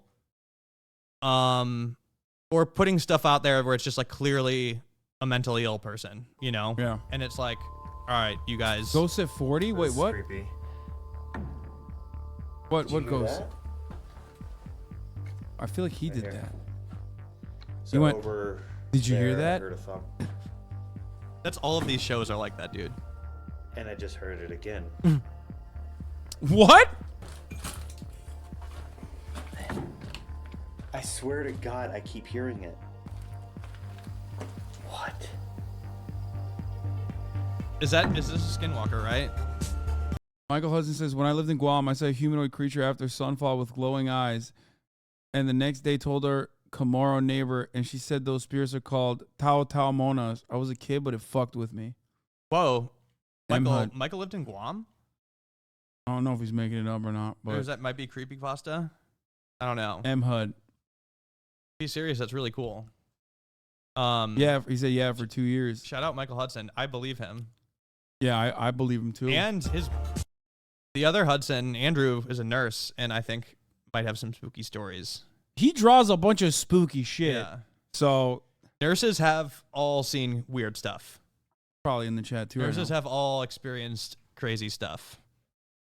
That's like a dream episode of mine, is to talk to like as many nurses as I can, and then kind of like, you know, do like hundreds of interviews and then just see if there's any pattern, you know. FYI, this guy's a right-winger New York Post reporter who's hell-bent on making UFO stuff look ridiculous. I just want to say he's biased. See, you got some people in here that are like UFO truthers and shit. Oh, are you talking about the Skinwalker guy? This guy. Oh. UFOs, poltergeists, and all kinds of monsters. But no evidence to support any of this has ever been presented. In 2016, Bigelow sold the ranch to another real estate millionaire with a passion for the paranormal. Objectively, Brandon Fugel. Objectively sick. These guys, they seem to fly helicopters a lot, like whether or not it's necessary. They're definitely showing the money. It's funny. So like this guy believes it is what you're saying. This is a passion project. I think so, for him. but it's like, here's the thing, and this is the kind of conundrum with like all of this stuff for me, is like, if you believe Skinwalker Ranch, it's supposed to be not only like the most evil place in the world where like Native Americans would never step foot on it because it's cursed lands. It's also this UFO hotbed and home to possible skinwalkers, which what the fuck is a skinwalker? Shape-shifting Native American spirit, like an evil spirit that could shapeshift and take the form of many things, anything that it has like the fur of, essentially. And there's stories from like people seeing skinwalkers like run alongside a car, keeping pace at like 45 miles per hour. Like the stories of those are not limited to that ranch, but all of that to say, like, if you believe this stuff, this would be like the last place you would want to go. You'd think, right? It's terrifying. So you got to stop saying the name. Wait, what? Do you invoke them? Yeah, I'm sorry for saying it. Like, what the I think fuck? it is actually like disrespectful if you're. I mean, it might be a little superstitious. I don't know the full history, but yeah, I think if I remember correctly, I think Native people might avoid saying the word in general. Okay. Like, don't even talk about it.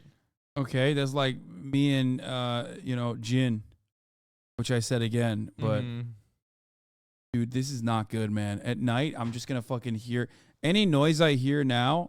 Any noise I hear now is automatic. I'm thinking ghosts. Don't be. I mean, you shouldn't have to be afraid. I feel like the brain. If someone calls your name, don't answer. What the fuck? Stop. Okay, listen. I'm in spook mode. Okay, I am fully spook pilled now because. Here's the thing. I feel like our brains are incredibly powerful, right? I mean, after all, look at the dreams, look at like, sleep paralysis, stuff like that. So we do have the capacity to fucking see things, right? And I do sometimes think like when you're fully spooky pilled, you're kind of allowing your brain to unlock a part of it that is like hallucination, is hallucinating these like incredibly powerful visual images that I don't know. I don't know how to explain it. I feel like I'm bringing it on myself. It's interesting to learn about either way. I mean, and worth exploring, and especially with like Native cultures. That's another thing when I'm like, when you see that map, and I know that was just with UFOs, but like in many cultures, this stuff there's not paranormal. There's not like a word. It's just like a thing. Like it's a known thing. You know, it's not like. It's not paranormal to them. There are, in many other cultures, spirits are just normal. It's not paranormal. So I don't think there'd be like sightings kept track for this, you know? Every culture is different. And I think there's just a lot to be learned, you know, and it's even worth exploring. If you're just interested from a perspective of learning about different cultures. This guy looks creepy. He's the man. He definitely has some like fedora. There are fedoras at Skinwalker Ranch, and I don't mean that in a mean way. I think I just saw one right there, honestly. Proof. Evidence. He produces a reality TV show on the History Channel called The Secret of Skinwalker Ranch. It claims to show... I mean, there's no fucking way they're making enough money off that show to justify flying helicopters. I forget, he's a billionaire. Maybe we should look up how he got his money. Brandon Fugel? He is not frugal. Dude, shout out to being a millionaire named Brandon. Yeah. Let's go, I Brandon. feel like that's not like. I think of that as like a young person's name. Let's see. Co-owner. Like, how did he make his money? He's an American business leader and investor who's been recognized by EY Entrepreneur of the Year. Fugel is a co-owner of Utah-based real estate firm Colliers International and is known for owning Skinwalker Ranch. Oh, he's like I bet he's like a Mormon fucking, you know. There's no way he's Mormon, I think. Oh, he's only worth $500 million, broke boy? Oh, shit. Wait, I thought he was a billionaire. Maybe he spent it all on Skinwalker. Yeah, broke boy, dude? Wait, what Texas the fuck? Growth Fund. No, he's way too goth to be a Mormon. Fugel began his career working as a senior vice president of Utah Realty Group in 1994. He also worked as the chairman of Coldwell Banker Commercial. What are you looking at? I was just burping off mic, but then I was kind of trying to read. In 2016, he co-founded the Texas Growth Fund, IIC. 4 years later, he joined Zenergy IRC LLC as a strategic advisor. I don't know what any of this means. He has a massive fortune. I don't know either. Damn. Dan and Jill Fugel. I feel bad. Like, I'm not trying to pick on Skinwalker Ranch because I do think it would be cool to go hang out there one time if I am crazy enough to do it. Yeah, But don't I want to learn more, but like, I just based on everything I know, I have no reason to believe this. It would be great. What do you think about the UFO disclaimers? Or like, well, they changed it now, right? What is it, UAP? UAP, yeah. Yeah. What do you think about the UAP? Yeah. Why did they do that? Why did the government change the name from a UFO to UAP while also simultaneously like doing the biggest data leak, data dump like, of UFO that's when you're shit? really pilled. Is you're like, wait, why are they letting us know now? Yeah, maybe. But Does that make you feel like it's fake? I don't know, but I will say, like,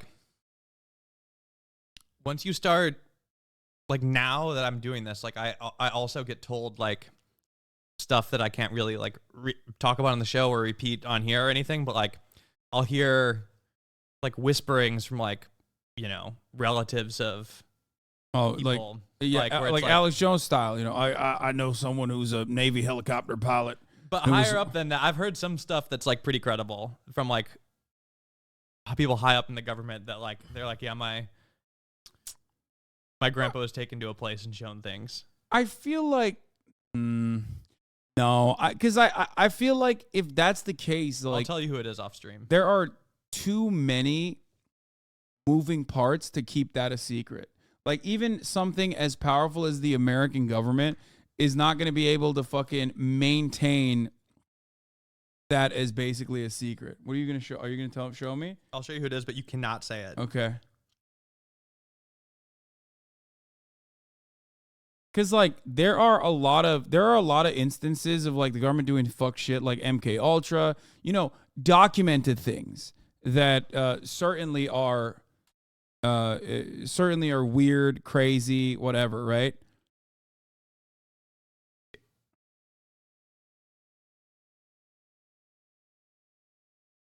That's crazy. Okay, that actually, whoa.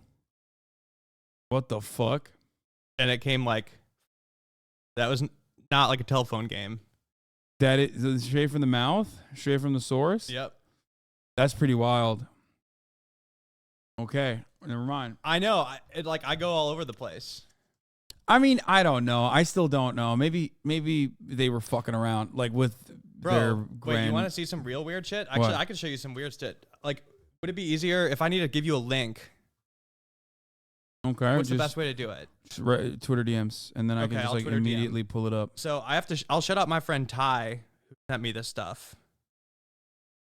Oh, bro, I have some. The funny thing about doing this pod is now I have, like, all these funny characters in my life that I talk to. I'm not gonna leak I have this, like, Harvard guy that I've got this, like, Harvard physicist that, like, is down to help me out, where he just explains things to me that I'm too dumb to understand. He, like, Wait, you have a Harvard guy that is also into this stuff? Well, I have an episode where it was like, I have a really weird episode that this couple, they don't even know if it's paranormal, but they had this weird thing happen to them. They're like, we were moving out of our cabin. We had, like, some wine together. We drank them out of,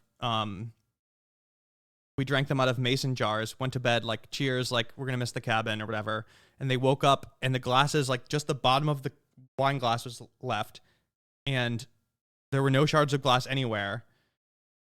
It got turned to dust. These glasses got turned to dust, and they found the dust in, like, these piles around the windows, like on the windowsills. And the windowsills were higher than the glass. Like, everything about it, dude, they found one in the bathroom, a little pile in the bathroom that was around, like, 2 corners. And they're like, we don't know if this is paranormal. We don't know, like, what it was. And I was just, like, asking a million questions, like, what was the weather? Like, was other glass, like, destroyed in the house? Like, they're like, no. I was literally stumped. And I'm like, I feel like there might be a crazy scientific explanation for it. Like, I should let somebody try to solve it. So I sent it to University of Texas, and I sent it to this guy at Harvard. And University of Texas dude, I think, has some theories, but he's like, I don't know, it's a stretch. Like, we'll have to see. So I might be linking them up to ask them some questions, but we'll see. It's not like a very spooky thing. It was just like, these people weren't even scared. They're just like, we have no idea what happened. This is weird. So there are some things, if I think there's a scientific explanation, I will try to do that, you know? But anyway, you want to get in some weird stuff? Let me find these links for you. Okay. I was going to talk about this on TrueAnon, but didn't get around to it. So basically, like, my friend Ty showed me these. The Navy has these patents on some stuff that are just like, it's just really weird. Like, and was it, if the Harvard professor is Avi Loeb, he's not credible? No. Oh yeah, Twitter DM. And I don't even know what this is, but, like, basically you could go down a little bit of a rabbit hole of, like, these patents that the Navy holds for technology that's, like, almost like UFO technology. Watch your phone screen. Just showing. Thank you. Yeah. That's the real demon right there. What happens? Okay, so why don't you do that? Like, what happens if they see your phone screen? Oh, I don't know. They could just, like, you could be leaking shit without realizing. Oh, okay. It's just like my own wallpaper is a picture of my own penis. Oh, it embarrasses myself. Oh shit. Well, that would I would get banned if that was the case. Oh, that too.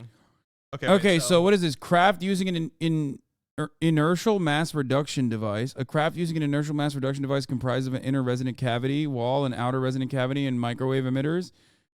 The electricity. What is it? The electrically charged outer resonant cavity wall and the electrically insulated inner resonant cavity wall form a resonant cavity. So, like, what is this? I'm too dumb to understand it, but it's basically like, is there somebody? It's a patent for a spaceship, is what you're saying.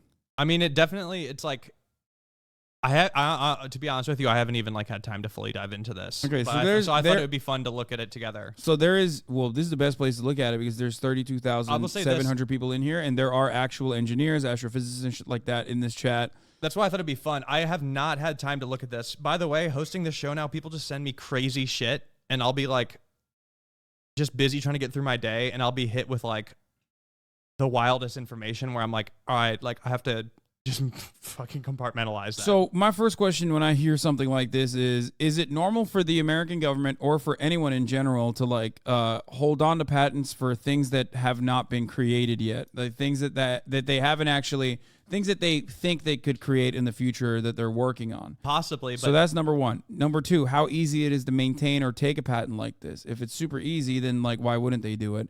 Number three is, like, you know, I like, does this have to be something that's real? I guess. I don't know. Well, and I don't even know if it would be real, but it's like, yeah, I'm gonna send you a couple more links. There was an article about it, I think. This is recent UFO NASA. Oh, NASA has announced in October 21st. Wow, this is fucking literally, bro, look at this. This is 6 days ago. NASA announces unidentified aerial phenomena study team members. Wow. So they're actually putting, like, actual NASA scientists to investigate UAPs now. My friend got these from, like, an article. There are some other patents. I'm trying to find them, like, where I had the links. I'm sorry, guys. I didn't come prepared with this, but I sent you another article. That's literally my dad's NASA team, Lamau. Your dad is looking at UAPs at NASA? What the fuck? But you could kind of dive into the patents that U.S. Navy has. Like the internal mass reduction device is pretty wild. Like that's close to like what a lot of people think these crafts would be powered by. But it's impossible for this to exist. With our current understanding of technology. Somebody smarter than me in the comments probably knows, but like, I don't think we're anywhere close to being able to like reduce mass of an object. This person violates the first law of thermodynamics. It's fake as fuck. I mean, the Navy has the patent, so I don't. I'm very well versed on space propulsion. This doesn't work. Don't ignore. This is an internal ass reduction device. You put it on your butt to float. Okay, shut the fuck up. I'm with that. I mean, like, I don't like fake. I don't think that word is even useful in the situation, right? Like, this is a real patent from the Navy. It's from the patent office. It's a real patent. One of the things I've heard very commonly from a lot of other people as well, and it kind of goes along with what I believe too, is that like they release the UAP stuff because the military is like always experimenting with new technology that they don't want to reveal. Yeah. So that if people accidentally end up seeing something that's like super weird, they could just be like, oh, it's a UFO. It's a UAP actually. Oh, yeah, it must be aliens. Like they would rather protect that could be real too. They would rather protect IP that they are working on and testing, and as a matter of national security, and make people believe in aliens than fucking reveal that they're working on shit. Is what. That being said, based on like the stuff that people have Today's been seeing video lately, is brought it to would you be by- wild what they would have. I mean, okay, this is a scientist that discovered anti-gravity, then disappeared completely. Listening as well includes how a wide variety of grifters get involved in it. There appears to at least be some seed of truth to some of the claims of UAP, UFOs, and anti-gravity manipulative tech. In particular, Boom! Wait, this is the guy? That's the guy, bro? The guy that did the patent? I don't know. See, I'm telling you, I haven't even had time to dive into this yet. Bro, we're diving into it right now, Jack. Buckle the fuck up, okay? Let's Inventor, Salvatore Caesar Pace. And he worked for the U.S. Department of Navy. It says worldwide applications of the patent. And it was filed in 2016. So even if he was crazy, it's weird that the Navy's getting the patent on it. Bro, I'm not trying to disappear. when it comes to government-funded research. And as a bit of a disclaimer, because I know this subject matter draws out an absolute array of opinions, just know my goal here isn't to change your beliefs, but more. Jack's getting ready to buckle up. He just ripped his fucking. He ripped his fucking pump cover off. I actually ripped it off in half. Yeah, he's excited. More so, just tell you what I found and entertain you. So let's get into it. As we are going to discuss the disappearance of one particular scientist by the name of Dr. Ning Li.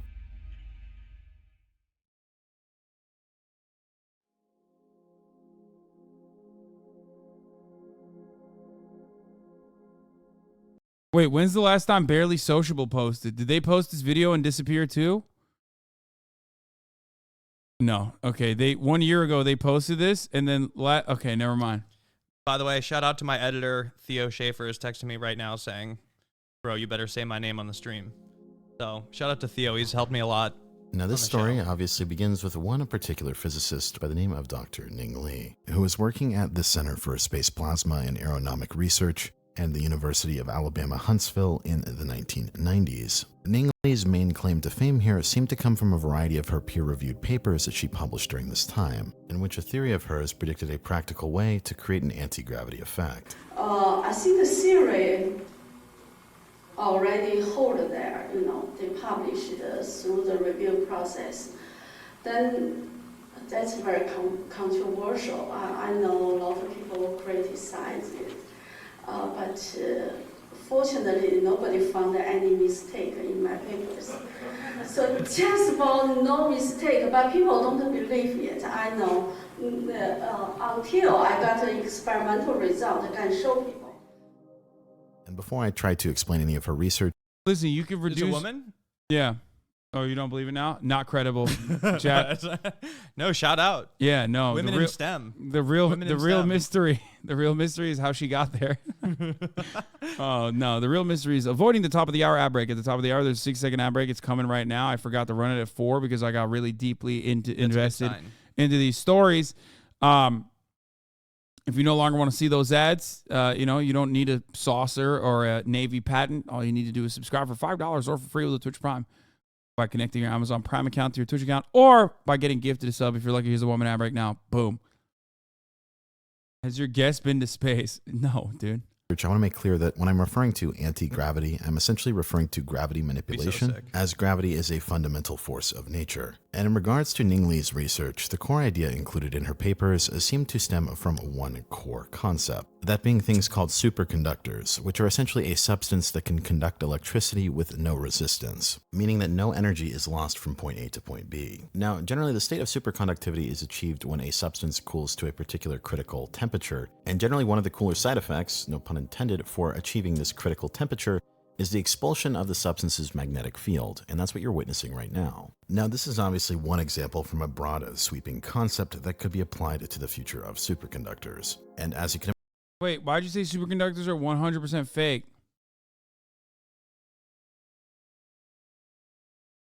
Is it?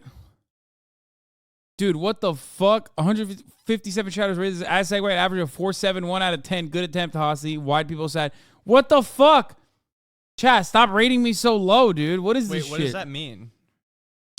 So, as a contractual obligation by Amazon, I run ads on my stream. Okay. Okay, and I run 1 minute of ads per hour. So I usually have gamified it. I asked my stream, I was like, should we make this like, should I just auto run these ads and then like it just, you know, you just boom, get hit in the face with an ad?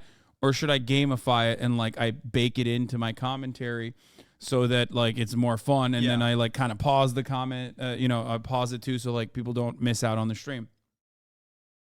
And they decided it's better to just like stop and, you know, do a segue, do what we call a debate. So then someone built a bot that tallies what people's ratings are, if my segue was good or not. Oh, wow. Okay, so they're reviewing the segue. But it's just yet another example that democracy doesn't work, because everybody always like fucks over the.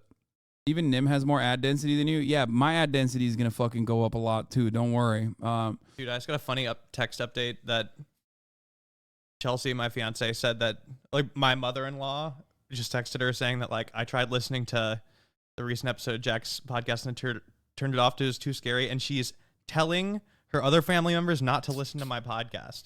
Yeah, dude, I'm telling you, it's not for everybody. It's not for everybody. Wait, but this is like a concern. I mean, dude, this thing I recorded last night is fucked up. Like, I'm kind of curious. I have all these people at the disposal now. Like, is really scary like good, or will that be like bad for the show ultimately?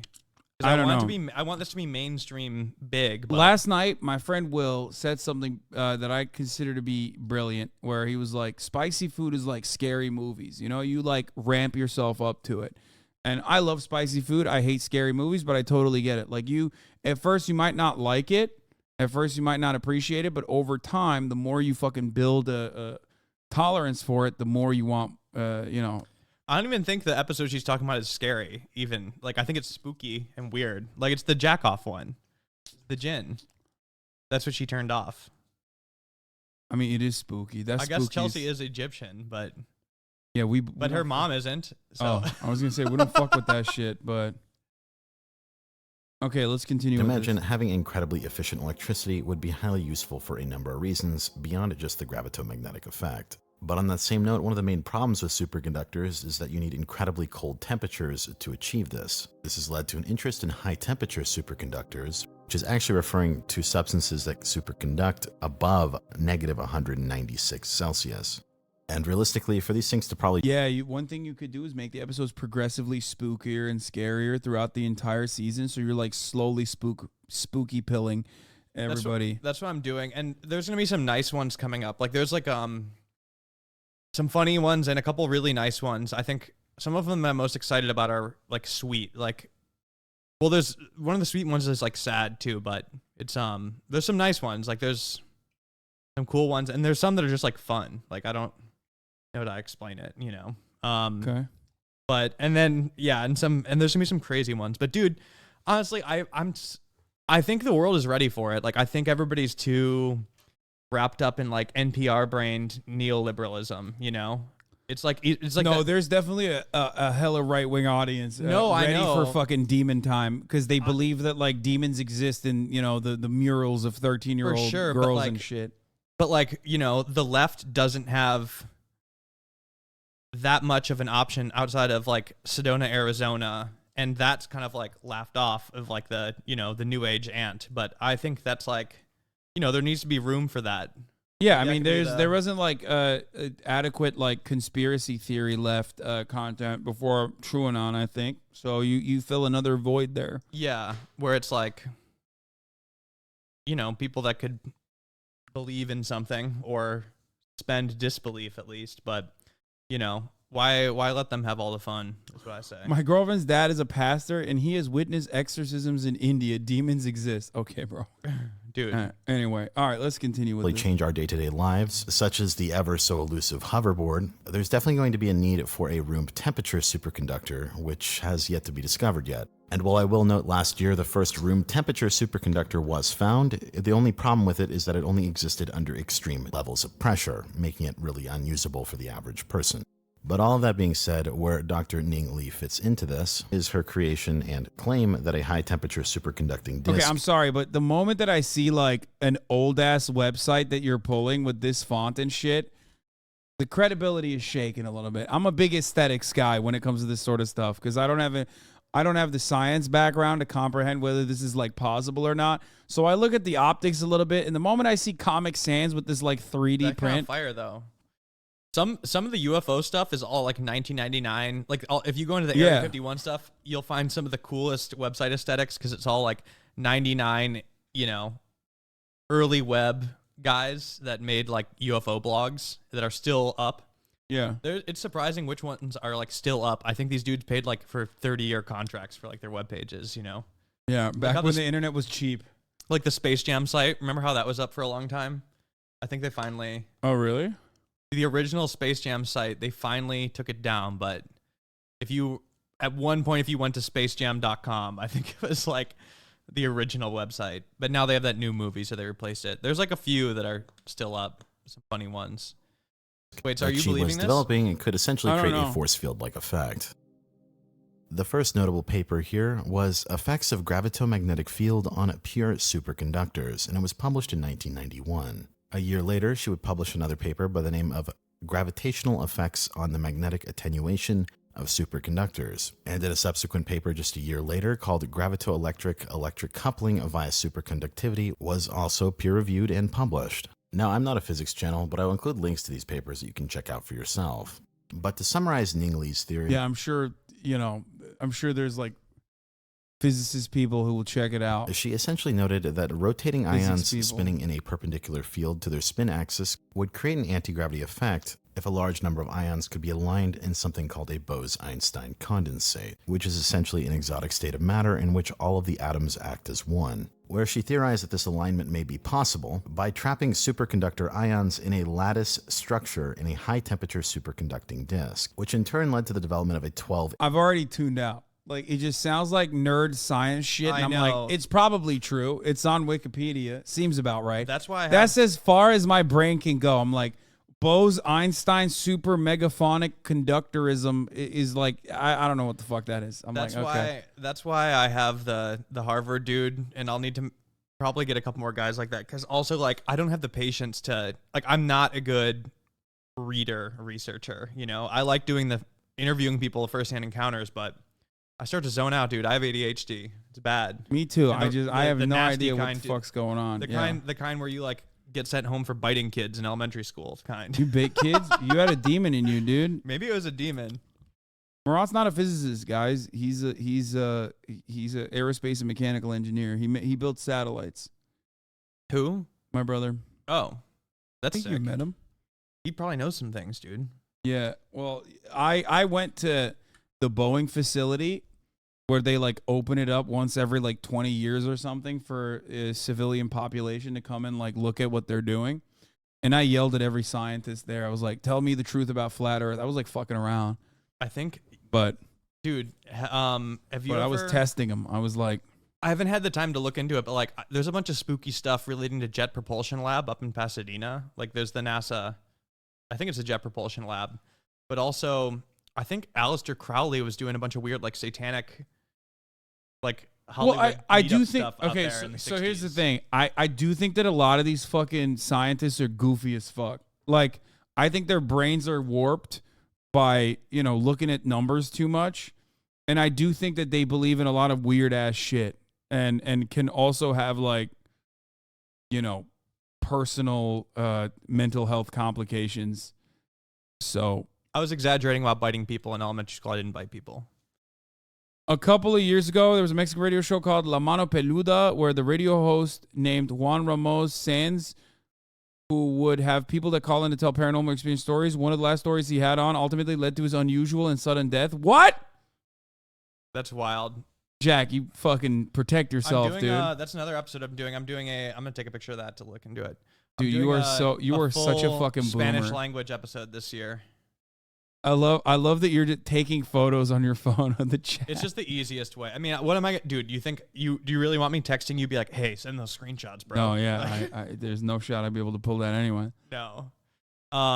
No, I'm doing, Mexico has some crazy ghost stories, and I have one from Venezuela this year that's in Spanish. I do not speak Spanish, so I had to have other people help me with that. Palma, a famous poster / of Seeking Derangements. You know that podcast? Oh yeah. Yeah, he's been helping me translate and edit Spanish stuff. Wait, Jack Parsons, founder of JPL and Thelemite, who knew Aleister Crowley personally and did a sex ritual with L. Ron Hubbard and Marjorie Cameron. There we go. See, I knew, What? I haven't looked into this stuff yet, but that's something that people have told me. L. Ron Hubbard was like a science fiction writer. I also heard there's like some weird plaques out there. And you know what's funny is that it's just so pretty in that area. It's like Pasadena.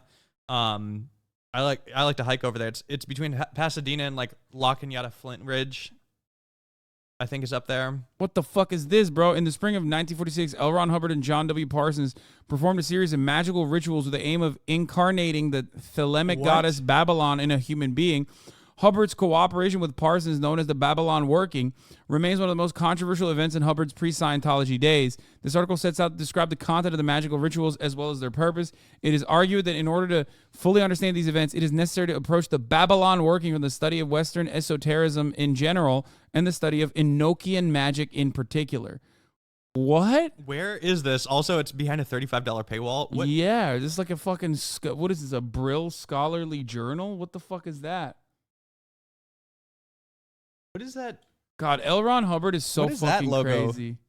Newman? Doesn't that? It just reminds me of like the Nixium cult. It looks a lot like the Nixium logo. or like Dave's Vault guys do shit like that too sometimes. But so wait, John Parsons founded the Jet Propulsion Lab, NASA Jet Propulsion Lab. Is that who that is? I'm not. I don't know anything about this. People come up to me and they be like, "You gotta look into this," like whatever. Please have a fucking Thelemite on, please. Lon Milo Duquette is in California. You sound like a goober talking about magic in Babylon and Thelema. Holy shit, please. Wait, what? What? What the fuck is a Thelemite, dog? Why are you writing in all caps like I am a goober. This motherfucker said like, you don't know about my Dungeons and Dragon group, you fucking loser. Like basically to me. Wow, what a fucking loser you are, dude. You don't know about the fucking D&D sessions we host? It's so hard to read the comments. Trying to read the flow. It's like reading the Matrix. You're able to do it though. Yeah, I mean, ritual magic. So this is freaky. I've never explored this, but if you ever get the chance to hang out around the places where there's either like any kind of aerospace or remote Air Force base, it's very spooky even in like non-paranormal ways. Like Mojave, California is in the middle of the desert, like the actual town of Mojave. It's where a lot of private space companies are. It's also very near an Air Force base, and then also they bring planes there to like repair them, I believe. There's like almost like a plane graveyard. But I've been up there a couple times for work, and it's also just like kind of a road trip stop that makes sense for camping, but there's very limited businesses there, and it's like all of these like engineers that work there, mostly men. And so you go into like the two places in town you could eat are McDonald's or like this Thai restaurant, and you go in there and everybody has a lanyard. It's always like these like men, these like 45-year-old men eating together. And you know, it's just so spooky. Like all of these guys are working on like weird top secret stuff. And same with Jet Propulsion Lab. When you go around there, you'll like start clocking the guys that work there because they like go by themselves and like drink at these bars after to unwind. But they always have like a lanyard and just kind of like odd dudes. It's hard Yeah, to they're describe always them. weirdos. They're, like, always, I know. like, I mean, weird, my like, brother's a fucking weirdo too. you could clock them Also, like, from a mile away. Also, this dude looks like my sleep paralysis demon. What the fuck? Wait, who is that? Aleister Crowley. Oh yeah, well he's the founder of Satanism, right? What the fuck? Yeah, you popped the top off too early, man. Yeah. Wow, he's Esoterica on YouTube is credible for stuff on Western esotericism.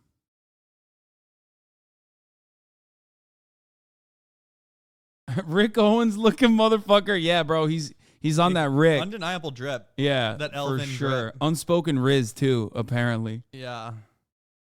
I mean, that's freaky. Who else was at that meetup? I don't know. Early The Thelemic clout shit. Pantheon, a collection of gods and goddesses who either literally exist or serve as symbolic archetypes and metaphors, includes a number of deities. It's time for another one of these dudes, though. I think the environment is like ripe for that. Because, like, we are going back. I mean, this is like Chapo's take, which I agree with, but like, we do behave like a lot of like upper middle class Americans behave like fucking medieval peasants at this point. So we do need someone to guide that, like the sheep, the flock. We need another Aleister Crowley. Yeah, something like that. Oh my god. I think we have enough. Bro, don't go satanic down this rabbit minutes. hole. You know how the Satanists get in chat? I know. They do get fucking annoying as shit. They can't help themselves. Some people believe we already have a satanic leader. I'm not naming a name. What, Joe Brandon? No, well, maybe. I haven't kept tabs. I haven't kept tabs on what Q is theorizing. Yeah, that's true. It's insane how motherfuckers want to be on Cardi dick. They dress just like him, copy his flow bar by bar. Most sane r/Cardi user. It is kind of sad. Yeah, that's crazy. He's fighting Cardi. It's fucked up. Man, that's wild. It's kind of sad. What, dude? That's spooky stuff. I mean, that's kind of like, to be clear, if I'm, This is a patent that dumbed down so that if anyone has a patent, wouldn't figure it out or get any info from a release to public. So even if you have it, you won't have any idea what it was. So people are trying to figure out probably what. I don't know. Bro, you literally did the worst job of explaining this, dude. What the fuck? Okay, let's get back to this fucking thing. Prototype that you By the way, someone already destroyed this and said, like, no, this lady actually died, like, last year. Maybe. I don't know. on the picture earlier. And to quote an article from October 1st, 1999, which is done by a publication by the name of Popular Mechanics, the first thing to understand about Lee's device is that it is neither an anti-gravity machine nor a gravitational shield, says Jonathan Campbell, a scientist at the NASA Marshall Space Flight Center who has worked with Lee. It does not modify gravity, rather it produces a gravity-like field that may be either attractive or repulsive. Lee describes her device as a method of generating a never-before-seen force field that acts in a way that is similar to gravity. Since it may be either repulsive or attractive, she calls it a C-gravity. It adds to or counteracts or redirects gravity, explains Larry Smalley, the former chairman of the University of Alabama at Huntsville, UAH Physics Department. And it's also worth noting, for her device to work, it would require one other component, that being a rotating motor for the individual ions. As the next section read, although Lee's theory has passed through scientific quality control process called peer review, and a high-temperature superconducting disk has been constructed, important technical unknowns remain. This summer, Lee left UAH. She and several colleagues are striking out on their own to commercialize devices based on her theory and a proprietary high-temperature superconducting disk fabrication technique. Lee's next step is to raise the several $1 million needed to build the induction motor that individually spins the ions in the high-temperature superconducting disk. It will take at least 2 years to simulate the machine on a computer, says Smalley, who plans to join Lee's as yet unnamed company after he retires from UAH. And it's worth noting in the final statement given by Lee in this article, she states, investors want control over the technology. She says this is too important. It should belong to all the American people. Now, with all that being said, I'm not a physics channel, and I can't really comment on the paper herself or her experimental results that she claimed to observe in and around this time. But what is worth noting... I'm already losing my mind imagining this is the amount of math that they had to do to figure this shit out. This is like not worth me even like looking at, because I just don't know what any of this means also. The more I stare at these things and the more I try to comprehend what's going on here, the more likely I am to believe every spooky story you tell me. I'm just letting you know. Well, also, like, to be clear, like my show, I'm not a research show. Like there's a lot of shows out there that like read Wikipedia articles and like just like basically do that on the podcast. I only talk to people who have firsthand encounters. They saw something with their own eyes, and we talk about that. And I'm mostly exploring what they do after that, right? Like after you see something that changes your understanding of the world, like how do you just go back to working at your job, and like what do you do with that information, right? Yeah. Like that's what I'm really doing. I don't really need to get people to believe or not believe. Yeah, you know, I feel you. And I'm not like a expert. Disclaimer. But so I only focus on like firsthand encounters. Okay, this is the other guy, Eugene Pokletno. But what is rather bizarre about that article we just read was the fact that it was in 1999, and just 2 years prior, a final experiment that she did showed that little to no effect was present at all in her theory, stating this result put new limits on strength and range of the proposed coupling between superconductors and gravity. But despite this fact, sometime after this final paper had been published, she would still continue to leave her position at the college and would leave to start a company called AC Gravity LLC. And the other professor that Ning Li was working alongside, that man by the name of Douglas Torr, would go on to found his own company by the name of Phase Space Time LLC. I should say it's rather bizarre that if you truly believed that this theory was a dead end, then why would you then leave your job and start a company off like that theory that phase up, supposedly but didn't phase, work? like with a PH. Or if we take this particular abstract at face value, why would you quit your job to study something that just had severe limits imposed on it? That seems like a risky idea to base your entire career off of. And I must say, one of the common themes that I came across when researching this particular topic is the frequent... Wait, why is he being like skeptical of the researcher's findings when she's not offering like what he wants to be real? I don't know. Also, this guy's way of speaking is like, some people, the way they talk just trigger my brain to shut off. Like my ADD is kicking in heavy when he talks. Yeah, the way he's describing it is like, it's like immediately it's like almost too pleasant. I don't know how to describe it. Or he's maybe putting me in some kind of trance, but it'll be like 10 seconds of me listening to it, and then I'm like, oh shit, I'm out. I'm reading the comments. That's definitely not helping either. What are we covering next? The guy who got killed for inventing a water-powered car? Yeah, isn't that's a classic one, isn't it? Even I know about that one.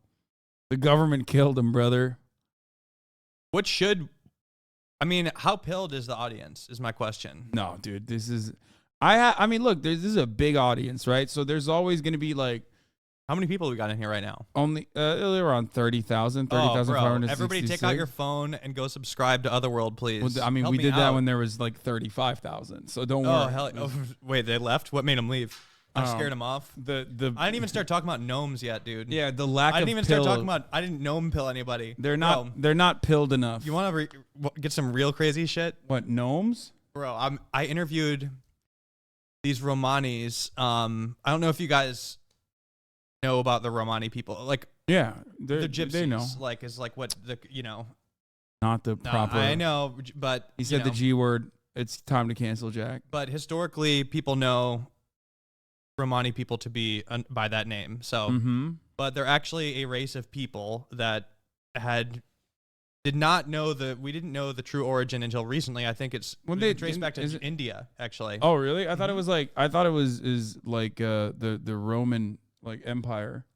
Well, they were in Europe a lot, but basically it's a nomadic group of people, and like they traveled around, and I think a lot of people think of like a fortune teller or like performers, and I mean there's a lot of stereotypes and they're very misunderstood, but one thing about them is that they're very spiritual people, and some of the earliest like psychics were Romani. And so I interviewed these two 5th generation psychics. Like, no matter what you think about it, I've always been fascinated with the Romani people. just from like the perspective of a fascinating group. I mean, they're like these nomadic people who have never had a home and like for the most part like hide. Also, a lot of them were killed in the Holocaust, and that's not talked about that much either. But there were a ton of Romanis killed and, targeted. And there's still a lot of resentment towards them in Europe, especially. Like they fucking hate Europeans. Hate and like Romani people. Like they hate them. Stereotype. A lot of Romani people pretend to be Greek. Like they'll just lie like their entire life. But they have very interesting cultures. So anyway, I wanted to interview these people anyway. They hit me up with this story, but secretly I was like, I also think they'll be interesting. And I thought it'd be cool to like talk to them about what it's like being Romani and like dealing with these stereotypes. And also like they mentioned something about like TikTok witches and being annoyed by it. So I thought it'd be funny and like interesting. And it was. They basically run a psychic shop where they like people come in and they just try to help them with whatever they come in with. But they're saying that like a big problem that they deal with now is like all of the TikTok people that like basically like witchcraft or like experimenting with that realm is like, it'll be trending on TikTok and like all these people start fucking around with it. And then something will happen to them and then they get scared and then they come into their psychic shop and like want help. And it's just, it annoys them. And also I think these people feel like there's cultural appropriation going on or something. But anyway, they tell me a bunch of crazy stories and I start asking them about what. And you guys, like for the skeptical people in this crowd, like just brace yourself because this is about to get a little weird. But a little weird. Yo, dude, are you kidding me? Bro. Okay, I'm gonna be honest. Like half the chat's already like they're like, okay, but like not really believing in it. If it's gonna get wilder than that, okay, let's hear it. I want to hear it though. Well, and this is wild to me too. So, but you'll be okay. So they tell me all sorts of stuff. Mind you, I start this interview on Zoom during the day, and like by the end of the interview, it's like pitch black. I'm like sitting in the dark where I like realize I'm like, oh fuck, I gotta turn my light on. Like that much time has passed. I'm talking to these people. I'm like, what else comes into your shop? Like people come in with nutty stuff, right? Like, you know, no matter what you believe it in this stuff, like I'm sure there's really interesting people coming in there seeking help. And like I asked them, you know, if anything stood out, and they're like, well, you know, one of the worst is gnomes. And I'm like, no, like I literally start laughing, like, and they're like, and they start laughing too. They're like, people have worshipped gnomes and they come to us. Like, I'm like, what are you talking about? Like a garden gnome? And like, I think this is the funniest thing ever. Like this actually kind of like ended that interview almost because I started getting too distracted and like laughing. But like Keemstar, like what are we talking? Bro, like literally worshiping like a classic gnome. And I'm laughing because I was like, wait, are gnomes real? Like I thought we made those up. Like I'm like, is that like, dude, I thought it was just like something you put in your yard or whatever, like that, like worshiping that. Yeah. So, bro, dude, there's so much more that you could worship than this thing. No, dude. Okay, so like they finally, and this will be an episode eventually, but these are American gnomes because they have guns. So it did eventually spook me because they're laughing too. They're like, I know, it's crazy. They're like, but believe it or not, 3 people have like come to us with this, but what they ended up telling me, and it's still so funny to me, but what did kind of like spook me is they're like, I guess there is kind of like a weird tradition of this and like people worshiping like fairies back in the day or things like that. But they're just saying that like basically what they tried to explain to me is that like if you start worshiping something and you're making offerings to something, like it may not be a gnome, but like there might be something that's gonna like be on the other side ready to be worshipped, you know, or pretend to be the gnome essentially. And so they've like had to deal with these people who like started worshiping a gnome and like got really into it to the point where like the gnome is asking them to do horrible things in order to be rewarded. And like then, what? Like, they told me, and like I'm not saying I believe this or not, it's just what they told me. They told me that the gnome eventually asks for your firstborn son, and they've told me that what the fuck? They've seen it happen where the gnome has taken a firstborn son, and they don't know if it was like given. Dude, they've told me, and this will be in a thing. Like they've told me like This has happened 3 times with them. And it became like, it's one of those things where it became like, I don't know if this is funny or horrifying or like what. It was like dizzying. But the spooky thing, I think, is like, you know. No, the spooky thing is what you just said, dog. Yeah. Not what? Firstborn? I know. And I guess they say it starts with like just a little thing, like putting out like that, like a little snack or something. Look at that. Oh, and it's not like a gnome running around. To be clear, like they never said that there was like a gnome like running around. It's like a statue, and then from what I understand, it would be like they would hear the gnome ask for something, be like, that was good. Can I have a cake next time? And then like the person will like bring the gnome a cake, and then the next time it wants a bed, and then the next time it wants a wife, and like eventually the gnome starts giving them stuff, usually money. Why would you fucking give the gnome anything? That's a confusing part. Is Look like, at this. why... Look at this one. Look at this one. Look.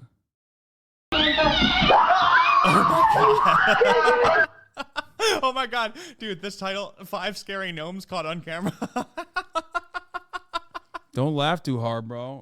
Before you know That's it, the so gnome's sick. gonna fucking visit you and be like, "Give me your firstborn." Those people like they know it's funny. Like they're laughing with me. They're like, I know you think it's funny, but like, and it seems crazy, but like we have to deal with this. But I don't know. But to be clear, like on what they told me is that it's not like a gnome running around. It's like something's talking to them, and they're also. I also asked them like, do you think there's a no? Like, do you think that gnomes exist? And they're like, it doesn't really matter. They're basically saying that like, if you're putting that out there. They compared it to a 1-900 number, like, you know, those old like party chat lines, like you'd like call this number and like talk to like somebody sexy, like a horny person like in your area, and it would like link you with somebody. They're like saying it's like one of those hotlines where like if you're reaching out, like something's gonna pick up, but you don't know what it's gonna be, and it's probably gonna be bad. This person says the hubris of people who have never experienced paranormal shit is honestly just funny to me. It's easy to be condescending about it when you have had to deal with that kind of fear and confusion firsthand. Epic Reddit atheist shit is just really a coping mechanism. It's easy to dismiss it as schizo shit and believe that stuff wouldn't happen until you experience it, especially when there's others around to corroborate it. Dude, I agree with that 100%. That's why the Neil deGrasse Tyson stuff like bothers me. But I mean, it's mostly because I've talked to so many people, like so many like quote unquote normal people who have just had like a specific experience in their life that's unexplainable and terrifying. And it's like it affects their life a lot of times. So it's weird to just like completely invalidate it from that position. It's annoying. And usually like useless. It's like, man, like if you don't believe it, like that's fine. Like go do something else. Who cares? I think if you have a lot of motivation to see shit, you're gonna see it. That's what I think, and I don't know if it means it's real or not. Don't worship gnomes. My number. That's also Ouija boards is like the number one thing I've heard never to do. Top 10 scary ghost videos to ruin sleepy time. Oh my God. Dude, the shit on YouTube is so funny, so fake too. I mean, obviously, but like. Nothing paranormal or supernatural. Over the reverse lights. So I'm going to show you what the stock reverse lights look like, and then I'm going to uncover. Okay, I don't even want to look at it. It is going to ruin my sleepy time. No, dude, that shit pisses me it's off gonna too. ruin. Like, it's gonna ruin my sleepy time, and I don't want to ruin it. And that stuff makes me mad too, because it's like when there's so much fake stuff out there. Like most stuff put out there is like fake clickbait. You know, it like for anybody that does experience something, it just makes them feel more crazy. You know, that's like they never talk about it. I'm not gonna lie. I'm just more so afraid that I'm gonna start fucking believing in it, and then I'm gonna be motivated to see it, and like. I've gone for 31 years without like having these scary ghost sightings or anything like that. Well, don't be scared. There's nothing to worry about. Bro, what do you mean? Of course I'm fucking worried. Like I'm worried that I'm going to start seeing shit, you know? It can't hurt you. That's how to not be scared. That's what you think. Every expert I've talked to says it can't hurt you. It can only like deceive you into hurting yourself. Okay. You know, that's what I'm saying. I'm just like, I don't know if I'm telling that to you or the chat or who needs it more, you know? I definitely need it too. I definitely need it. VFX artists debunk Pentagon UFO videos. Ooh. What is that dot? It could be anything. This is interesting, but you can immediately tell what's going on. It could be an alien. Dude, I could literally make you that shot in After Effects, and it would look exactly the same. Bro. So what are you telling me, Jamie? There's a UFO yesterday? Yeah. What does the U.S. government know about UFOs? Newly leaked video allegedly shows one of the U.S. Navy's... I like the Corridor Digital guys, though. I think they're great. I didn't say any. I'm glad I didn't say anything. Stealth ships tracking an unknown object in the sky. There's stuff flying in our airspace. We don't know what it is. We need to find out. If the whole video, though, is being like, I can the make Pentagon that. released It's like, yeah, a of course you series can, of dude. It's UFO like videos. 80 pixels. We have footage of things flying. We don't know what they Yeah, are. but doesn't that make it? It's Doesn't that make it a way 100p video? I know, but like, doesn't that make it less credible almost? Like, it's just fucking. I don't know. What is this? I've walked out of locations with marks all over me. They can hurt you. What? Stop, dude. Fucking chill, Listen to them chat. saying Jesus the Christ. Pentagon But I has alien mean, but footage. scratching and stuff is not. UFOs is not aliens. UFO stands for unidentified flying object. I'm sure a bunch of people know that, but it's become synonymous with like flying saucers and aliens. What they did though is they were like, I wanna see what these stop guys' calling them evidence are. UFOs, let's call them UAPs, unidentified aerial phenomenon. It's totally more accurate because sometimes like what you're filming isn't a physical Dude, does object, anybody in the and it chat could have be a good story? A trick of light or a shadow. Maybe, okay, and, like, actually might not comment be if you've something physical, but experienced just something the way yourself. A sensor It could or even be a camera yes. reacts to light. Yes, yes. We wanted to take our That's a visual lot of effects yes. artist eye and apply it to these videos because we spend a Hassan, lot there's of a lot of time people in here analyzing saying they've footage, analyzing pixels, trying to figure out what makes things look Can you do a fake. poll on big here? Part of our time is spent trying to replicate I'd what say an there's image more yeses. looks like once it's passed through a lens and a camera. Okay, they're also that's saying what never visual effects trust the truly chat. are. It's not just going, oh, does something look real? It's no, does this look like the image was captured with a real camera? Hassan's going to the I haven't seen any of these videos. And I will it's say mostly that just Hassan 'cause has I a saw, like, very a nice, screenshot of one. I'm like, okay, respectable same bathroom. old thing, you know. Here's a He dot, has the bathroom you know. of a man, not a boy. Mass Effect. I was very impressed. Okay, if you haven't, I'm gonna take this time to tell everybody to go subscribe to Otherworld. So what does it say? on Is it a your flying podcast triangle app. alien? Also, well, it seems to grow and if you shrink want to like follow an the iris socials, is it's adjusting or something like that. at Otherworld That's what I Pod. see. Like, okay, so this is guy. Funny the guy enough- literally held his phone up to his. Get something else. I had the wrong link in my Twitter for I don't know how long, but at least a couple days. I was doing heavy promotion and linking to some other podcast called Otherworld. It was called like Otherworld Fiction Podcast. And I don't know how long I had the wrong link in my Twitter bio, but like, shout out to anybody who listened to the wrong podcast and were like, I don't even know if it's good. I don't know if it's good or bad, so I don't know what experience, but I imagine it was like probably different than what they expected. And also to the hosts of that podcast, you're welcome if you got some extra listeners. Hassan, is there a way to do a poll? I think that's what we need to do. I asked them. Oh yeah, I love those. Those are all great flavors. I'll do the grape. Thank you.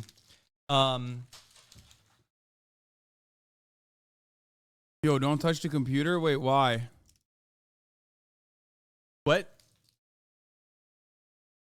Smoked hella DMT. I want to do an episode about DMT as well. There's Have you ever done it? I haven't.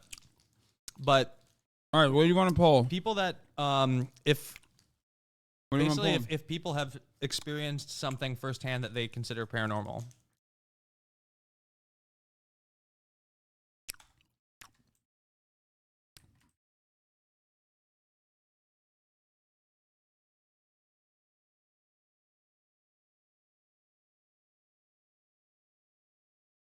What's up? All right. The most basic level. Wait, a poll's already active. Oh. Oh, one of my mods already made it. I voted no. 41% is a lot. I mean, but like, what do they define as like paranormal? I know. I mean, I made it pretty broad. You'd be surprised. There's a lot of people that keep stuff. That's the thing. Like, and people have told me like diet versions of things until they trust me, and then they tell me like the real version. That's usually more extreme. That happens a lot.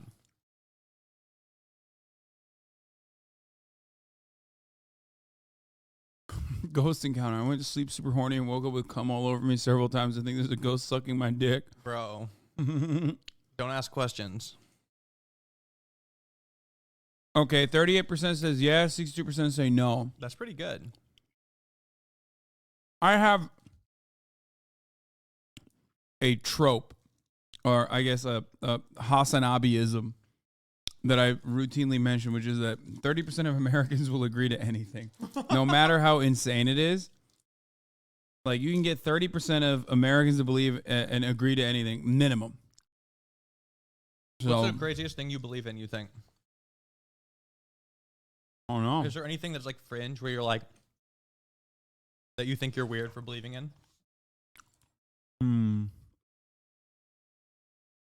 Like, part of what I am into in doing this is that, like, I think having fringe beliefs got co-opted by the right, sort of, like, to the point where, like, jokes are getting censored on Instagram now, you know, where you can't even, like, literally, like, post funny content because it's, like, they're fact-checking everything.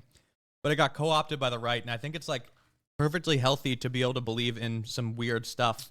I think, like, all of this is, like, perfectly normal to believe in and totally fine. But we got to this, like, place where we've gone so far to the opposite, where everything has to be so grounded in what you would, like, define as reality. I think it's just not fun. I don't It's not believe fun. every indigenous person is Turkish, okay? I don't believe that. Some.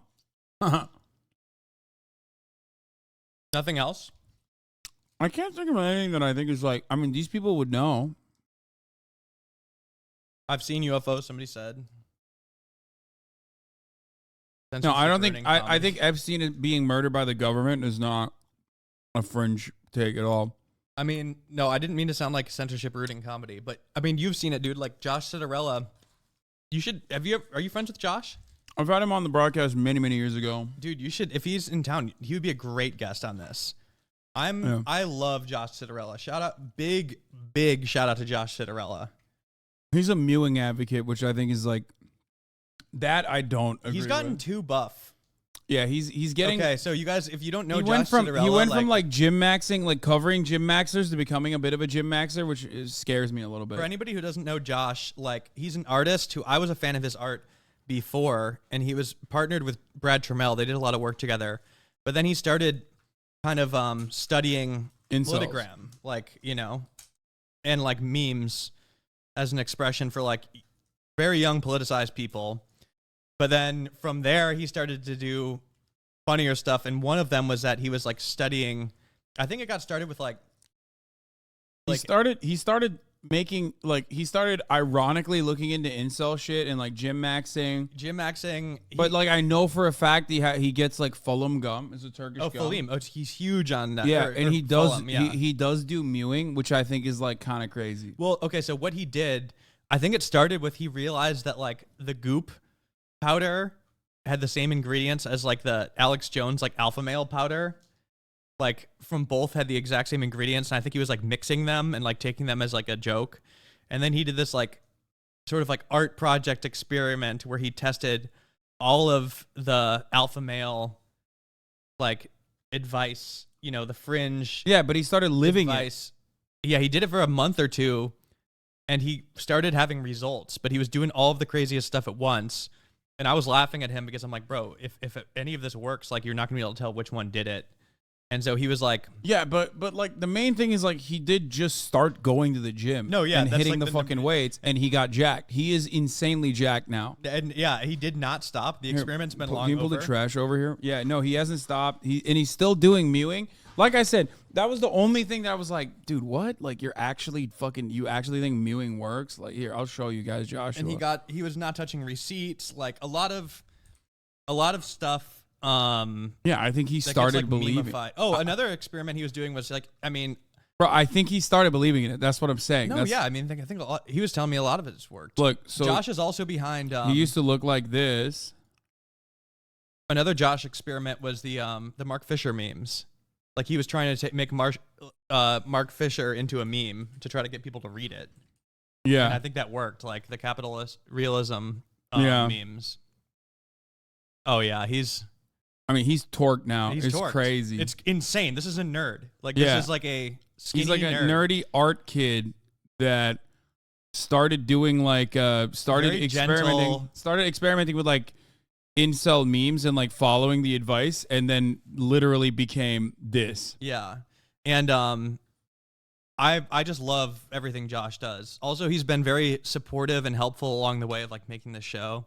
In that Washington Post article, they interviewed him, and he gave some very insightful thoughts in a way that's much smarter than anything I would have said. Mewing, for those of you who keep asking, mewing is the idea that like if you chew really strong gum, fulham, it's a Turkish gum that's like flavorless as a matter. Well, it's not flavorless, but it's not sweet. It tastes like chewed gum. Yeah, you chew it. If you chew, it's a really strong gum. If you chew that all the time, you'll have a better jawline. That's a lot of incels will self-report in my chat, as a matter of fact, because I'm always chewing gum nonstop every day because I have nicotine gum that I chew all day every day. So a lot of no, mewing is correct tongue posture. No, I thought it was like also the chat. It's everything that you do. Correct tongue posture and also chewing fucking really strong gum to get like. Yeah. You're building like these muscles in there. It does work. I mean, if you try, I mean, I have the gum too. It tastes terrible, so I didn't really get hooked to it, but that's not mewing, that's jazzercise. Josh always said mewing, so I'm going with mewing. Yeah, I think mewing is like the comprehensive, it's like the overarching fucking, they call everything. How is mewing incel haha? That is literally just correcting your tongue posture. I mean, this is all like forum. The whole thing is that Josh was taking all of the stuff from like the fringe incel forums and things like that, like the crazy fringe workout stuff. Like, who's that dude? People also claim it can help with sleep apnea, sinusitis, and other conditions. The idea behind mewing came from the work of British orthodontist John Mew, who is now in his 90s. He and his son, fellow orthodontist Michael Mew, promote a form of orthodontics they call orthotropics that focuses on jaw posture, including retaining the position of the tongue. Britain's General Dental Council recently stripped the elder Mew of his dental license. Ooh, that's...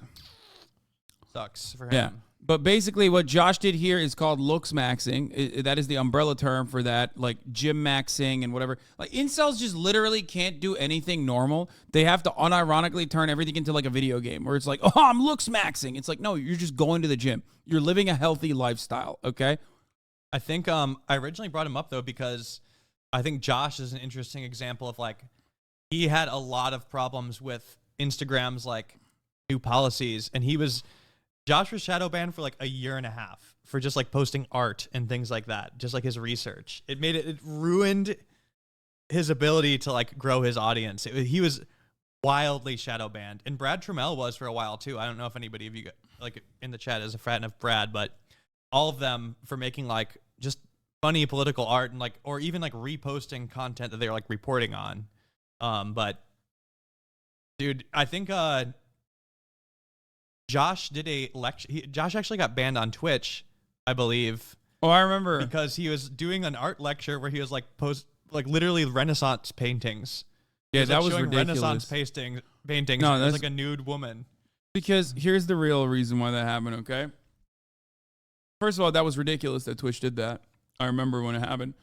The reason is because he has like a very interesting audience of people who like are really into this shit. Mm-hmm. And a lot of those like are fucking incel weirdos, and they mass report like crazy.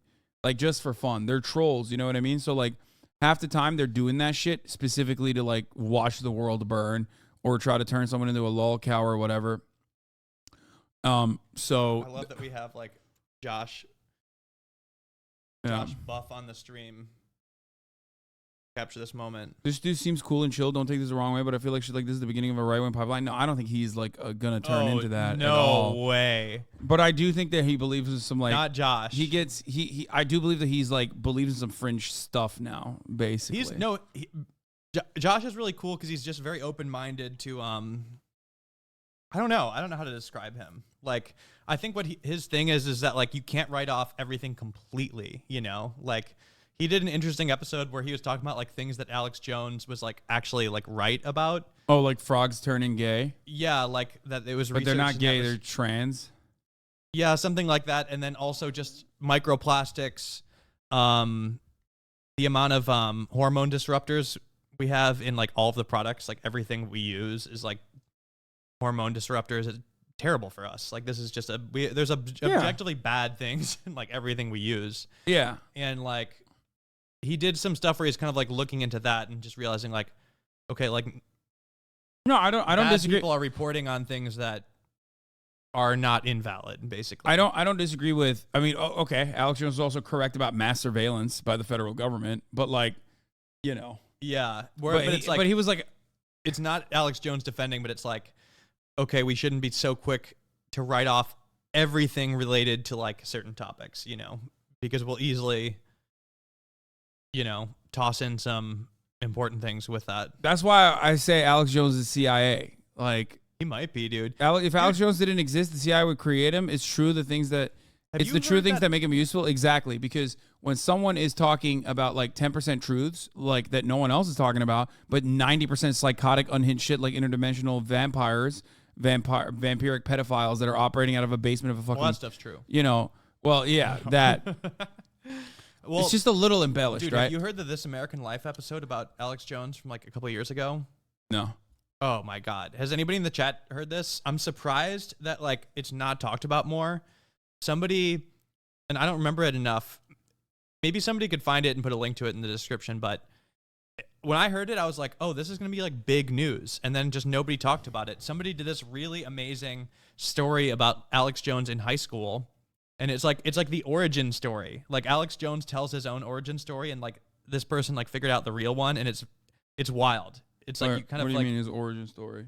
I don't remember it enough. But it wasn't was his dad like a dentist for the CIA or something? He was like a bully. I guess he was like a bully. I think it was that like he tells people that he was bullied and like had to become a tough guy, but like beware the Jabberwocky or the Jabberwock. Was that the episode? I guess Alex Jones spread the idea that Sandy Hook was a hoax on his radio show and website for years after the shooting. He's probably the country's most famous conspiracy theorist. He even had Donald Trump on the show. Reporter John Ronson. Oh, John Ronson. No way. Wait, isn't John Ronson the psychopath test guy? Or is that Ron Johnson? No, John Ronson. He is the psychopath test guy. I like that guy. I like him a lot. Look at the summary again. Because I actually even forget. That's cool that he did this. I like him a lot. Everybody should listen. I mean, and his producer, Lena Mizitzis, originally created a version of the story for Audible. They also produced John's latest series, The Long Form, The Last Days of August, Never Before Stole. It's a really interesting look at Alex Jones when he was growing up, from like people that knew him, his childhood friends. Yeah, it's wild. I mean, I'm surprised it's not talked about more, but it was a great episode. This book is crazy. With Alex Jones. John Ronson also wrote Men Who Stare at Goats. I love John Ronson. I'm a fan of a lot. I've read all of his books. Is also similar to like some of the stuff I'm working on here. Yeah. My biggest issue with the coastal socialite art people delving into politics is that there's a natural shift towards more reactionary ideas as a reflex of the liberal hegemony and just an overall desire to be subversive. I think a lot of people get lost in the sauce of it all and come out the other end full-blown reactionaries and end up adopting super right-wing politics. Okay, this is the person who was upset about this is the person who was originally upset about like people making fun of experiences.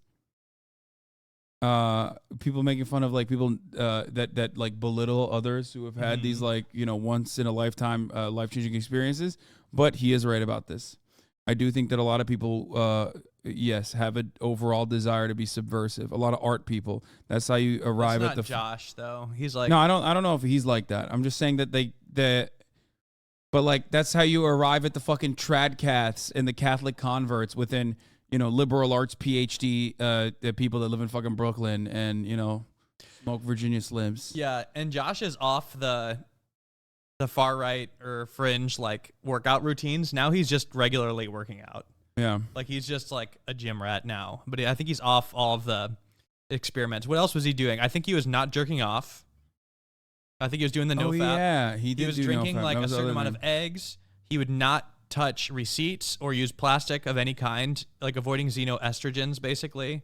That's a big one like in the fringe workout community is like xenoestrogens. They say that basically like everything gives you estrogen and prevents your gains. Yeah, I think that that's dumb. I mean, I think that microplastics is real, but I think that like your exposure to like receipt touching is so marginal, and it's like literally, what is it, fomide or it's just like, I don't think your body is like sucking in receipts enough that you're like turning or you're producing more estrogen as a consequence of that. Microplastics I do believe in though. It is funny. Yeah, the microplastic stuff is scary.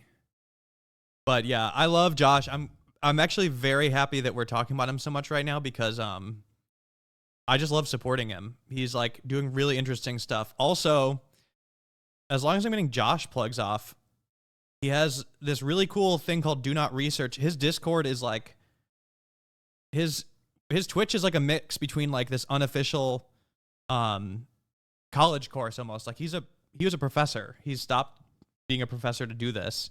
But he'll like teach these courses almost on Twitch. And then his Discord like formed this art co-op almost. And they've like published a book together. They've like done an art show together. Like his Discord community is like organized enough that they've like done this group show. It's pretty wild. It's called Do Not Research. And I think they got shadow banned too, but yeah. But it's really cool. I mean, I don't know. I get stoked every time I see, communities forming online and doing something in the real world. Yeah. By the way, here's another reason why the estrogen thing is not true. I know, and this is not this is a trans person in the chat is saying it. I've heard other trans people also tell stories about this as well, thinking that like the soy will turn them more feminine. If that was real, like trans people would be doing that shit non-fucking stop. As a matter of fact, a lot of trans people, before they get on HRT, unironically try that shit. Kind of traumatic when you think about it, but like I have talked to a bunch of trans people who've told me like they've tried all of those things to try to be feminized.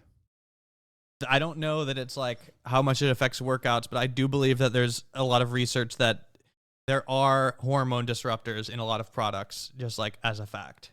How much it affects you, I'm not sure, but it sucks we have such an unregulated system. Like, there's a lot of shit that's in our products that is just completely banned in Europe. This is too much conspiracy. This isn't even a conspiracy. No. The stuff that the stuff that we're talking about with respect to microplastics or like American food. It's just American food sucks. regulation or lack of regulation is not a conspiracy. I'm telling you what a conspiracy is. Like the idea that you can become forcibly feminized by drinking too much soy is false. That's not real. Yeah. I also don't believe that you can like you can get cancer if you're like constantly licking your fingers and touching receipts and shit over the course of like a very long period of time. If you're doing it for like 4 or 5, 6 years, maybe. But even then it's like the exposure needs to be incredibly fucking high, right? Mm-hmm. Like there's a bunch of chemicals in receipts and everything else that could harm you, certainly. But even then it's unique. But I don't think you can like touch a receipt one time and then you fucking literally become feminized. Like I don't think that that's how that works. Yeah. I mean, it's good to think about this stuff either way. And that's the same with the paranormal shit. It's like thinking and like having an imagination and thinking outside of the box is good for the brain. Like it's good to be considering. I mean, there's definitely certain things that probably aren't good to dive down into, but I think there's like some healthy exploration to be doing, especially after the last few years we lived through. We're completely fucked. I think I've eaten a receipt before. It's too late. You're done. The receipt gas thing was station true. cashier here. If the receipt thing was true, there would be no cancer. yeah. Yeah, but post a gains pic. Let's see. is it affecting the gains? Savor the people in the back. Isoflavone and soy does not disrupt your endocrine system. Yeah, I don't know. I think I'm not a lot talking of that, about soy. But I think a lot of that came from 4chan. A bunch of that shit came from 4chan. All right, well, I'm not the expert on that either way. I think like it was just funny Josh experimenting with it. I'm not even like pilled on that stuff, to be clear. Okay. Well, Jack, what do you think? Well, what I think is the top of the hour is upon us once again, and I'm gonna run an ad, and then I'm probably gonna get back to some news coverage and I play. should probably take off soon too. And go do some war crimes on Call of Duty. Oh, please. Hey, I want to say thank you so much for. Are they hearing me right now? Or is there an ad? No, I haven't run it yet. Okay. Plus, most people are subscribed. Dude, thank you guys for having me. I hope you don't. I know I probably sound crazy, but that's only because I'm in the middle of making eye this is open. podcast and my third eye open. But no, I'm not. I'm in pilled mode right now. Otherwise, I'm pretty normal. Thank you for having me, though. Thanks for getting weird. Yeah, no, this was great. This was wonderful. Where can people find you? Otherworld Pod. Yeah, but still. Pod. Yeah, but still. My Instagram is at Versace Tamagotchi. I think you had an episode with BB No Money as well. He was just on the pod. He was cool. Yeah, he's the man. Love him. Was he on here? Yeah, he was here. I had him on my pod as well. I've had him on the stream as well. He was very candid and like nice, for a person that we weren't friends with before. It's always interesting meeting somebody that's like, fairly famous, just seeing how they behave. No, he's not. Yeah, super chill, the nicest dude. So he's not a weird guy at all. No. Shout out to BB No Money. All right. Well, yo, thanks for having me, Hasan. Enjoy the pumpkin. All right, I will carve yet another one of these bad boys. Look at that. I'm so good. I'm so good at fucking. Wait, is it? It's good. I like the handle of this one. I know, right? It's a very classic looking. It's a good one. It's just I wish it wasn't so green. Why is it so green? I like the green. I picked that on purpose for you. Oh, okay. I didn't just randomly. Oh, you picked a good one. I picked this on purpose for you, but I guess I picked wrong. No, it's fine. Green is cool. I've just never. This is the first time I ever carved a pumpkin like this week. I want to go see it now. It's outside. Is it good? What did you carve? I just carved a face. It wasn't like classic, that crazy. Classic yeah, mode? That's good. Scary face. I'm sure somebody will carve a pumpkin for you if it hasn't been done already. The green will ripen away. Oh, okay. That means it's like okay. See, I actually knew that, and I was planning ahead. Jack got it from a pumpkin gnome. Be careful. Oh no. I got it from a real pumpkin patch in Solvang, California. Pumpkins were still on the vine. Love that. Cutting them off the vine. Guys, thank you for having me. Listen to Otherworld and be on the lookout. I have some wild stuff coming up. We'll see. All right. If I ever disappear, you'll know why. Now we know. Yeah, I'm gonna go on record. Investigate me if I ever disappear. All right, we'll do. Yo, thanks for having me. Thanks for coming on. I gotta open the door for you because it's broken at this moment. Yeah, no problem. Hold on. All right, chat. I'm gonna run the 1 minute ad break here. Let me fix this up real quick, and I'm gonna get Jack out of here. On.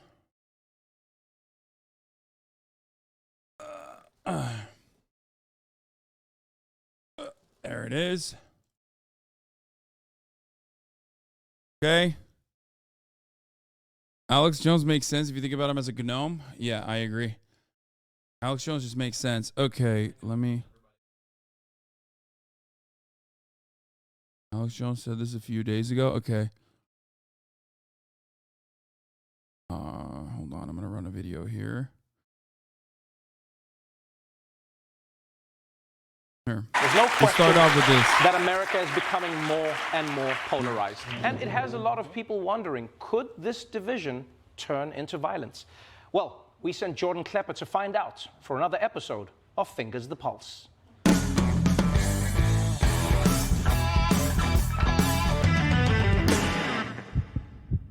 When you've been to as many rallies as I have, you get used to hearing things you don't encounter in everyday life, like, go to hell and Klepper's a bitch. But lately, the crowds have been coalescing around one particular idea that nobody wants to hear. Civil War? Civil War. Civil War. Civil War. Civil War. The Civil War, our country's bitter attempt at divorce that ended with mom and dad back together in a state of constant resentment. 43% of Americans think it's very likely there's a civil war in the next decade. Okay, I'm going to be perfectly straight up and honest. It's going to happen much sooner than that. How soon? Because I have an Airbnb rented in the Outer Banks. But it turns out a lot of Americans think this way. And not just your uncle who has been hoarding weapons and Vienna sausages in his basement bunker. Even sitting members of Congress like January 6th committee member Adam Kinzinger. How close are we to another civil war? I think we're closer than we'd like to think. And I used to be afraid to talk about it. Now I think it's important for us to talk about it. To talk about a civil war? Yeah, because I think we have to be aware of where we're at. I don't think it's going to be north and south with large marching armies. You know, if I live in Illinois... That's a wild thing for Adam Kinzinger to be saying. There's going to be Republicans and Democrats in Illinois. I do think it could get violent easily. I mean, that's scary. It is scary. If a sitting representative like Kinzinger thinks a second civil war is possible, it's something we need to take seriously. So I decided to gather Americans in one of our most sacred traditions of civic unity, the corporate focus group, bringing together conservatives and liberals in Purple, Arizona, who all think civil war is a real possibility. The Civil War is tomorrow. What is the skill set you bring to the battlefield? Well, I'm good with a gun. Yeah? Yeah. Okay. James? I have survival skills. I was in the military. I know how to shoot a weapon, hand-to-hand combat if I have to. I could stick you with a knife and not, cry about it. We're laughing. Veterans always look like this. The ones that talk this shit literally always look like this, bro. About sticking people with a knife, but okay. Lansing, what skills? Leadership. Leadership? Yeah, I just feel there's going to need to be some leaders. Bo, what skills do you have? Critical thinking. Jesus. For all of the liberals here, we have a leader and a critical thinker. This is why the blue side is f***ed. But if America was going to be divided in a civil war, where would the modern-day Mason-Dixon line fall? It was time for a state-by-state fantasy draft. Well, nightmare draft. We've terraformed the states that have been red and blue to kind of create one land mass. Who sees themselves as conservative, part of the red map here? Are these the states you would want? Oh, I much prefer the red states. What breaks your heart? What are you going to miss? Well, Arizona. Isn't that supposed to be a red state, though? Yeah, let's say we give you Arizona. Where do you want to travel to? Well, I love California, but it's turned into such a shithole. Look, see? These motherfuckers are like, we want California. Shut up, pussy. The reason why you like California is because it's a fucking liberal safe haven. You dumb motherfucker. Oh, my God. He's like, yeah, I don't really fuck with Missouri like that. Yeah, oh, all of a sudden, Alabama doesn't seem too good, does it? Yeah, you want fucking California? You want New York. That's what you want. You love going to the fucking Pacific Northwest, okay? You love all of those places, but you're like, oh, man, I wish we could have those places. It's just jealousy. I swear to God. Let's be fair. As a red state guy, the blue state has the best food. Oh, yeah. Right? Bo, what would you miss? Not a ton. As a liberal, you're feeling pretty good about the states you get. Honestly, I feel all right. We got Hawaii. You do have Hawaii. James, what are you missing? You're going to be in this red conglomerate, Well, the right? family's from back east in Ohio, so yeah, I mean, that would be... You'd miss Ohio? I wouldn't trade Cleveland for anything. I'd trade Texas for California so I can go to San Diego. Okay. Any other trades? Texas for California? Blue side, would you allow that trade? I'll take Austin for Cleveland, but I don't need all of Texas. We'll do an Austin for Cleveland? I don't want Cleveland. He's in Cleveland. I want San Diego. What will you give up for San Diego? I would give up Florida. What the fuck? Bro, Florida is like the one. Yo, listen, Florida, purple, questionable, right? But let's say Florida is deep red, right? Florida is the one fucking good state y'all have, dude. You have Miami. That's crazy. No thanks. There's no takers on Florida. No. Okay, so I guess the ocean can have Florida, which is helpful because it will probably take it anyway. And now that we have our newly divided states of America, we get to draft some new constitutions.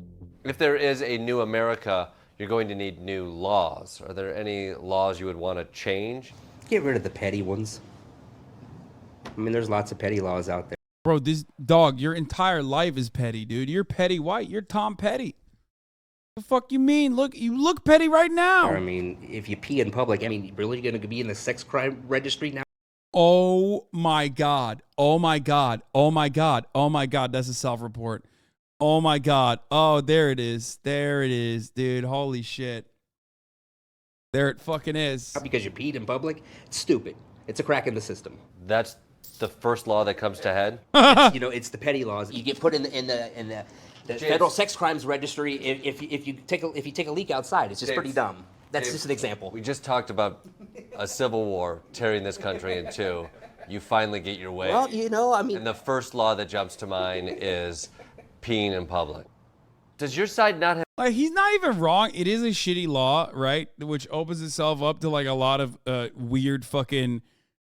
like, weird charges that you get. But it is kind of weird.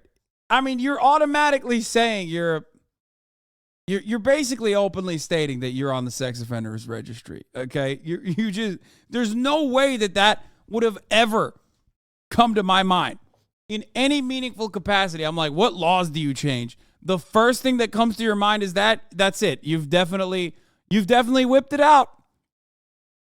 Have toilets? With the vision of the new Confederacy already collapsing under the burden of sewage infrastructure, I thought it was time to cut to the chase and ask the biggest question of all. Which side wins? We all lose. We all lose, yeah. There's no winning there. What if one side loses and then refuses to concede?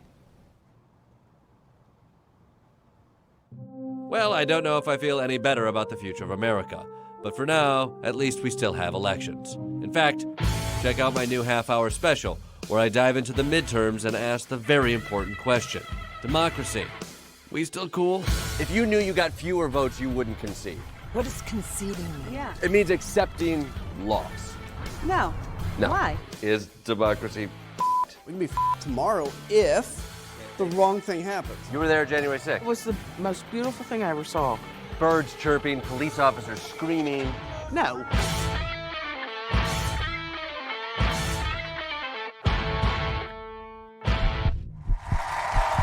America collapses and Mexico rises? Straight up, dude. That's how it would be. All right.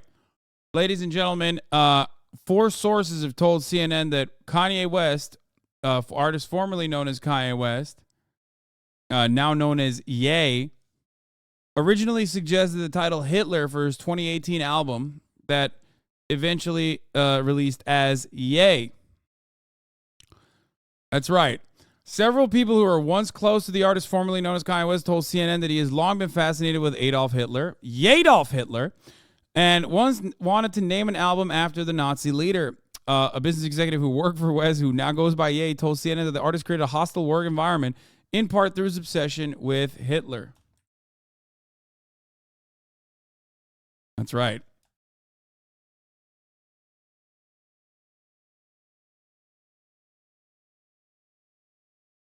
He would praise Hitler by saying how incredible it was that he was able to accumulate so much power, and he would talk about all the great things he and the Nazi Party achieved for German people, the individual told CNN. Kanye West did not understand that Hitler was not too fond of black people, I don't think. And also,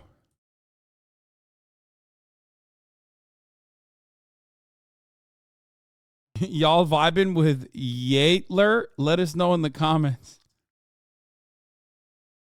Why is he just saying this now? Oh, dude, I think that, first of all, he's not saying this now.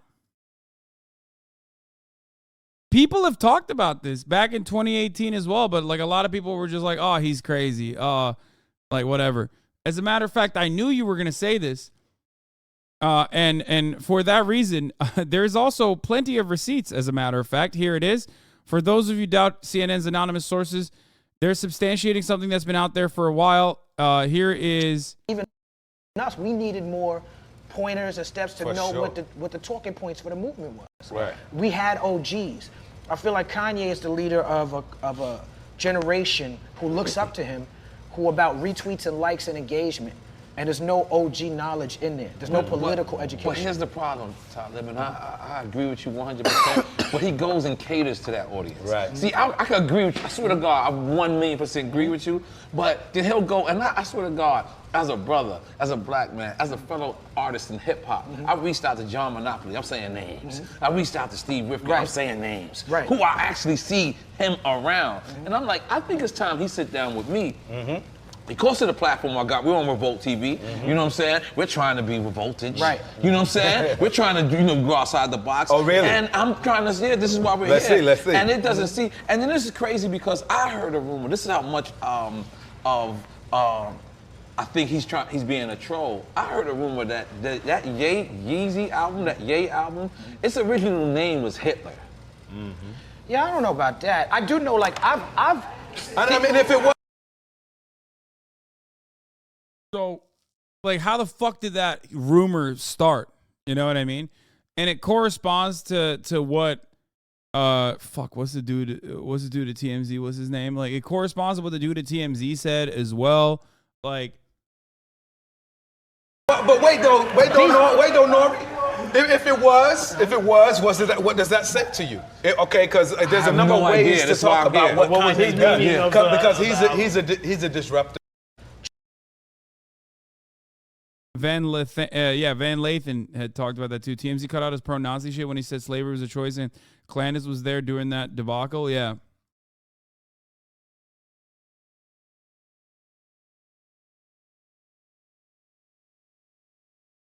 There was also, here you go. This is from that same time period when, like, Van Lathan recently came out and talked about this again. But in 2018, when he went to TMZ and said slavery was a choice, he apparently said a whole bunch of other shit about Hitler that TMZ thought was, like, too crazy and took out. I mean, look, what were you? I mean, to hear him make these type of comments, these anti-Semitic comments, you weren't taken aback? No, I already heard him say that stuff before. He when? At TMZ. When he was at TMZ that time, I was taken aback because that type of anti-Semitic talk is disgusting. It's like I'm taken aback anytime anyone does that, right? But as far as him, I knew that was in him because when he came to TMZ, he said that stuff and they took it out of the interview. And I talked about at the time, like, I had friends that travel with him, with other people to Uganda in his Africa trip, where this is right around the same time when he just straight up was, like, saying some insane anti-Semitic things very openly. And so if you look at what I said at TMZ, it goes from me saying, like, I was saying, I'm surprised that Harvey Levin, the biggest content demon of all time, would cut out Kanye's anti-Semitism. No.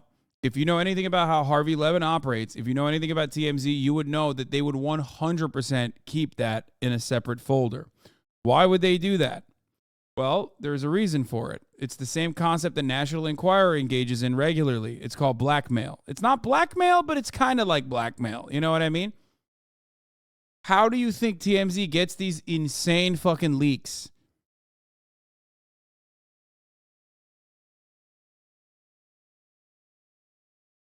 How? How do you think TMZ gets insane leaks?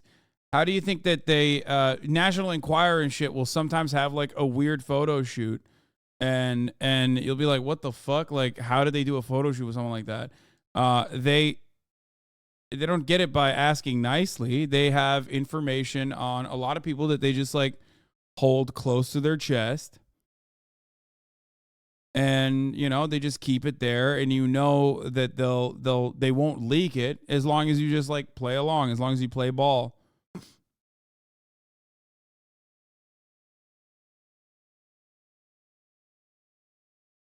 I said, hey, Kanye, there's real life, real world implication to everything that you just said there. What I say after that, if I can remember, it's been a long time, was actually 12 million people actually died because of Nazism and Hitler and all of that stuff. And then I say, and then I move on to talk about, like, you know, what he said about slavery was this whole big thing. Well, the 12 million people part is not in there because they took it out. And the reason why they took it out is because it wouldn't have made sense unless they kept in Kanye saying that he loved Hitler and the Nazis, which he said when he was at TMZ. He said something like, I love Hitler, I love Nazis, something to that effect when he was there. And they took it out of the interview because of whatever reason. It wasn't my decision for him to take it. So when I saw this, I was like, oh, I knew that this was eventually coming. As a matter of fact, I had anticipated it coming like way earlier than this. That was 4 years ago, and he really hasn't attacked Jewish people before then, but not publicly. One of the producers at TMZ actually stood up and said, I'm Jewish, and that is offensive to me, what you just said. Because he said something, he said, I love Hitler or I love Nazis or something like that. I remember, I think like, what was his defense? He was like talking about how he loves everyone, including even like evil people like Hitler or something. I think that was like the defense of it or something like that. I don't fully remember the exact details, but I think that was just like, it was more like a test. But that's what he said. He said that whatever. So, and they took it. Well, he doesn't really love the Jews too much, but there's so much more to the story that's honestly traumatic to get into, but I will say I have a lot of love for Kanye's artist. There's a photo of Ye, Tremaine, Rex from Adidas, and myself from the summer 2018 at the office. You think this will end in some big expose about... You think there is some big expose about Candace Owens' beliefs? No, man. Candace Owens is very open about her beliefs. What the fuck do you mean? Brother, Candace Owens is open about her beliefs. She literally is on the record saying Hitler just wanted to make Germany great. That's pretty much it, dude. Beyond that point, like, when you say that, and you're like very openly a mouthpiece for white nationalism and white supremacy,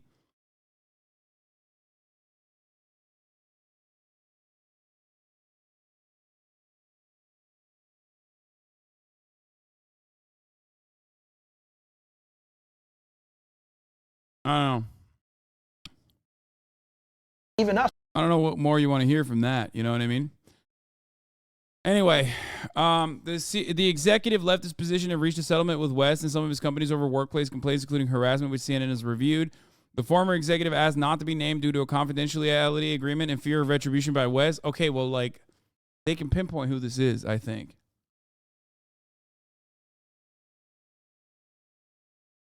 The former executive asked not to be named due to the confidentiality agreement. The executive told CNN that West spoke openly about reading Mein Kampf, Hitler's 1925 autobiographical manifesto, and expresses admiration for the Nazis and Hitler for his use of their propaganda. This individual stated that people in the West inner circle were fully aware of his interest in Hitler. Four sources told the CNN that West had originally suggested the title Hitler for his 2018 album that eventually released as Ye. They did not want to be named, citing concern for professional retribution.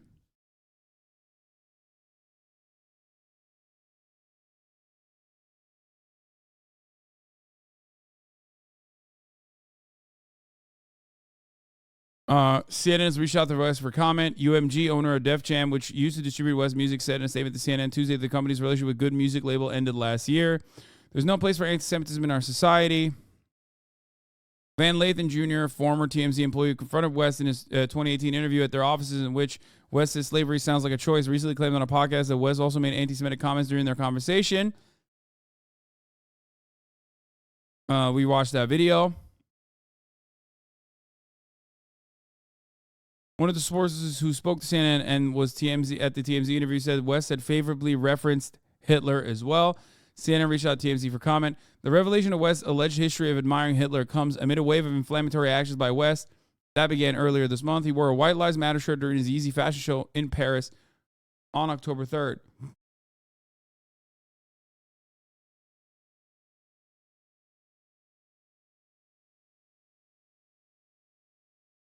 And then the rest is stuff we know already. Oh, he's back on Instagram, by the way. And he captioned captioned love speech. West appeared to reference the severed business relationships, writing in part, I lost $2 billion in one day and I'm still alive. This got 1.5 million likes. And Kanye still has plenty of dick riders.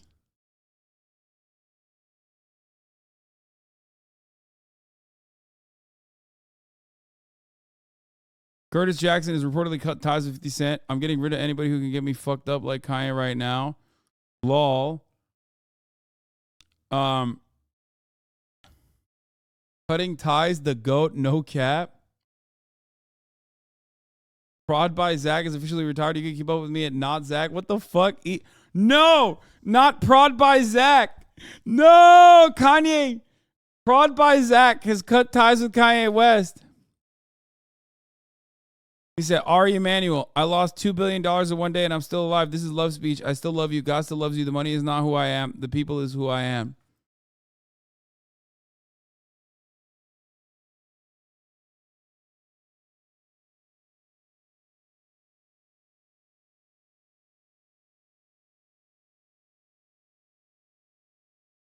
That's crazy.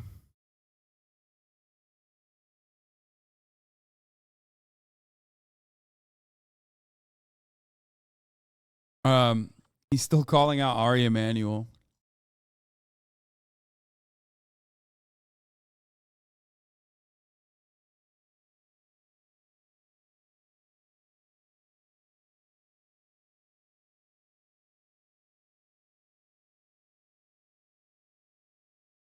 That's fucking Kobe just spent the last month crying about not being commended on his billions. Yeah. Gay stands are making anti-Semitism edits now. So you said it knowing it's racist? Yes. I fought fire with fire. What? This bitch, I just do it. I hop on the mic, no stupid. I fuck on that bitch in the back, call me Cupid. I know that you clueless, you making that money, but you finna lose it. I make it, I throw it, the bench and ass get it shaking. I fuck on that bitch and I think she. What the fuck? Wait, what? They're like, yeah, dude, Kanye's fucking racist, dog. Yo, let's go. That's sick. Now my favorite artist also believes in my favorite ideology. Let's fucking go, dude. This has 500,000 likes, bro.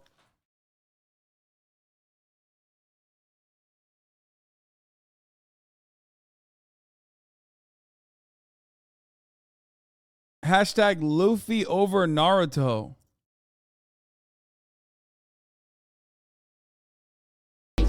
I'm making that money, the earth be quake.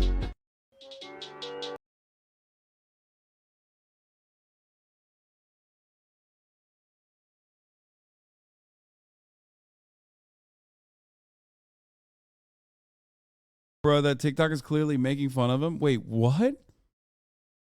Are you insane? Why would you think that this TikTok is making fun of him? It's like very clearly saying, look, Kanye is great for what he said.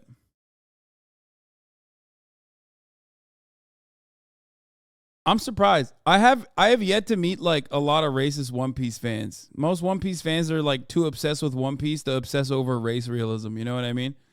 Like, how do you fit so much lore in your head and then also like race science at the same time? So it's just too much lore that you need to hold in your brain to like also be racist on top of that. One Piece is literally anti-racist. If you're racist and you like One Piece, you don't understand it. I mean, yeah, racists are kind of stupid, Space Ace. I don't know if you know this, but bro, there's like racist Bob Marley fans, you know what I mean? Like, have you never seen like skinheads and shit with like a Bob Marley mural behind them? Like, what the fuck?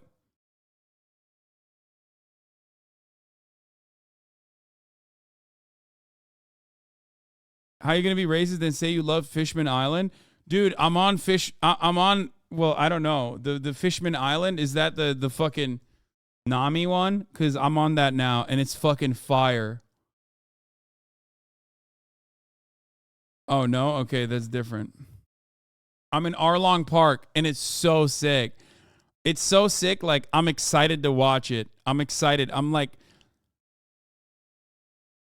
it's fire.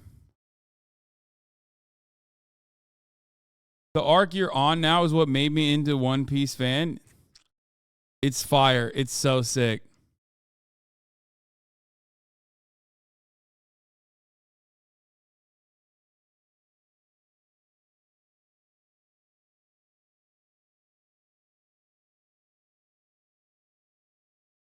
That Racist was a two-piece fan. The hidden pirate treasure, dude. It's real. Oh, here. Before we get to that, let's set this up with Kamala Harris appearing in Seattle. It was Wednesday to announce a $1 billion grant for electric school buses. And her performance was not Miss Frizzle. She is not. We'll deal with what we need to deal with in terms of also as we move forward. Here's the thing. Who doesn't love a yellow school bus, right? Can you raise your hand if you love a yellow school bus, right? Just, there's some... God, she's such a charisma suck. It's wild to me. Like, the point she's making isn't even wrong. Yeah, yellow school buses are fucking iconic. It's sick. And even when I'm supposed to be agreeing with her, because she is so deeply uncharismatic, I just can't get myself to be like, yeah, she's spitting.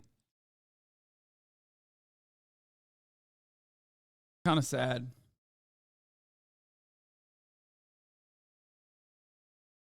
Oh, by the way, Elon Musk is in the building.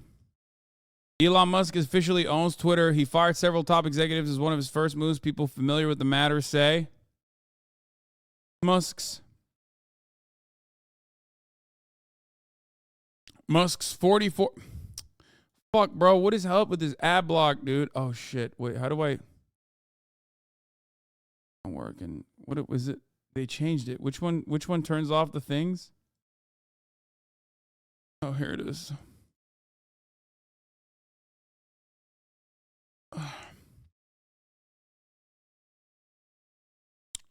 As one of his first moves, he fired several top Twitter executives. According to 3 people familiar with the matter who spoke on the condition of anonymity, CEO Parag Agrawal, Chief Financial Officer Ned Segal, and Vijaya Gadde, Head of Legal Policy, Trust and Safety, were all fired according to the people. The 3 top Twitter executives were hastily shuttled from the building. The people said the deal closing caps a month-long roller coaster saga. I'm watching One Piece dubbed, by the way. And he released a statement. Dear Twitter advertisers, I want to reach out to personally share my motivation in acquiring Twitter. There's been much speculation about why I bought Twitter and what I think about advertising. Most of it has been wrong. The reason I acquired Twitter is because it is important for the future of civilization to have a common digital town square where a wide range of beliefs can be debated in a healthy manner without resorting to violence.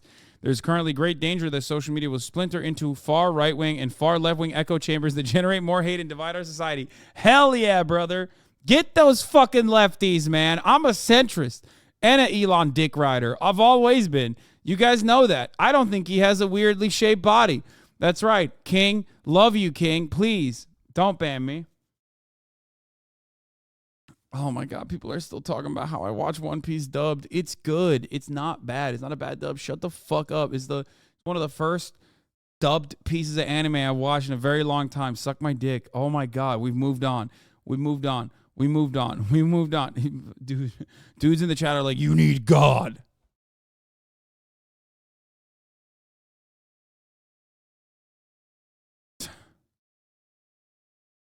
The reason I acquired Twitter is because it is important in the future of civilization to have a common digital town square. In the relentless pursuit of clicks, much of traditional media has fueled and catered to these polarized extremes.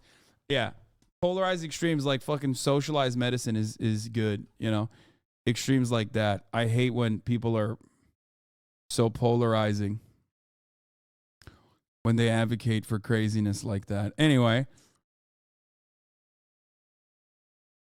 whew.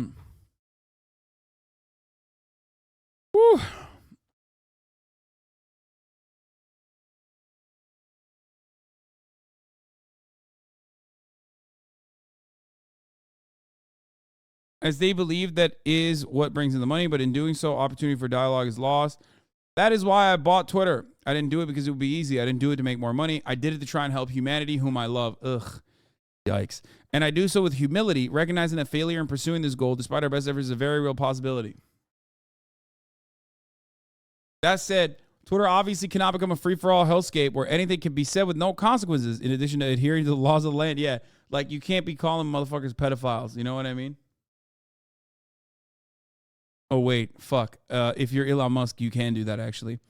In addition to adhering to the laws of the land, our platform must be warm and welcome to all, where you can choose your desired experience according to your preferences, just as you can choose, for example, to see movies or play video games ranging from all ages to mature. I also very much believe that advertising, when done right, can delight, entertain, and inform you. It can show you a service or product or medical treatment that you never knew existed but is right for you. For this to be true, it's essential to show Twitter users advertising that is relevant as possible to their needs. Relevancy ads are spam, but highly relevant ads are actually content. Fundamentally, Twitter aspires to be the most respected advertising platform in the world that strengthens your brand and grows your enterprise. To everyone who has partnered with us, I thank you. Let us build something extraordinary together. Rage. Hope ISIS accounts come back. Bro, you are literally going to jail.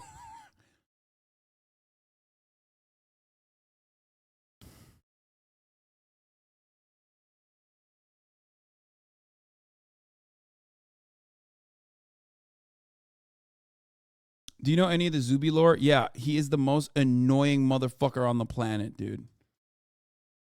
Actually, no. He's too irrelevant to be the most annoying motherfucker on the planet. I think Elon Musk is the most annoying motherfucker on the planet. Parag, the ex-CEO now, and Elon texting back in April.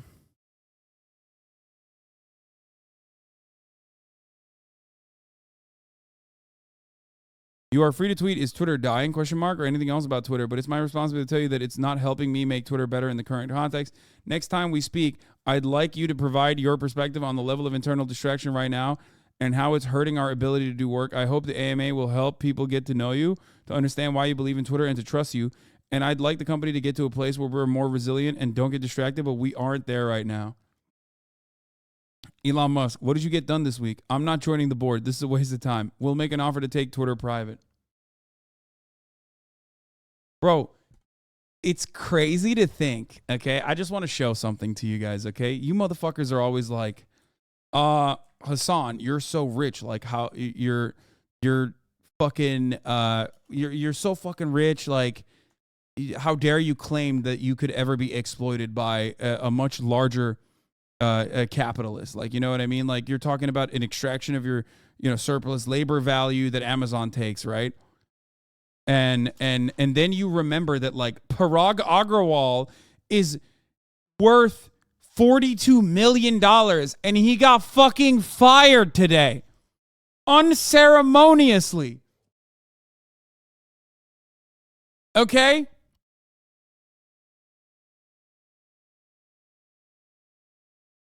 Like, he's unemployed now, dog, like that. And he has he can't do anything. Like, they escorted his ass out of the fucking building because there's always a motherfucker richer than you, okay? Oh, sorry, he's getting $42 million in just his severance pay. My bad. I don't even know what his fucking actual net worth is overall.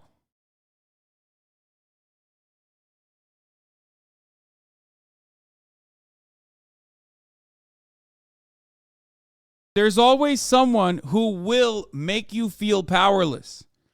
Okay?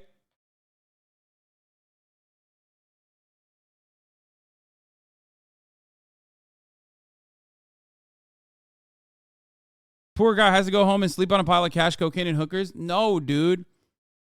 No, you're misunderstanding. What I'm trying to say is, even someone who is immensely powerful, like the CEO of Twitter, ultimately still has to serve a larger master. Okay? Like, yeah, sure, his life is fine, probably even better. Do you not get it? Do you not understand what I'm saying? Parag's net worth is $12 billion. Wait, what?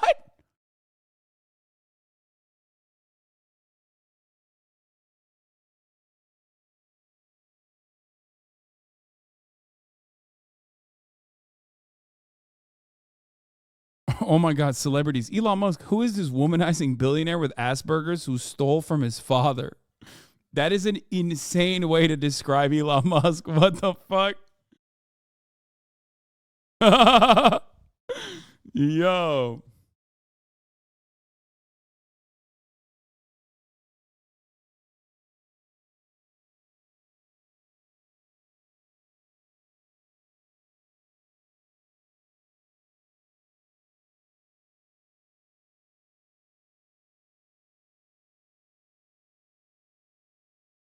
What would be the best name for the left-wing echo chamber Twitter replacement? No.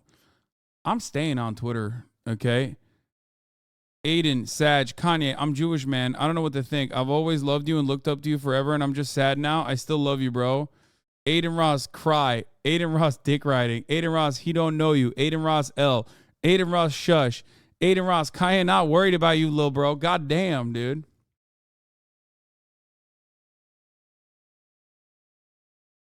Yes, Aiden Ross is Jewish. And I think Kanye used to follow him. Don't know if he still does. Maybe he considers Aiden to be a part of big Jewish media.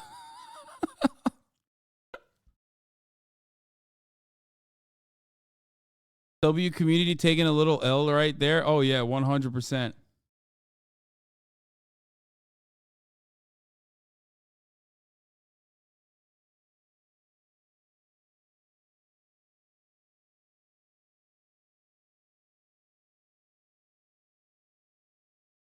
I did. I read this already. Modern Warfare 2 makes you aim your gun at civilians to de-escalate. This is an older article, I'm pretty sure. They posted. Trump's about to be unbanned right before the midterms. October surprise or nah? I mean,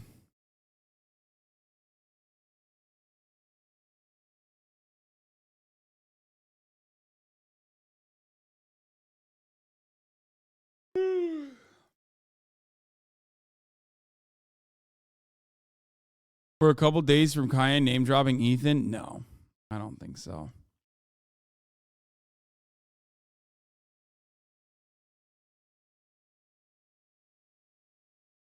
Kind of would fuck over Kanye's purchase of Parler, that's for sure.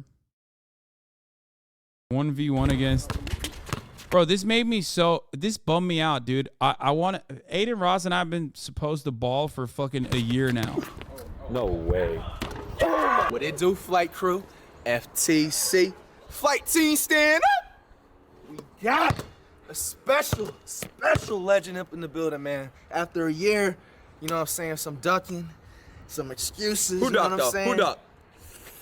Man, what the No, no, he ducked over and over again, bro. But we're here now. That's all that matters. You know what I'm saying? Yeah. Like, really highly requested. Hey, Aiden, I'm sorry to tell you this, bro. You're gonna get dropped off. Nope. We're going to 11. 11. And I'm gonna beat you. I'm gonna call the score. It's gonna be like 11-4, 11-6. Come on, Aiden. Promise, bro. You're not gonna score more than 5 on me. Really? Yeah.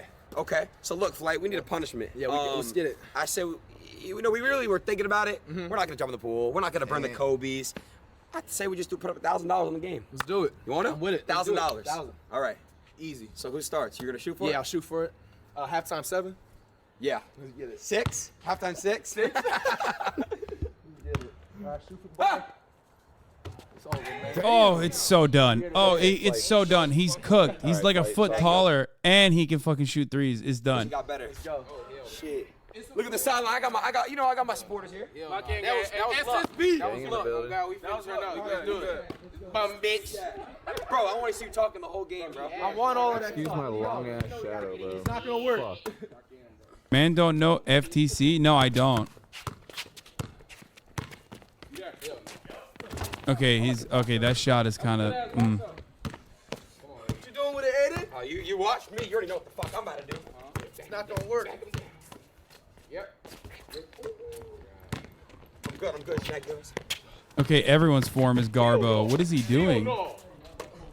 Oh my God.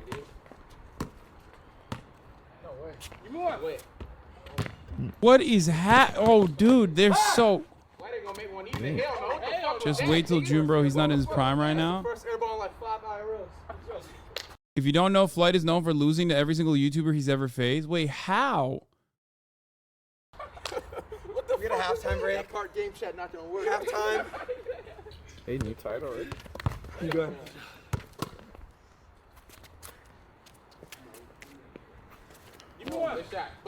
That's an insane shot.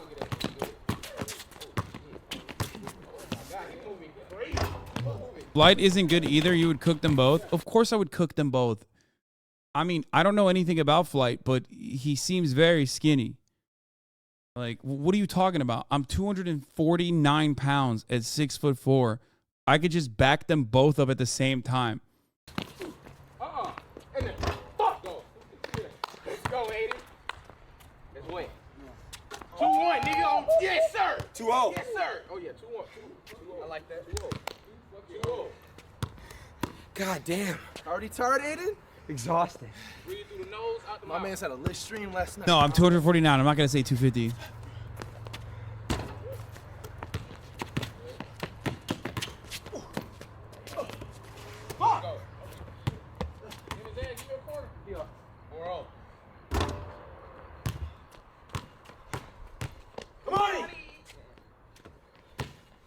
Yo, this is terrible. Really? Sorry. Oh my god. Oh my god. What the fuck is that? I ain't warm up. Hell no. You gotta hit the rim. Okay, holy shit. Do they start making them at least? Like, at a certain point? If you would have made that. It's windy, bro. The only thing that's windy is they're winded, okay? Both of them. And they've only had like they've attacked the board like 3 times so far. And they're both dead. Would have counted? It's up to you if it would have counted or not, but Oh shit. Yeah, take off that shirt. Shirts are off. Demon reacts. I just shaved my armpit hair. Oh, nice to know, Aiden. Jesus.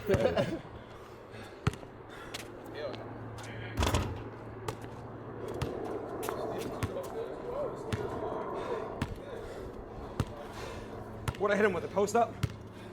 Okay. I'm not post you up. Promise? Promise. How you know? He ain't got no strength. Back him down. Stop showing the Lakers game. You're gonna get DMCA'd. Oh. So you already in the paint? Yes, sir. Oh, what the fuck was that? I've I got you right here. Should I go? so many airballs. Give me one. Give me one. Give me one.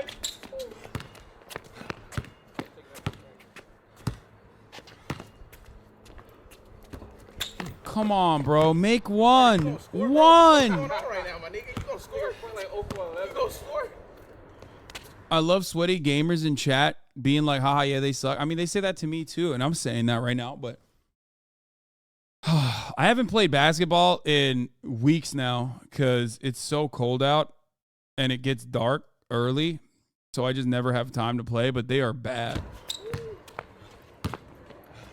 Here you go, Snidey. Irish, bring green, green. Here you go, Snidey. Instant replay. Irish, bring green, green. Let's go. Okay, 2 up. That's a real game. Oh. Oh my God. Oh, he's cooking them. Irish, bring green, green. 4-2. Oh, hell no. Oh, nah. One more is takeover. You want to do 3? Come on. He running out. He all tied up.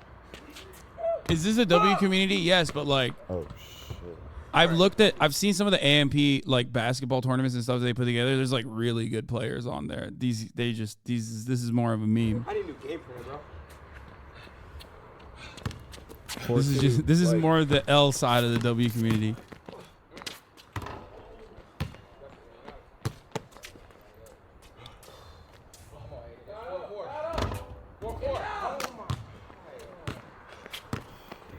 No.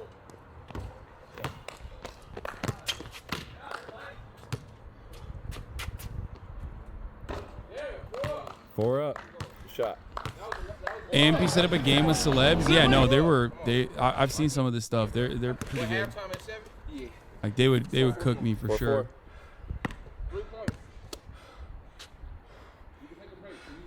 They're having a brick off.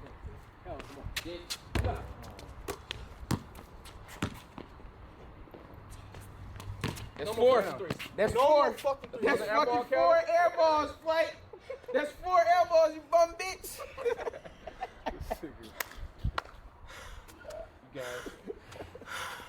You good? I have asthma. I don't think that's asthma. He has ligma. There you go. Put that up. You right there. Put that up. Hell yeah. He too low. Yeah, flex your flex on that nigga. Flex him. He said, "Is someone in the chat said is driving to the basket not allowed?" No, man, they're just not. Ligma balls. Boom, got him. Imagine having a court at your house and being this bad. Yeah, that's kind of unimaginable, to be honest. Like, holy shit. Like, I've always talked about like having a home gym or whatever, and I never actually end up working out in my home gym.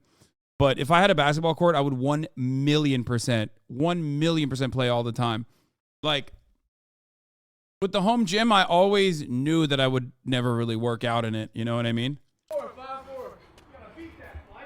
But, oh, yeah, they're in the 2-hype house, actually. You take a break. Oh, break. Never mind. This is not their house. It's the 2-hype court. Hell no. Would you play ball by yourself? Yes, 100%. What do you mean? What did every child do? You didn't have like a fucking makeshift court, like outside of your, on your street. Like there was like a shitty basket that I had that I would shoot at all the time, non-fucking stop. Imagining that I was LeBron James, imagining that it was Kobe Bryant. I was like, I would shoot it and I'd go Kobe, and then I would make the weird noises like I'd make crowd noises by myself, like, yeah, all the time. Fucking rims, bro. It's bullshit. Look at me. Is that why? Did he hit the rim on that? Yeah, he definitely hit that. Ah! Get that. There you go. Close to the Volume There's shooter. a lot of in and out. Oh. Not lucky. God damn, that's 6. God damn, he airballed a fucking layup. Jeez. The win. The win. I swear.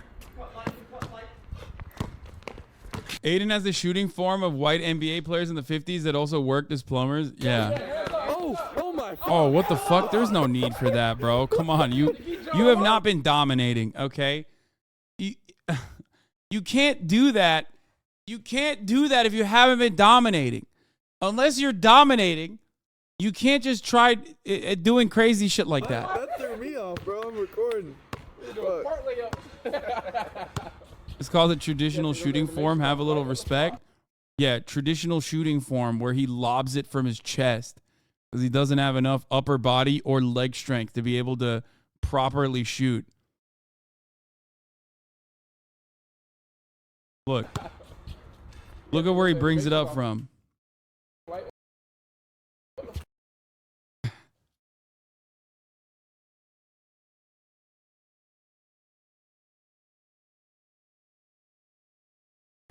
That's 7.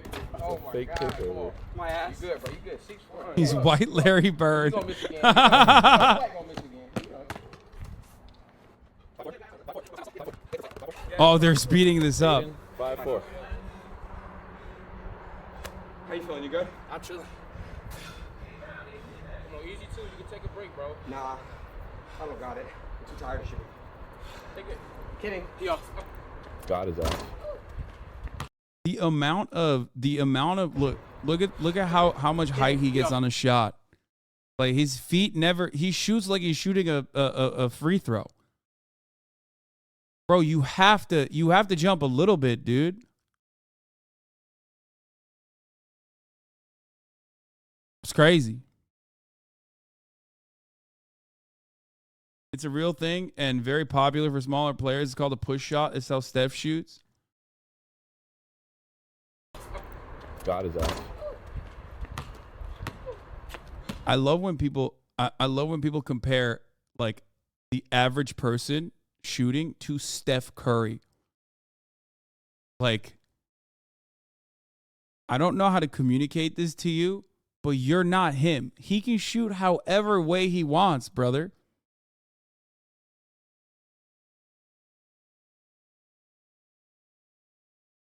Which I don't even think he shoots like that. Let's be real.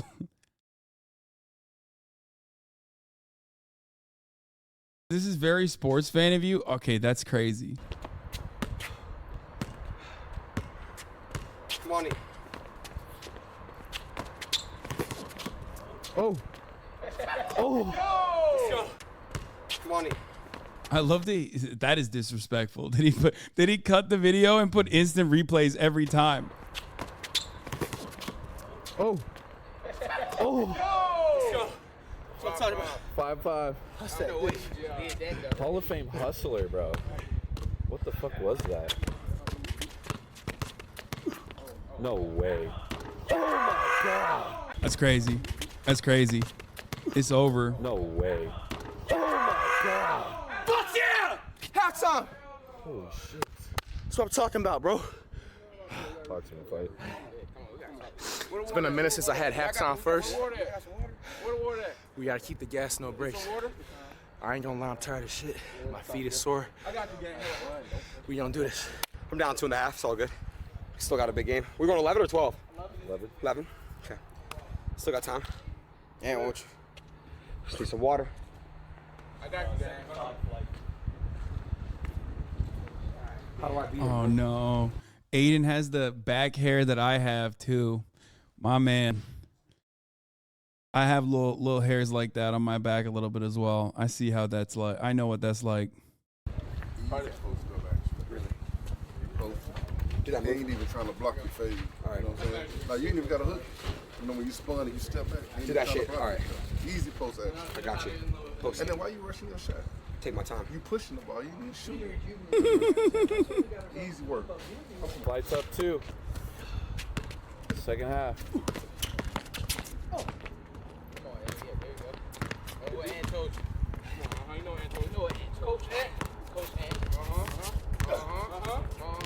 Right here. You in now. Easy every time. Get that ball, easy every time. Put it up. Put it up. He little. Why isn't he? Yeah, why doesn't he go left? Wait, he's a lefty. Why is he? Wait, why does he have to hook right? Isn't he a lefty? Can he not drive left?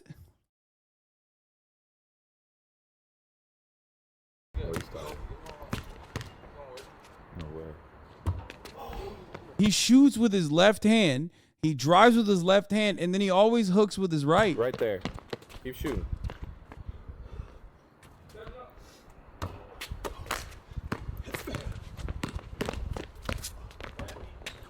By the way, being a lefty is like a pretty big advantage, I think. Like, I'm a lazy defender, as you guys know. And one thing I do as a lazy defender is I always leave left open. I just like straight up automatically will allow you to pass me. Because most people don't know how to drive left or aren't very skillful with it. So that's like, I feel like that's an advantage, especially when you're playing against, people who are, that's just bad defense. No, I know it is. No, it's just, well, it's bad defense because most people are not left-handed. Most people you play against are not left-handed, which is why it's not necessarily bad defense. It's just me being lazy, super lazy. Yeah. Because I'm playing against people who don't know how to fucking. I'm playing against people who usually are not very good at driving left, so I'm automatically forcing them left.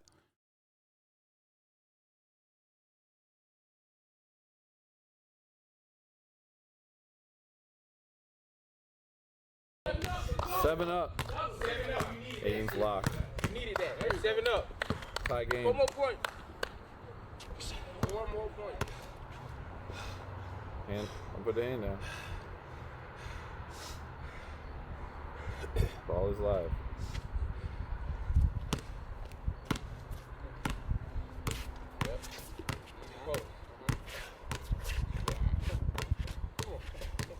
Oh my God, I don't think he can hook. I don't think he can hook with his left. He doesn't know how to do a layup with his left hand.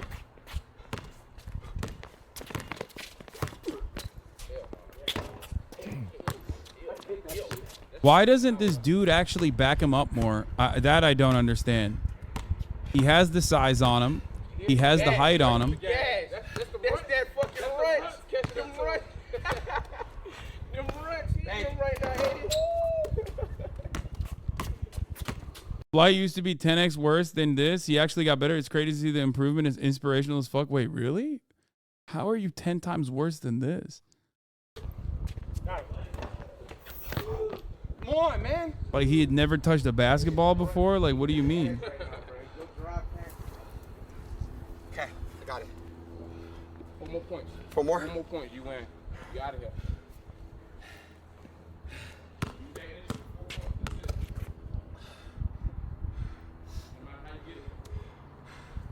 Off.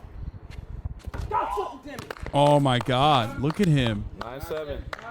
9-7, 8 on. One more, 2. 9-7. These were his 2020 highlights.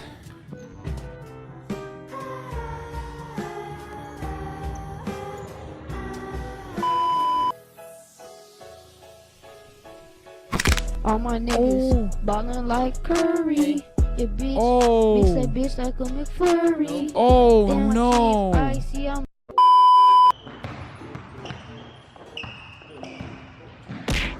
Oof. He was just an immense stoner that became historically bad at basketball. Oh my God. Oh my God. I can't watch this, dude. This is hurting my feelings. There you go. There you go. There you go. He got beat with one hand by Cash. It's like me beating Ludwig.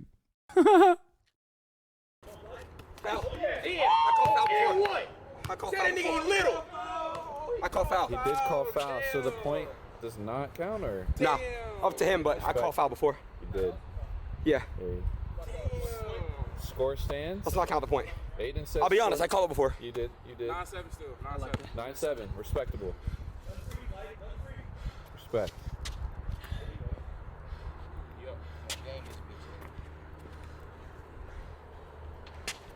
Good game. Oh, game. He lost to a guy with a blindfold. Not over yet. Stop. That's a joke. Hands up. Hands up. Yeah. Oh, not over yet. Hands up. Hands up. Yeah.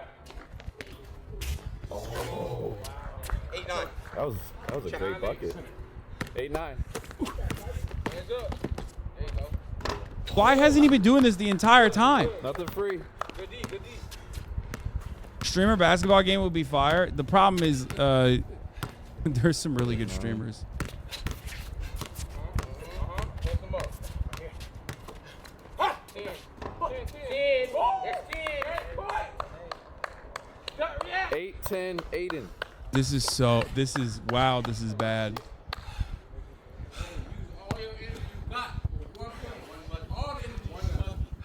Rafflegator and Cypher destroyed everyone. Yeah, Cypher is good. From what I understand.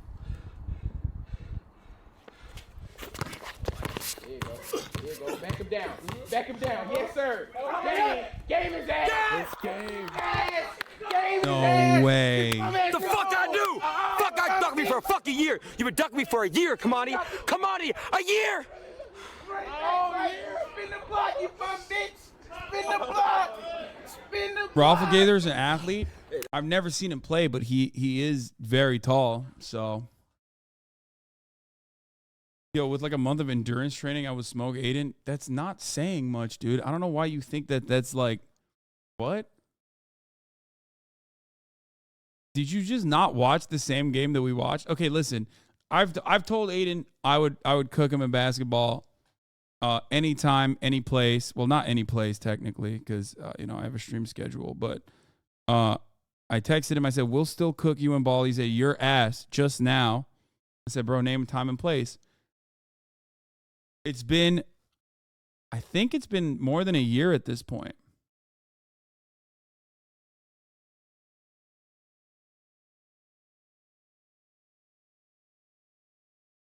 to be a wall. A miss, a scramble now, loose ball. Oh, doesn't go for the open shot three-pointer. It's no good. Gets his own rebound. Oh, tremendous impact on the shoulder. Blocked by Cypher PK. Actual point. Christopher dish to Miskiff. Dish to Rob inside. Oh, okay. Rafflegator. I want to see a Cypher play. I want to see how he plays. That to travel. No call from the ref there. A double dribble as well.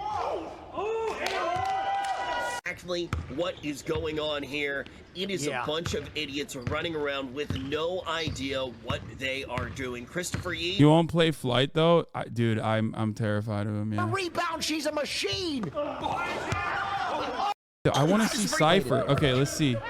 It really is. He said, let them play ball as Higa throws it on over to NMP. NMP quickly sniffs the ball before he throws it on over to Cypher PK. Can you dunk it? I don't know. Be honest. Are you nice in ball or are you carried by your height? I'm carried by my height.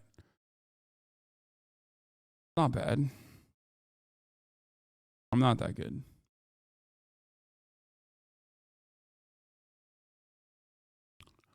Name your team. 5 streamers to take on AMP. Dr. Disrespect. And all the 2 hype boys. It's over.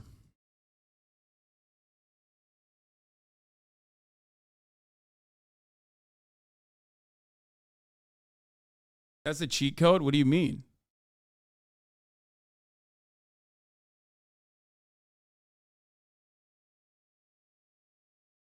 Literally just cheating? Dude, there's some really good dudes in AMP from what I understand. So, no, I would not. I would definitely cheat, yes. If you think that that's a cheat. Doc play NCAA, that's not fair. Who cares? He's like 45 years old.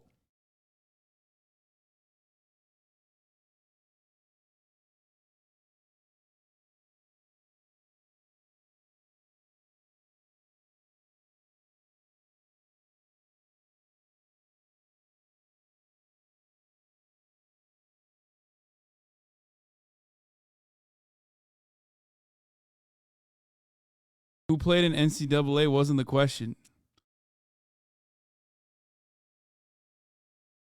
AMP's going to pull out Bronny? No, that doesn't. No, that is cheating. Cypher PK basketball highlights. Okay, let's see. He's in better shape than this now, too. Yeah, exactly.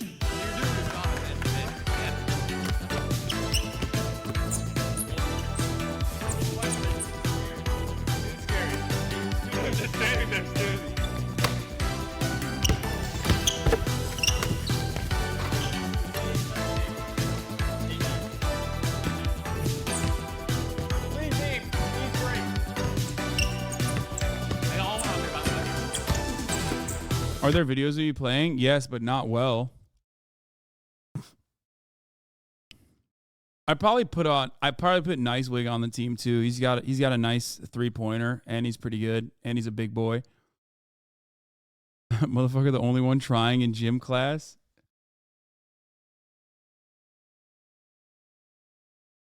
He's good, but he's playing dudes who only defend their desktops. Have you considered taking a video of you playing well? I haven't played basketball on camera in a while. I haven't played basketball in a while, but what position do I play? I play power forward, but sometimes because most people are shorter than me when I'm playing against people, center. But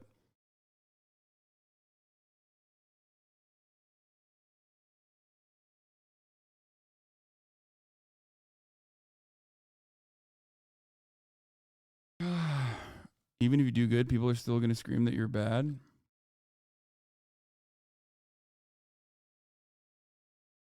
I said I would play Bruce as well. Everyone. Watch it. I would play Bruce as well. I've seen these highlights. Okay, I made fun of him for these highlights. Listen, my highlights are not great either. I'm not very good. I'm not good. I'm not good. I'm not good.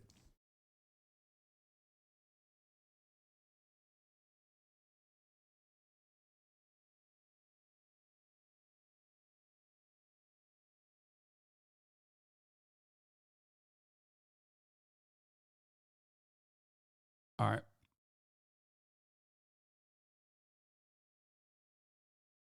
My basketball vid is from a while ago. This was so bad, dude. From 3 years ago, brother. Come on. Actually, this is from 3 years ago, so it's not that bad. I've gotten much, much worse. The later you go, the more you get into COVID. This is pre-COVID. You get into COVID, it's worse.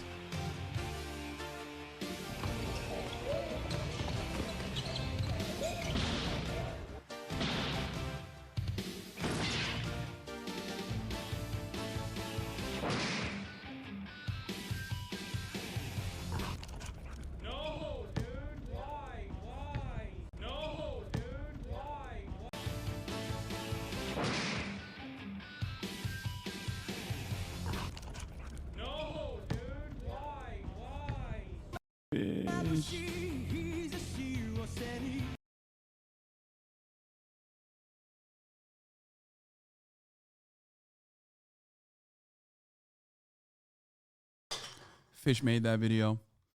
All right. I'm going to do one mission, okay? One mission. Oh, fuck. I got to update. God damn it.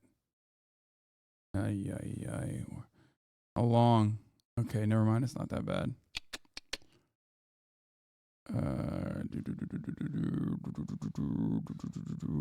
Where's game capture? East Call of Duty. What team are you? Has your 4090 melted yet? No. Oh shit. Wait, what? 50 gigs remaining? What? 50 gigs? What the fuck? Okay, maybe I'm not playing Call of Duty. What the fuck? What is... Oh no, the multiplayer released today. That's why. What the fuck is this?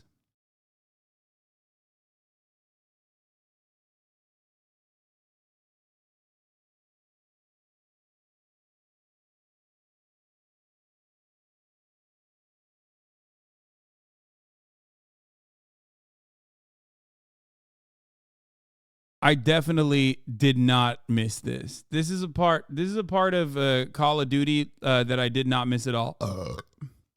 Threatened. This is the new Marines ad? Is threatened by enemies often unrelenting. Marines, get these people out of here. It's gonna be all right. Unexpected and unpredictable. Stay alert, Marines. In the midst of an uncertain and evolving world, the need for Marines to defeat these shifting threats is critical. What are they going to do? Eat crayons extra hard? New crayons are coming out. So many different colors and many different flavors. Because the need to ensure stability for our nation has never been greater. Sending coordinates now. That's a school. They're like, we found a school.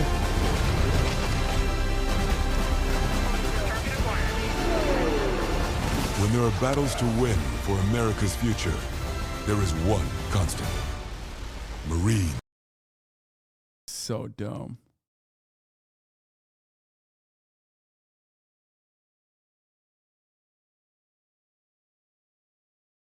$40 gigs remaining. Come on, dude.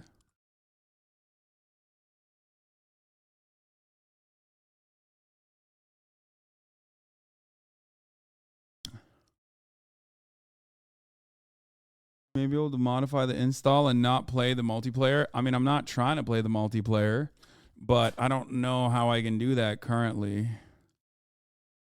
It seems like I can't do that currently as it stands. Like, it won't let you play.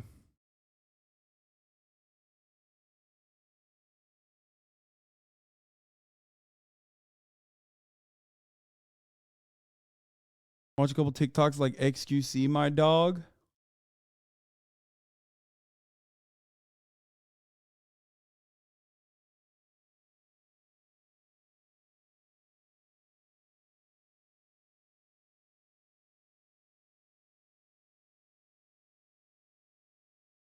React to my meme. Real funny, bro. I'll be banning Hassan the Hun for his use of dubs over subs for One Piece. Okay, dude.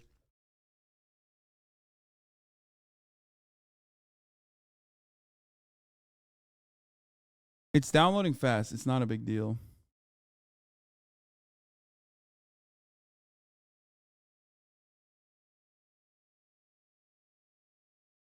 The time CIA faked a vampire attack to... Wait. Should I? Okay. First, I think it's wrong that you ask me if you should watch Kill la Kill in sub or dub. Are you fucking kidding me? Like, who the fuck in the chat is watching any fucking anime in dub?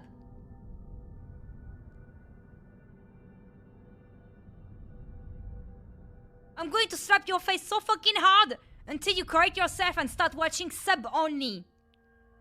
I don't give a fuck if you're French. You're not an English speaker. You're going to fucking learn English.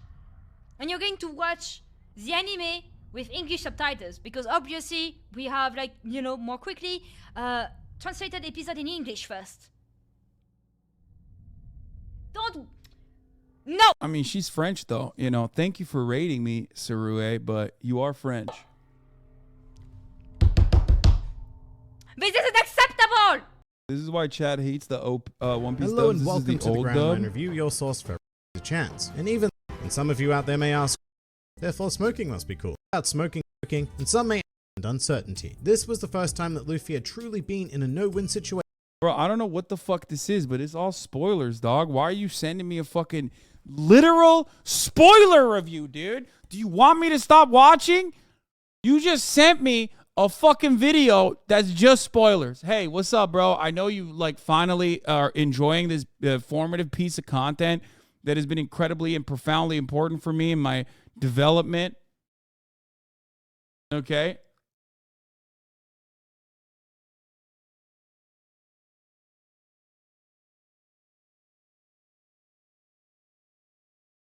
Look at Bronny, man. So inspirational.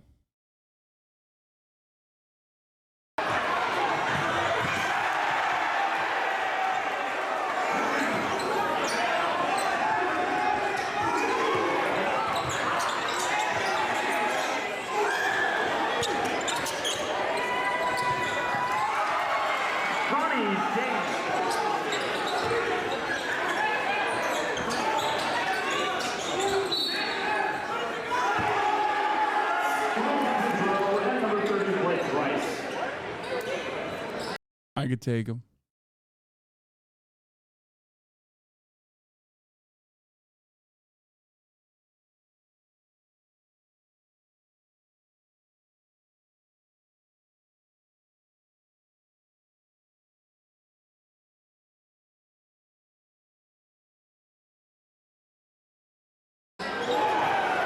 He's your height? No, he's not. He's actually, wait, he's not. I heard he's shorter than I thought he was.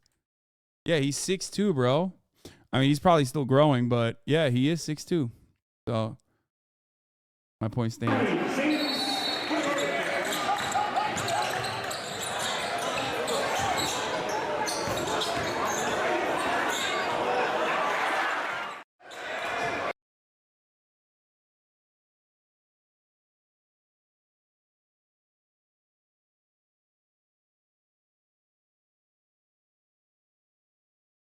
I was 6'2" when I was 18. I grew 2 inches in college.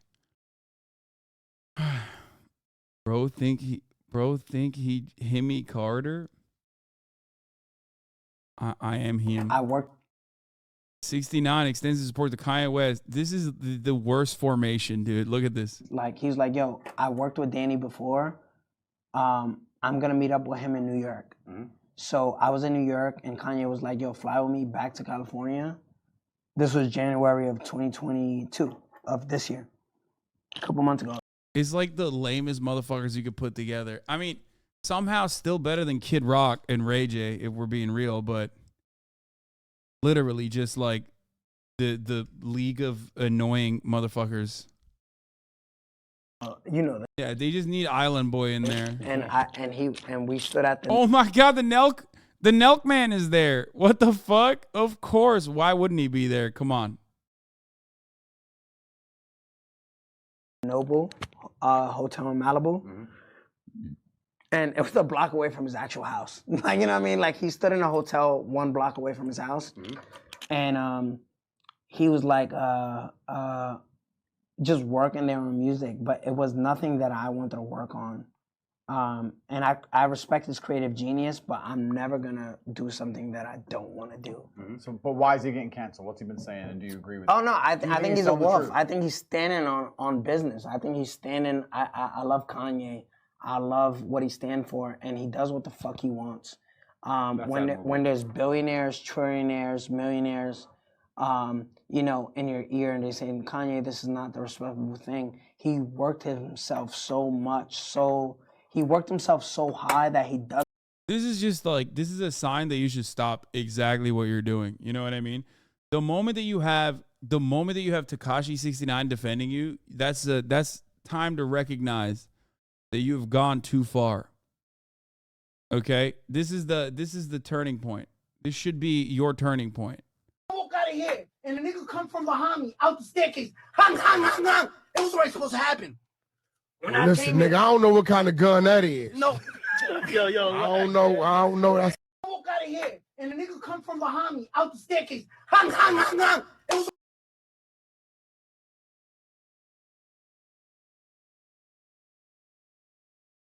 That's awesome.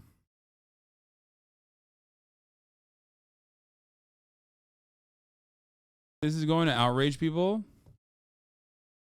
Disney unveils their first plus-size heroine and emotional film about body dysmorphia.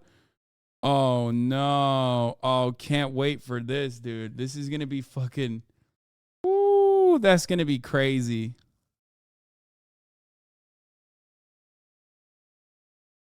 The funniest thing is, you know what, this is going to be this is going to cause every fat Republican to lose their shit, okay? No, I rarely ever see in shape right-wingers get mad at Disney doing stuff like this. It's always fat Republicans who are like, what the fuck is this, brother? No, you should be doing fat shaming instead. It's like, bro, it clearly didn't work on you.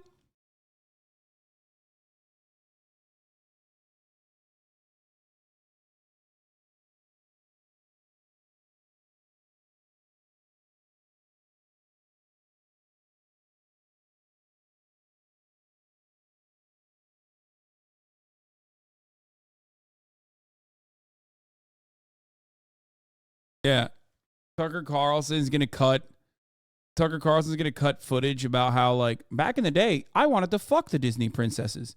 Now, I don't want them anywhere near me. I want them to drop the food. I want them to drop their spoons. Like, what? You wanted to fuck Disney princesses, Tucker Carlson? That's a weird thing to say.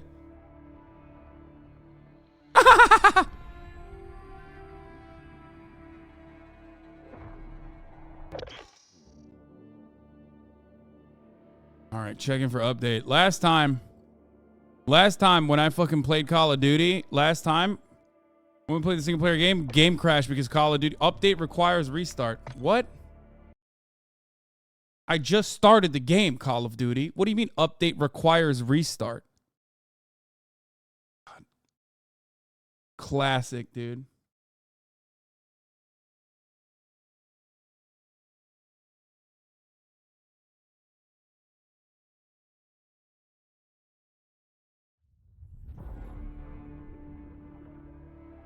Anti-cheat? Menu glitch time, menu glitch time, menu glitch time. Wait, really? There's a menu glitch? And the shaders have not optimized yet, too? Your settings have been reset? What? Press yes to continue reading. Niame Lee. Status, loading message of the day. Oh my god, dude. Oh my god. Oh my god. I don't want to fucking upgrade the Vault Edition. I think I bought the Vault Edition, too. What? Another restart?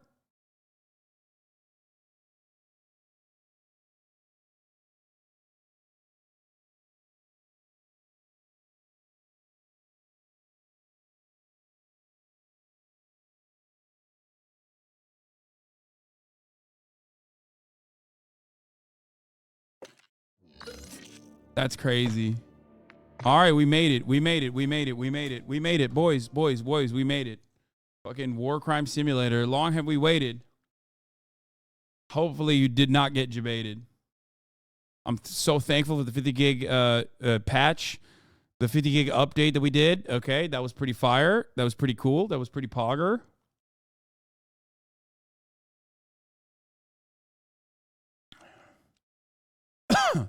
No game in 2022 should load for this long. This is an indication that something is broken, I think. I have literally the most cracked out, busted shader warning. Okay, that's cool.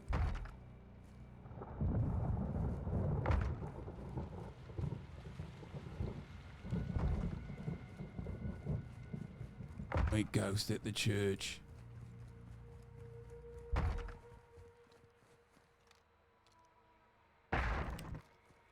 Dude, what?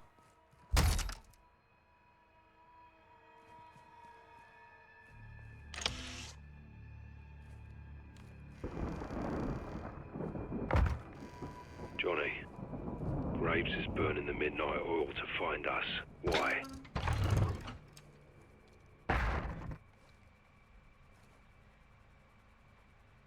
Graves is involved. No matter what, this is an unprecedented amount of fuckery. We need to get to the bottom of it. Accurate and deadly fire tends to resolve these things. Right now, we're not safe here. Right now, we're not safe anywhere, LT. What is happening? Why is this so scary?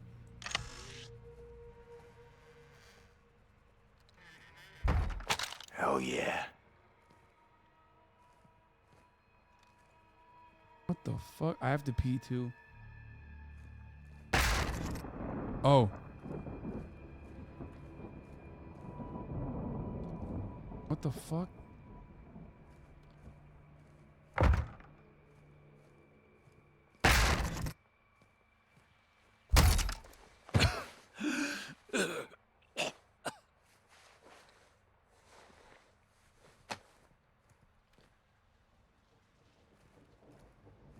Oh, he's dead. Wonder what would have happened if I opened the door beforehand. Dude, I have to pee so bad. Picked It's up crazy. some tape. Very useful. If I have to wrap a gift. I'm gonna pee. I'll be back. Yeah, no, you're not mounting him, dude.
So to speak.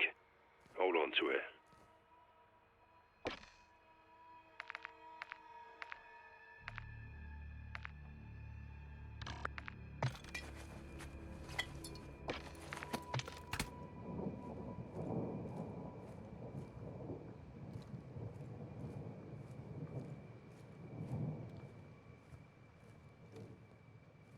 This. Oh my god. Son of the goddamn devil. That scared the shit out of me.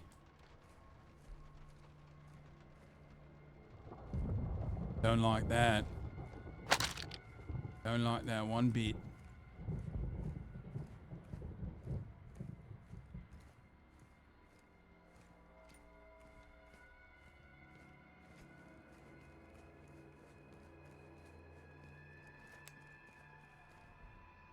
Meet Ghost at the church. Come on, Ghost.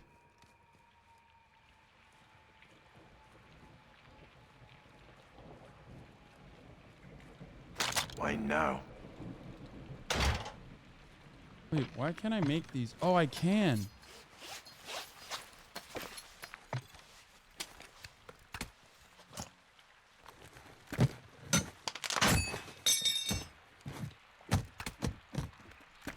Oh, nice.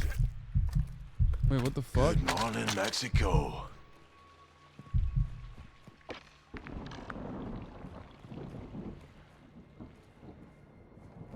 I'm in the coffee shop.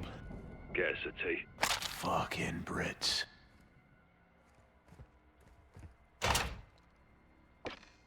You're gonna owe me for this. Why? We're fixing each other's problems. What's my problem? Mask. Take it off. Show my face. Yes, sir. Negative. Are you ugly? Quite the opposite. I doubt that. That's a keeper.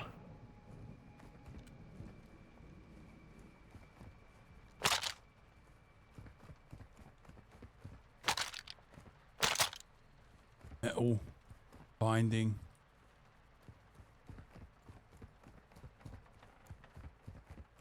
Ghost face reveal. Do it, lad. Ghost face reveal. Do it, lad. Do it. Do it for the fans. Do it for everyone. Flirting.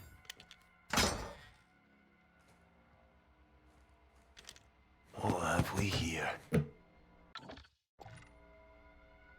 Shit. Locked. Gotta find the combo.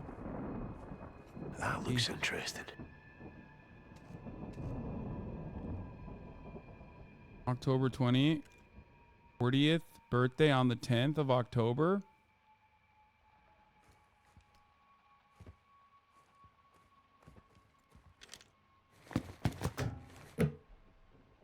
Fuck.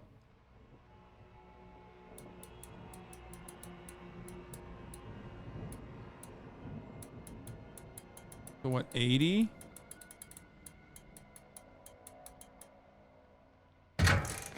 Nice. Oh, what have we here? Handheld 50 cal. You're coming with me. Ghost. Soap. Guess what I found? More stopping power. Check. Your life expectancy just went way up.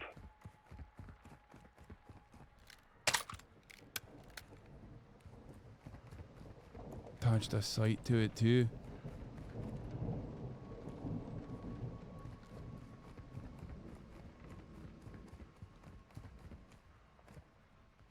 You two, check out that warehouse. Guy's got no gun. He won't get far. He's 141, still dangerous. Go left, I'll clear the alley. Roger, on it. Fuck. You here? Not too late to surrender. Johnny, town's full of tunnels. Hang on. Oh shit, where are they shooting from?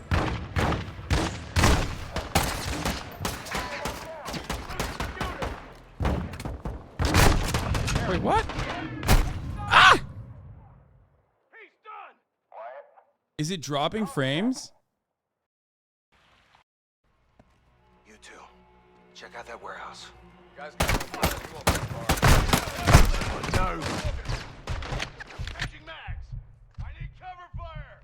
Covering fire. Got a target.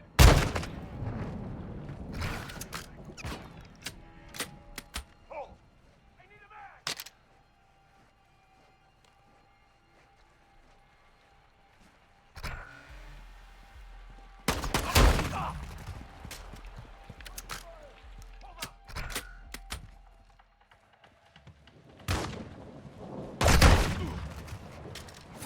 Oh shit. Probably change my fucking shoddy. There's something different. Oh! Is it actually Is it actually fucking? Oh no. Hold on, I'll do game capture. It should be better. Check out that warehouse. Guys got no gun. You won't. Oh. Oh, it's not even capturing. What the fuck? Hold on. You two. Check out that warehouse. Guys got no gun. He won't get far.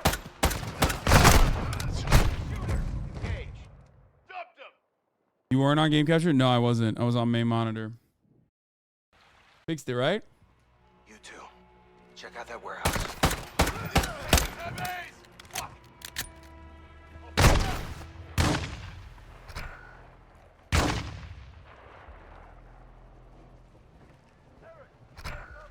Valorant. This is Valorant.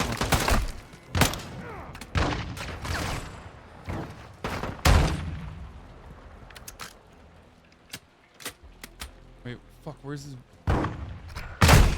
Oh! I have landmines. Oh shit, you're right. Is this not a stealth mission? I think they punish you if you don't do stealth, but I don't do fucking stealth.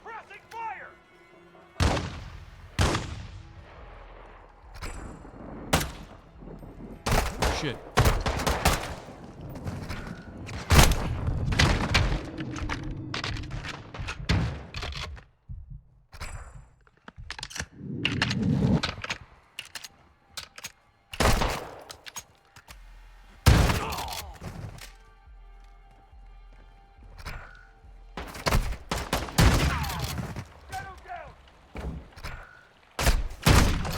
Shit.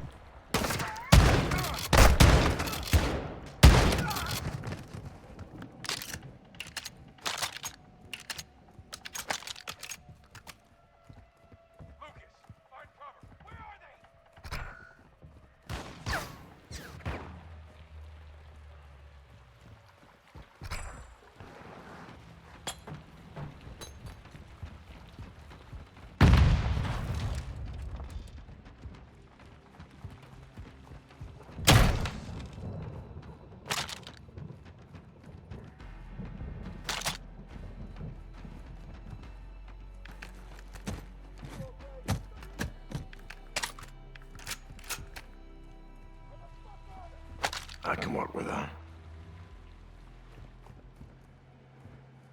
LT, I'm at the bar. You like tequila? They're close. Could use one right about now. I'd murder for a whiskey. You mean scotch? I'll drink bourbon. Like a good old boy. I love Kentucky. You're out of your mind, LT. That's for sure. Okay, where's the tunnel?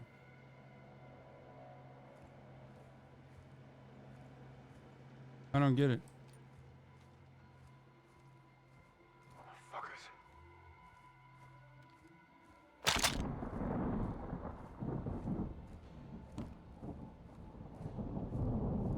That's handy. A bit of a cheeky banter.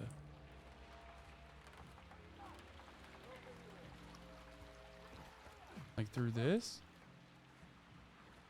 No.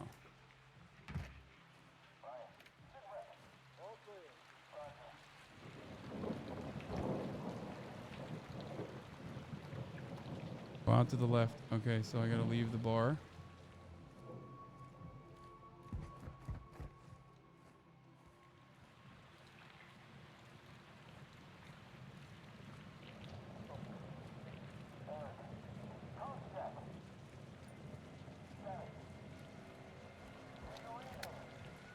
Fuck, I should have swapped this out.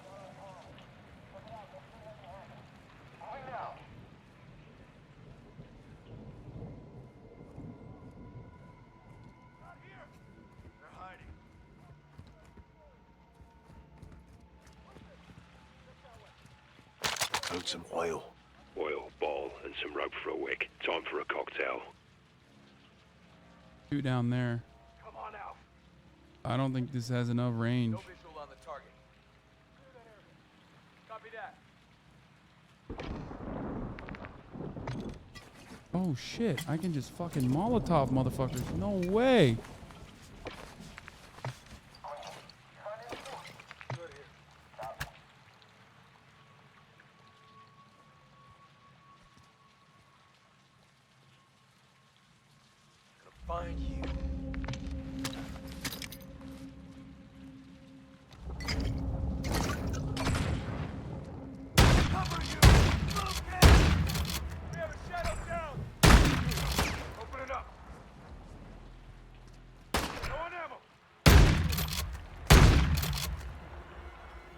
Still standing, Johnny?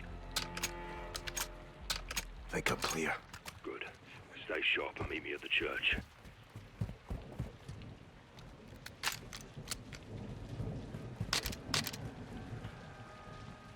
There you go, boys. That's how it's done, yeah. Soap, you making progress? Aye, getting there. 2 goldfish are in a tank. Go on. One turns to the other and says, "You know how to drive this thing?" Little army humor. Very little. Another. Why not? Why don't blind guys skydive? Tell me. Scares the shit out of their dogs. We could do this all night. That's what I'm afraid of.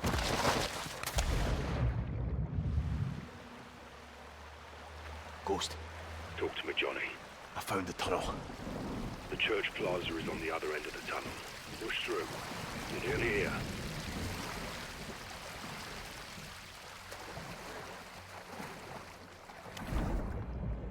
Ghost. I got You'll have to get in close and find the gaps.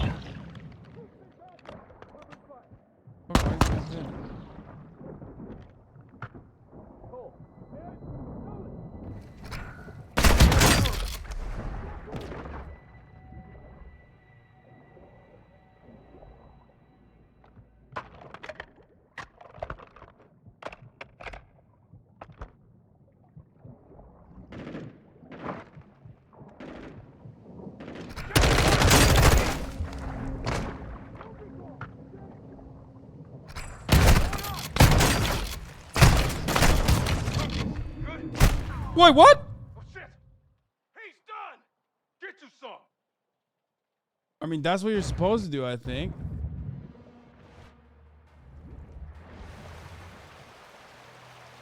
Ghost. Talk to me, Johnny. I found the tunnel.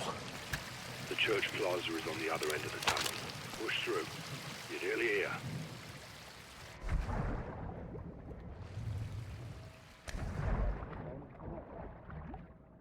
You'll have to get in close and find the gaps.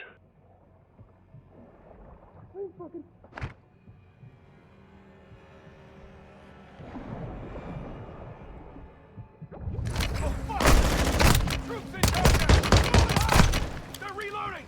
What the fuck? Wait, what? Why did the takedown not work? Wait, why did the takedown... Does the takedown not kill him? One of you motherfuckers said, do the takedown. It's got a cool animation.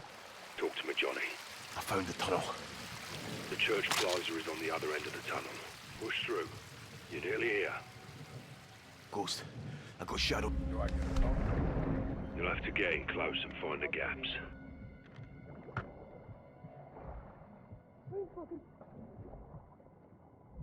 Fuck! What?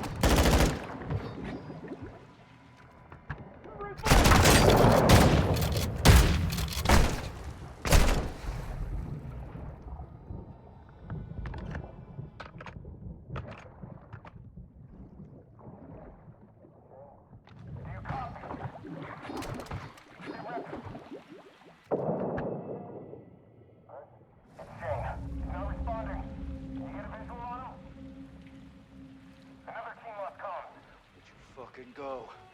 Got a casualty. Search the area.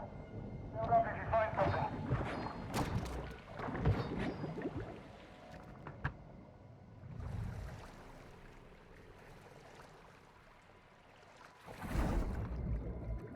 Is Trump returning to Twitter? For real? Let's go. That's fire.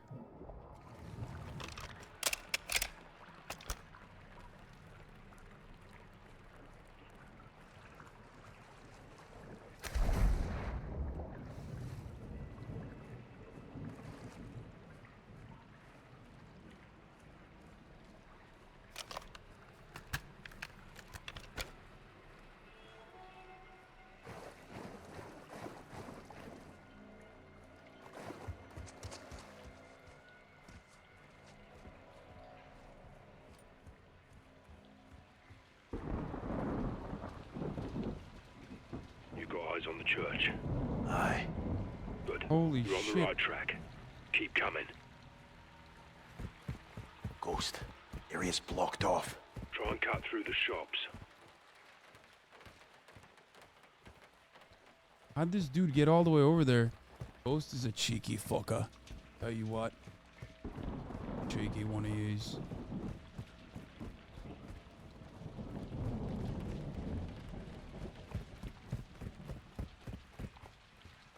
Trump is back on Monday. Let's fucking go, dude.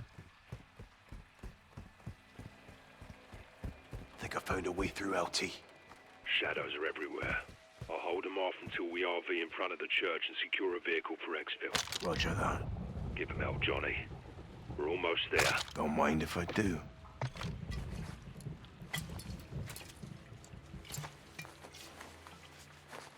I didn't want to buy this game, but now it looks and feels like OG Modern Warfare 2. I mean, dude. At least you know. What you see is what you get, okay? It's Call of Duty. It's not like you can... Like, I'm not promoting this fucking game in any meaningful capacity, you know what I mean?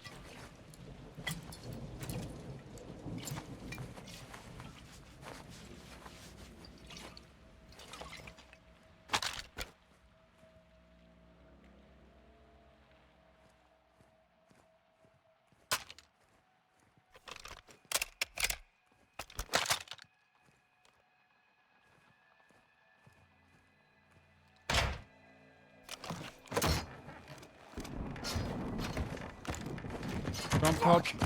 What the fuck? All shadow stations. Got one near the church.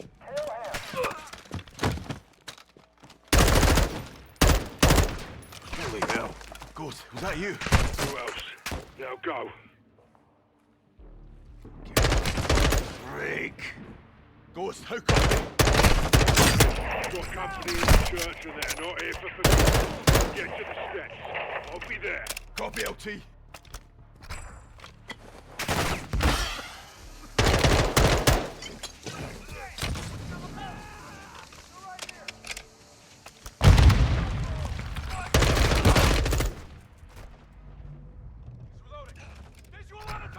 Shit. This mission is not easy. They're fucking pushing pretty aggressively. And I got nothing.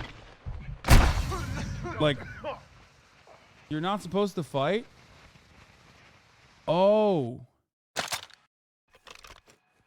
Wait.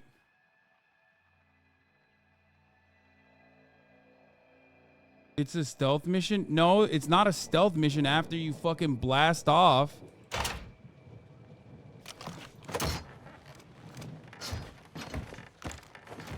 Fuck! Like, you're compromised in this position. Got one near the church. Holy hell. Ghost, was that you? Who else? Now go.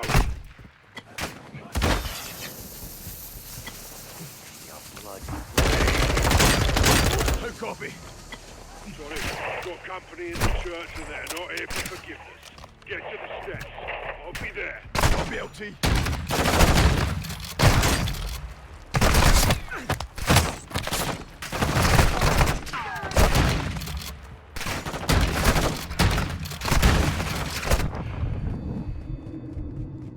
Oh god, I'm gonna die. I'm gonna die! Fuck! Don't shoot when you get knocked down and you'll stay healthy. There are alleys on the right you can hide in. Okay.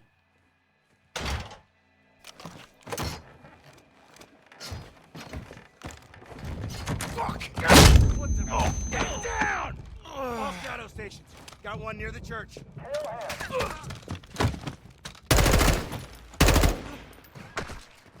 Holy hell. Ghost, was that you? Who else? Now go.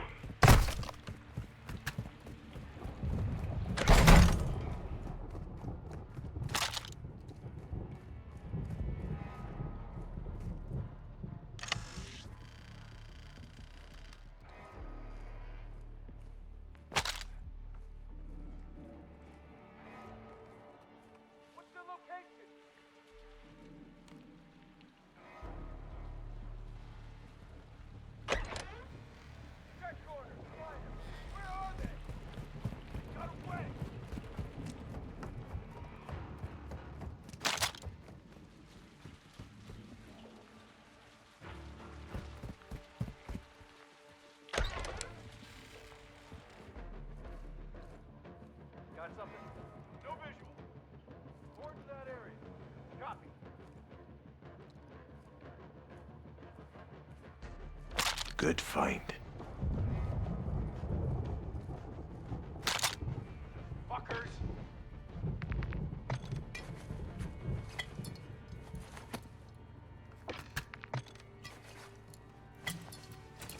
I'm here. Very secure. Roger.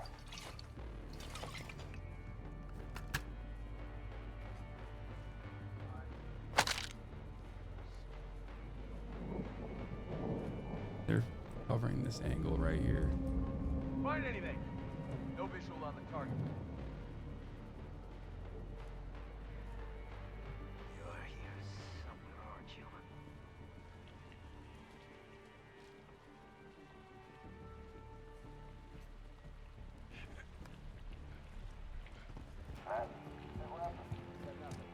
Copy. We need a location of the target. Find them.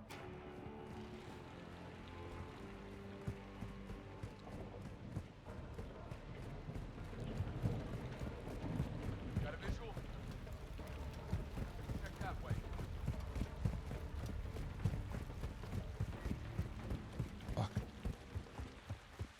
You bloody break. Ghost, how copy? Go! Johnny, you've got company in the church and they're not here for forgiveness. Get to the steps. I'll be there. We need a vehicle, on me.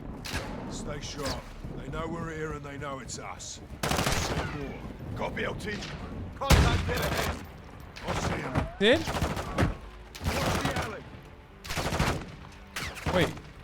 Where's the escape vehicle? Stay Oh. close. Heads up for a vehicle we can take.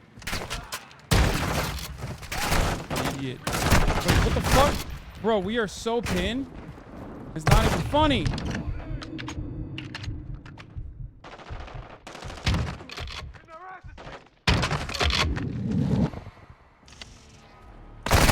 What the fuck? Where's he shooting at me from? Oh. Stop using the shitty shotgun. Bro, there is no other shotgun. Bloody break. Ghost, how copy? Go! Johnny, you've got company in the church and they're not here for forgiveness. Contact dead ahead. Get to the steps. I'll be there. I'll see him. We need a vehicle, on me. Stay sharp. They know we're here and they know it's us. See more. Copy, LT. Watch the alley. Johnny, stay close. Heads up for a vehicle we can take. You wounded? He's out! Oh, that's a fucking enemy. I thought it was a ghost. I mean, come on, bro.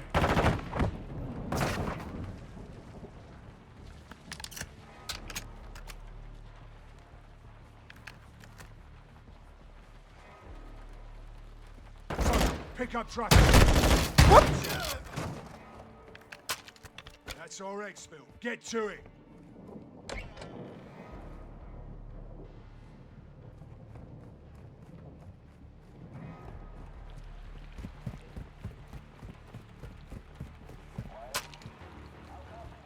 I'll drive, Johnny. Take shotgun.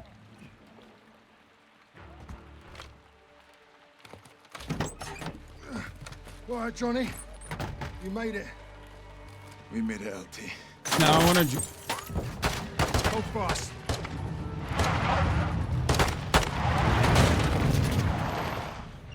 That's one way of doing it. Get back! Thanks. Drive. Okay, they're gay. I can't be alone in this. They're gay. Also, the top of the hour ad break is here. And if you no longer want to see them, all you need to do is subscribe, which you can do for $5 or for free with the Twitch Prime. Here's the 1 minute ad break now. No, they're gay. They're definitely gay.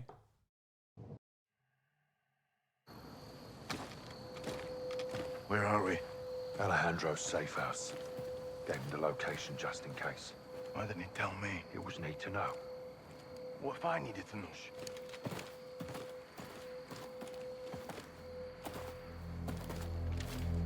Pejorative or complimentary? No, they're gay. Like as a, like I'm saying, they're homosexual men. They have butt sex with each other. There.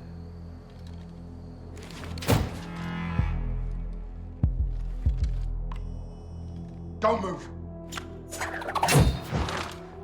¿Quién está ahí? Rodolfo! Soap! Ghost! You're alive! Affirmative. Good to see you, amigos. Igual, amigo. Nice throw. Where were you guys? On the run. I was on the run. Ghost waited for me. Of course, no? No. Yes. We're a team. All of us. This happened on my watch, and I'll need help to fix it. No one fights alone. Why did Graves turn? We don't know. Las Almas can corrupt anyone, not us. For now, General Shepard, Laswell, and anyone else outside this room is considered a hostile. With one exception. Alejandro? We need him back. Ben? Graves is holding him here. His own personal black site prison. My team is locked in there too. How do we get him back? By breaking in. And that's why I love the Ghost. It's gonna take more than this.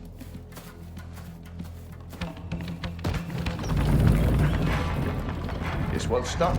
All right. My man. We're gonna need new wheels. Preferably up-armored.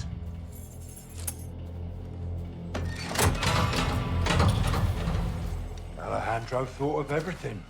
Yeah, he did. Let's go get him. The old prison is in a remote area outside Las Almas. It was maximum security until the narcos took over, and it was permanently closed. There is no airstrip, but expect helos for security and resupply. We'll drive to an offset and ruck up to our infill. Here. If the security towers are manned, we'll need to take them out first and rope up the wall for entry. What about cameras? There's CCTVs in the security room. We'll use them to locate Alejandro and the rest of your men. Let's divide and conquer. While Rudy finds out, I'll use the cams to help Ghost plant charges in key areas. Diversions and sabotage. Nice, Johnny. I learned from the best, LT. Once we pinpoint Alejandro and Los Vaqueros, we regroup and pry him loose. We'll carry extra guns in to arm my men and fight our way out the way we came in. Any questions? What are we waiting for? Good luck. This ain't easy, bro. None of these missions have been easy, actually. Like, I'm not even kidding. This is No doubt. We're geared up. Guns, ammo, and charges in the pikes. I've got the plummet gun. Ascenders. Check. No, I think like Alejandro's alive. I think the first couple of missions are super easy, and then it definitely changes into not easy. But I know I just ran an ad break, but I'm gonna end it here on this note. You know, doing a half day. You know, a little 8-hour cheeky half day broadcast here for you guys.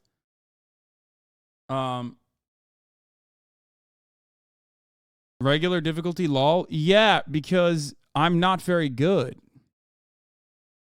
I don't know why this is like a revelation every time I mention it. Or rather, I don't know why you consider this to be a revelation every time I mention or every time I indicate my skill or rather lack thereof. You know what I mean? Everyone's always like, lol. You're bad. It's like, yeah, I'm the one saying it. I don't know why you're repeating my takes back to me. You know what I'm saying? But regardless, all right, these fucking war crimes won't be committing themselves. Yeah, these fucking war crimes.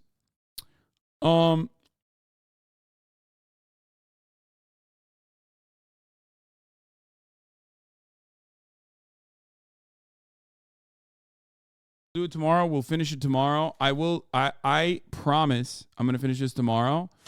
I'm going to start it early tomorrow.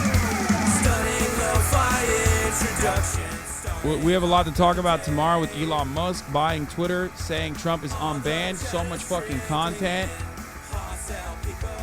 Okay, so much happening.